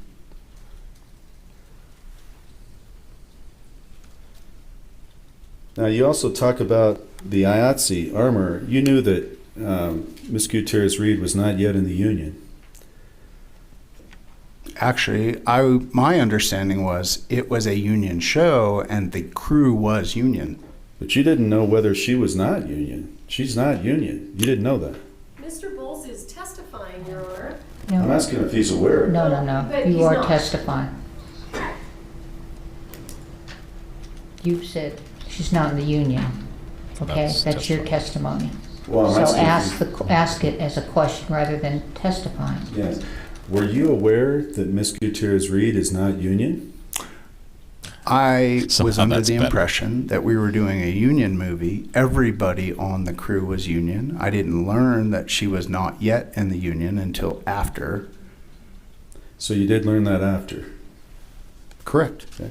And you know from your experience in over 100 credits and being on a movie, having the union behind you makes it likely that you can stand up. I mean, in other words, if there's a safety issue and you have your union behind you, you can raise that because you've got the union. On a union movie, any crew member has the support of a union, whether they're union or not. They are represented by IATSE. Well, could you have stopped the whole production if you wanted to, if you saw all these safety issues? I certainly could have voiced my opinion. Whether or not they would have honored that and stopped anything, I cannot say. Okay, so you did say on the negligent discharges, you went to Mr. Halls and you told him you were concerned, and you told him you're concerned about safety. Is that correct? That is correct. And you also told his second AD, Ann. You told both of them, right? Ann was his second, just to be clear. But yes, Second- I did second. mention it to Ann as well, that Your I was second concerned be a and that third. this needed to be on the daily production report, knowing that the other producers typically read the production reports, as would the insurance company or whoever's bonding the film. Okay, and you didn't see anybody do anything after you made those complaints? I wouldn't necessarily see anybody do anything because they would potentially be on Channel 1 having that conversation amongst themselves. Well, did you see anything happen, like additional training, any kind of actions taken by Mr. Halls that you saw? I didn't see anything change. Okay. So the day of the incident, the day of the shooting, you indicated to Miss Morrissey on direct that you didn't see Miss Gutierrez read in the church, but you didn't have concerns or words to that effect, that after the firearm had come into the church, you didn't have concerns because I think you testified the armorer would check that. Is that what you said? I believe that misstates the testimony. Well, tell me what you said. I may have misheard it. Tell me what you said. I don't know what you're getting at. I don't know what you want me to Well, restate, sir. Let me ask you, you didn't see Miss Gutierrez read in the church? I only heard her in the church. Did you look around and after you heard her to see if you could see her in the church? No. Okay. So did you see if anybody else, Sarah Zachary from Props, was in the church? I think we've already covered this, and no, I don't recall anybody from the props department seeing anybody from the props department in the church. Okay. Now, Sarah Zachary, I want to talk about her for a minute. You knew, or were you aware that she would load firearms too at times? I became aware when she had a negligent discharge on set. Okay. Did you also ever see her loading firearms on set? I don't recall beyond that incident her really dealing with firearms, if at all. You know that Sarah Zachary was Hannah Gutierrez Reed's boss? I do. As props master? Okay. And now earlier you talked about your understanding of armor, but isn't it true that props department is in charge of the ammunition? Those are props. That's my understanding of how the props department works, sure. Okay. So when you said earlier that the guns and ammo would be the armor, in reality, the ammunition falls under the props department. It's a prop. My understanding is live ammunition is absolutely the armorer's responsibility. Any other ammunition that may be used in belts or bandoliers or strewn about on set falls under props. Well, live ammunition is never supposed to be on the set. When I say live ammunition, I'm referring to blanks. Okay. Something that can go bang and hurt someone. Okay, so let's be clear. You're not, a blank is not a round with a projectile. It's not a real bullet. It's a blank that shoots powder, right? Go ahead. Go ahead, I'm sorry. My understanding of blanks are, it looks very much like a real bullet. They're crimped differently at the end, so they don't actually contain a bullet. But beyond that, I don't know that I would, I don't know if they're marked in any other way other than seeing the ends crimped. Okay. And you've never been in armor yourself? I've never been in the props department at all, no. Or the props department. So when you make opinions about what you think, you really have no idea because you've never served in that role. It's just what you've seen over other movies? It's what I've learned in almost 30 years in the film industry, yes. Okay.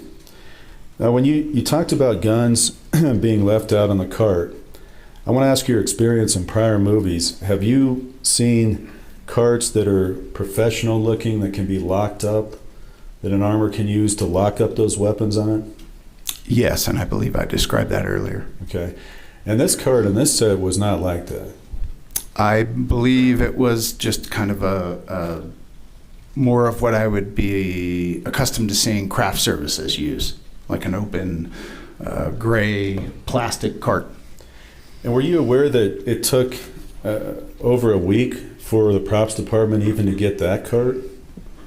I'm not in the props department. I'm not really aware of what they do. Okay. In that sense. So this cart that they had on set that they were supposed to use for their firearms, on this Rust set, it wouldn't lock. It was more like something you would see in the crafts department. So and production provides that, right? Again, I don't know what the props department brought or what they were provided. A lot of us rent the production companies our appropriate gear. Some of that may be carts, some of that may be tools. Okay, so you don't know. No. You also don't know if the firearms that you said were laying out from time to time on the cart were real firearms or were plastic, were replica. You don't know that for sure. I can tell you that the firearms certainly looked real as they would reflect the sunlight. They were certainly metal firearms. Whether they were actual firing guns, no, I don't know. But my experience is any firearm, even rubber dummy, at the very least in some sort of soft firearms case, a bag, somehow protected and not laying on top of a cart that's not secured. Well, you saw the gun socks they have, the protective cloth carrying for the guns. You saw those, didn't you? There may have been a long gun or two that had some sort of sock or some soft covering on them, sure. And the handguns had the socks too. You never saw those? I don't recall seeing the handguns in any kind of container, sir. Okay.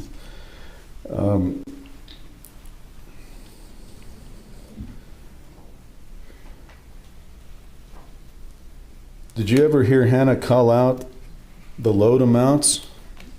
You testified earlier you didn't, but you weren't always around those scenes when Hannah Gutierrez Reed was dealing with the firearms, were you? I was on set 95% or more of the time, so there may have been an instance where she called out whatever power that blank load would have been, and I missed it. And again, if she's calling it out on channel 1, and Mr. Halls is supposed to then communicate that, and you're on another channel, she may have called it out and you didn't hear it. Well, the protocols on set typically is the armorer would call that out verbally. What she does on her radio, I don't know. I'm not on that channel.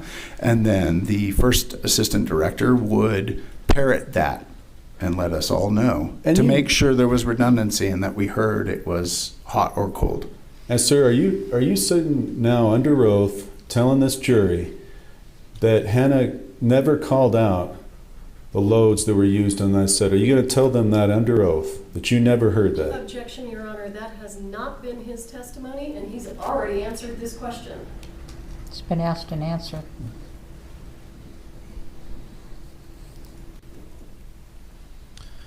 Wow. So other than reporting to Mr. Halls and the second, did you ever report this to anybody else if you were so concerned about it? Did you report it to Gabrielle Pickle? Did you report it to anybody else? Did you report it to Joel Souza? I believe that Joel Souza and Helena, before she was killed, had a conversation about some of the safety issues, that was my payroll question. issues, and I did notify Objection, Local 80, non-responsive. which was the union that represented me while I was making that movie. When did you notify Local 80? You'd have to contact Local 80. It was early in the movie, and I can't give you a definitive date, sir. Well, no, I'm asking you. I'm not going to contact Local 80. They're not here in court. He's already indicated he doesn't remember. Judge, can I do my cross-examination? Well, if you do it properly, you can. I'm doing it properly. Listen. Ask the question about the date. He said he didn't remember, and then you started to tell him you weren't going to ask that person, and that he was going to tell you in so many words, okay? Yes. So let's not be argumentative. Let's just ask him. You can ask him one more time. So, do you have any idea what date you may have contacted Local 80? I believe it was in the first week of production. Okay. So the first week of production was before any hot tip coming in on the post-it accidental note. discharges would have happened. That doesn't mean I wasn't concerned about safety. And I understand, and my question was not that. I understand you were concerned. My question was, that was before any of the accidental discharges. I don't recall exactly if that was before or after, but once I contact Local 80, that doesn't mean I stop talking to Local 80 throughout production. So I think we had more than one conversation about it. Because you're contacting Local 80, did they do anything about it? My understanding was they contacted the New Mexico local, which is 480, and a representative from 480 showed up, and possibly a representative from the camera union, Local 600, also showed up. What happened at that point? Did they do anything? They have conversations that I'm not part of, sir. Yeah. Ultimately, the camera crew was disgruntled, and they walked off the day before the shooting. Part of that was their hotel situation. You were aware of that, weren't you? I don't know about disgruntled, but I know that they were promised hotels or housing, and those promises never came to fruition. Okay. And so they left, and the next day when there had to be a new camera crew, they had to get some more people. You were aware Video Village was down? I was not. You didn't know Video Village was down at all? Asked and answered, Your Honor. The judge is going to admonish both of them to knock this off. The attitude, and it's necessary. Defense has to bring the heat on this one because this guy had so much stuff that was not very helpful to Anna's case, right? So he has to come and he has to swing hard, but the prosecutor also has to make it look like defense is swinging hard, and this is just not right. And so she's practically throwing her glasses, lots of theatrics, waving the hands. You hear the drama, the exasperation in her voice. This is part of the theater that is the courtroom. and anytime you have a witness who comes in who's that damaging to the defense's case, you're going to see this type of exchange. So that we saw this was going to be coming. The judge has seen it before. She's not impressed by it. She's got her hand in her chin. She's like, guys, knock it off. Both of you. Ask questions. Don't repeat yourself. No commentary. Don't testify. Prosecution, tone it down. Chill. So we'll see who you can still see from her body language, that prosecutor, that she's waving the glasses in the judge's face. Your Honor, it was asked and answered. Good stuff. I love this. I love the spiciness of the attorneys, the exchange. This is good stuff. The judge just had this face for pretty much the whole trial. I think she has a headache at this point.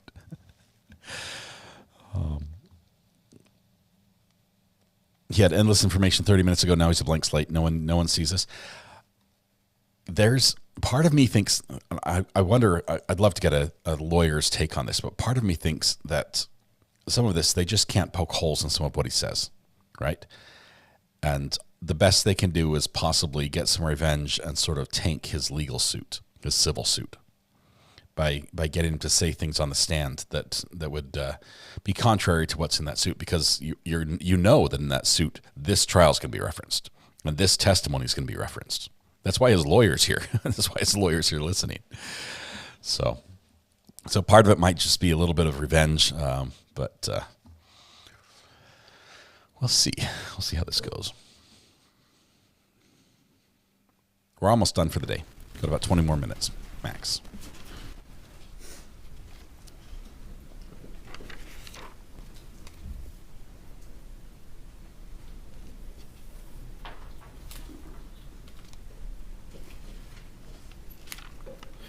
You, sir, you said earlier Baldwin always wanted to use his hero props, or words to that effect. Do you recall that? Yes. And by that you meant he wanted to use the real, for example, the real revolver? That was my understanding of his the way he liked to perform. Yes, sir. Okay. And would that also include, sir, the knife, those kind of? Is that what you're meaning by hero props? My recollection is Mr. Baldwin always wanted to be ready to call rolling when he was ready. So hero props in his wardrobe, essentially ready to go. Okay.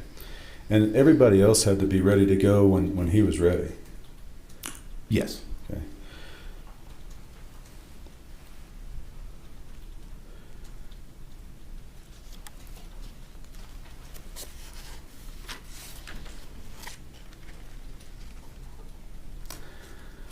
So that, sir, it was your understanding, you may have said this, and I just want to go back over it, but that Mr. Baldwin did not, that scene or that rehearsal did not require the draw. Was that your understanding? My understanding was it was really just the initiation of that movement was the part of the story that Joel Souza wanted to tell. Okay. And that, I think you called it an extreme close-up shot of his hand? Correct. Coming out. Okay. So it would be coming out of his holster, and there would be an extreme close-up on that. Correct. The frame would have been essentially his right hand going into his coat to draw his firearm. Okay, sir.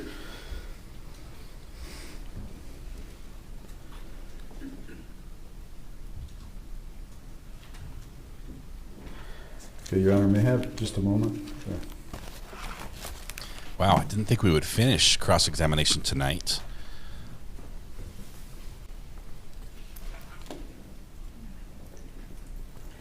Your Honor, that's all the questions we have. Redirect.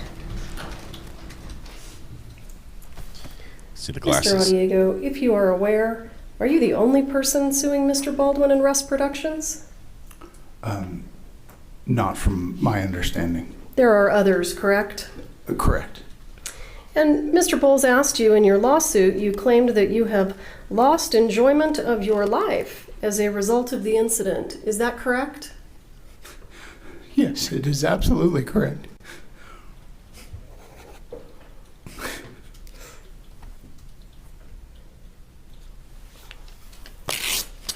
Just to be clear, did you receive a subpoena for your testimony today? I believe that my counsel received a subpoena from both sides for today, yes. Do you know, sir, did anyone force Ms. Gutierrez to accept a job as an armor and props assistant? Force her? Not that I'm aware of, no. Do you know if anyone forced Ms. Gutierrez to continue working on the set of Rust when things were chaotic and difficult? Not to my knowledge, no. Is Mr. Baldwin on trial today? It appears that he is a bit, yes. I'm asking you, is this the trial of Mr. Baldwin? No, it's not. Is this the trial of Rust Productions? No, it's not. Is Mr. Halls on trial today? He is not. On October 21st, 2021, did Ms. Gutierrez show the dummy rounds to the cast and crew, as you have indicated is proper safety protocol for armorers? Not when I was on set, no. Did Ms. Gutierrez shake the dummy rounds for the cast and crew? Not when I was on set, no. If Ms. Gutierrez had shown the dummy rounds to the cast and crew, what do you think would have happened? We object to speculation. If he has an opinion, if he knows based upon If he has an opinion? his personal knowledge. In your opinion, working on this movie set with Ms. Gutierrez and working on other movie sets with other armors, if she had taken the dummies, rattled them, showed them to the cast and crew, do you think that live round would have been discovered? No. You don't? Oh, pardon me. Had we looked at all of the ammo, we would have known whether it was dummies or live. Who made the decision messed up not to show the cast and crew the dummy rounds prior to handing the gun to anyone in the church? I would guess the armor or... Again, he's just guessing. He is... All right, that's his Sustained. answer. He guessed, so we'll strike it. Yeah. He guessed.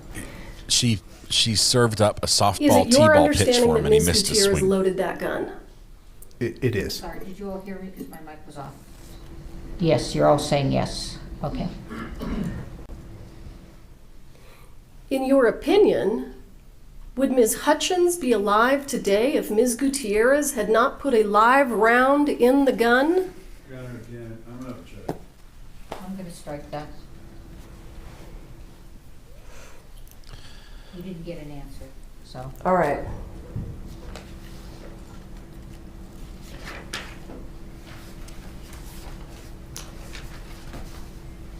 Who is the person on the set of a movie who is in charge of firearms? Asked and answered. Sustained. She's trying to get her wheels spun up for a finish. I'm not sure if she's going to get it here. Do you know why your civil lawsuit doesn't include Ms. Gutierrez? You'd have to refer to my counsel for that answer. The answer is no, he doesn't. She's trying Have hard you for a big testified finish. today in order to further your civil lawsuit? I've testified today to bring justice for the death of my friend. Thank you, sir. Thank you. Nothing further. All right, you're excused. Thank you, sir.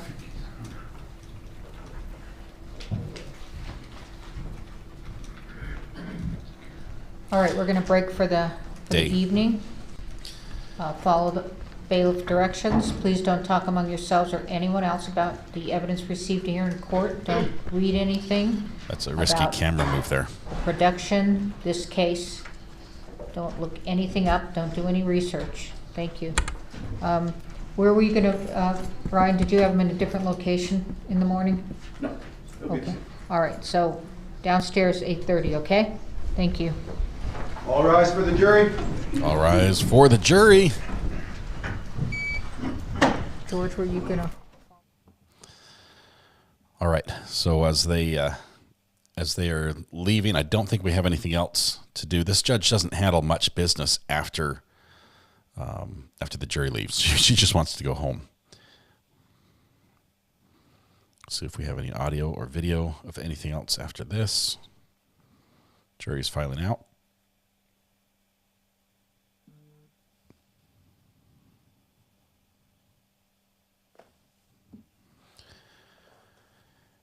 And Thank you. seated.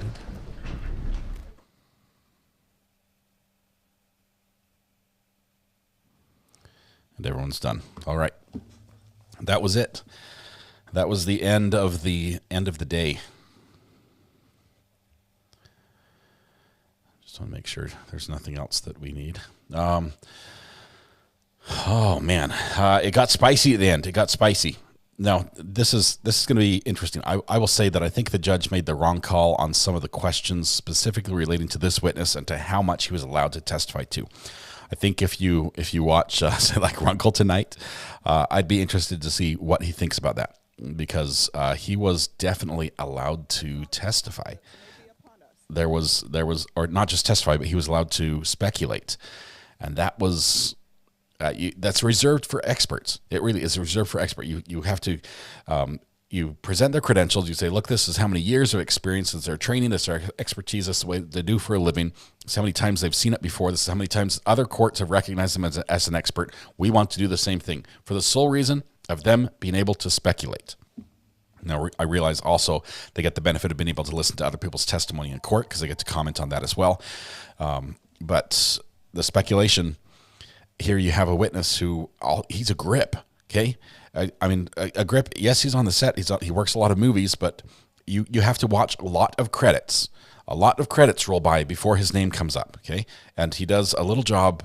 It's an important job. It's with the camera. He's in the scene. He gets to see a lot of the big actors, but he's not the guy that's over everything. He's not in position of management where he can say, hey, so-and-so is not feeling, I'm checking the safety things and the armor is not doing what they're supposed to, calling out when a gun's brought into the set, or, there's supposed to be an extra check here that wasn't done. He's not that person, but he was allowed to testify broadly about many different other things, about props, about armors, about the safety meetings that are supposed to be held. Got into the stuff about union. He testified far beyond his area of expertise, and several times over objection, the judge allowed him to literally speculate. And she said, if he has an opinion or if he knows, it's like, No. Opinion. If he has an opinion, that's a no-go zone for me. All right. That being said, we are done for the day. We have just wrapped up part 2 of day 3 in this trial. I did go back and watch the slow motion of Mr. Baldwin on those scenes, the little takes of him practicing that shot. And on the very last take, it happens very quickly because it is a fast draw. But from what I can see, it appears that he draws with his thumb on the hammer and his finger on the trigger. And then as he draws with his thumb on the hammer and his finger on the trigger, as he points the gun, he brings his thumb over to the side. That's what I saw in looking at it. And that's a problem. Because if he grabs the gun and pulls on the hammer, it would cock. And with his finger on the trigger as he's aiming and gripping the gun and pointing it out, it can squeeze the trigger. And yeah, the story that we hear that his finger wasn't even on the trigger, I'm not sure I can believe it now when all the takes that I've seen show that his finger's on the trigger as he draws the gun. But that's going to be something that comes up in his case. Do want to thank all the mods. Thank you very much. They are working overtime today. They really are. People mentioned she is very young to be doing this type of work. I wonder if it will be questioned about her background and if her stepdad had taught her about armory work. That has come up already. We've heard a little bit about that. Kristen, I'm not sure if I can play it. Honestly, I'm a little worried about those clips already because they're footage from a movie set. I have to be very careful about that footage. So let's see. Go into Emily now before Runkle starts. That's a great mix. I'm not sure if I can send to Emily yet. I'm not sure if I think she has hers locked down so nobody can refer to her. Oops. Give me just 1 second. Close that. It's move selected, add a redirect. All right, we will be back on tomorrow. Same thing, about 8:45 we're going to be starting. See, Danny on Direct is also talking about this. I expect to bump into Danny on Direct when we're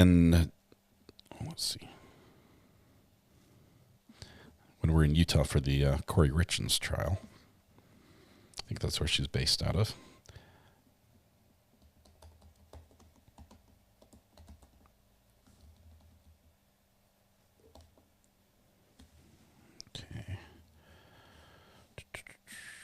Yeah, I can't. I was going to send you somewhere, but I can't. I'll send you to Runkle instead. He's not going to be on for a while. Runkle the Bailey for his recap. He's not starting until 8:30, so you've got about an hour and a half. Can you explain the motion that came in about Hannah not speaking with counsel? Don't understand it. Kenny, this happened right before lunch, and this was broken, at least I saw it, and it came in through a reporter who was there in the courtroom. This is, let's see here, just 1 second. This was Phaedra Hayward is a reporter for, let's see, the New Mexican, and she says, 1 second here, just before lunch. Okay, this was just before lunch. She tweets this out. She says, order filed during lunch denied oral motion from Hannah Gutierrez Reed co-counsel to withdraw from the case. Ordered him to remain at counsel table, but refrain from talking to Hannah at her request. So the guy, Mr. Bullion, who had the little goatee that was on the defense table, had requested to withdraw from the case. The judge issued an order saying to him, denying that. You have to stay at the table, just don't talk. Just shut up and don't talk. The judge is probably doing this because it would look funny if suddenly one of the lawyers who the jury has seen throughout the trial just disappears, is up and gone. Okay, so he's going to be there. He'll have a null role in the rest of this case. He'll just be sitting there doing nothing and getting paid for it, I guess.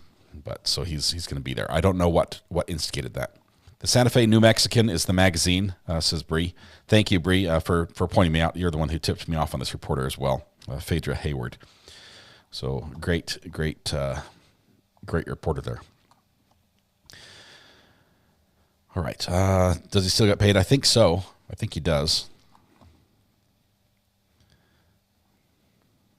All right, I think we're good. I think we're good. It's late, man. It's almost 7 o'clock here. What more do you need to see? That's the wrong button. Let's see. Let's do this one. There we go.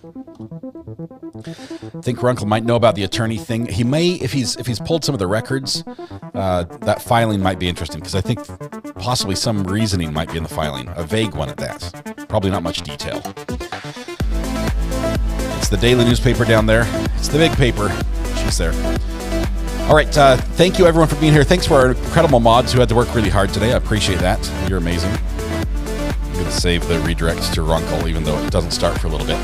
Oh, wait. Dr. Joe's on. Hang on. I'm going to bail on Runkle for just a bit. Let's see. We're going to go over to Dr. Joe, see what's up with...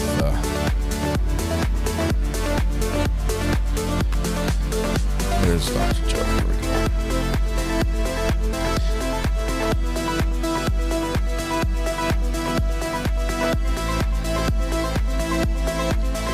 Trying to find his live stream. Oh, there he is. Here he is. Got him.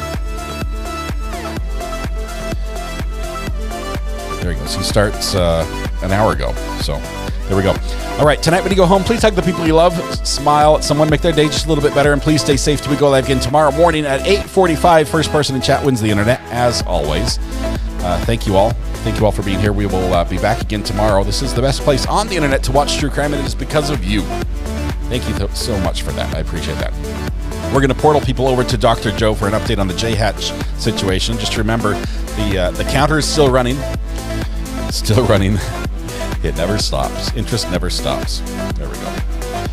All right. You guys have a good night. We'll see you guys tomorrow. All right. Be good. Bye.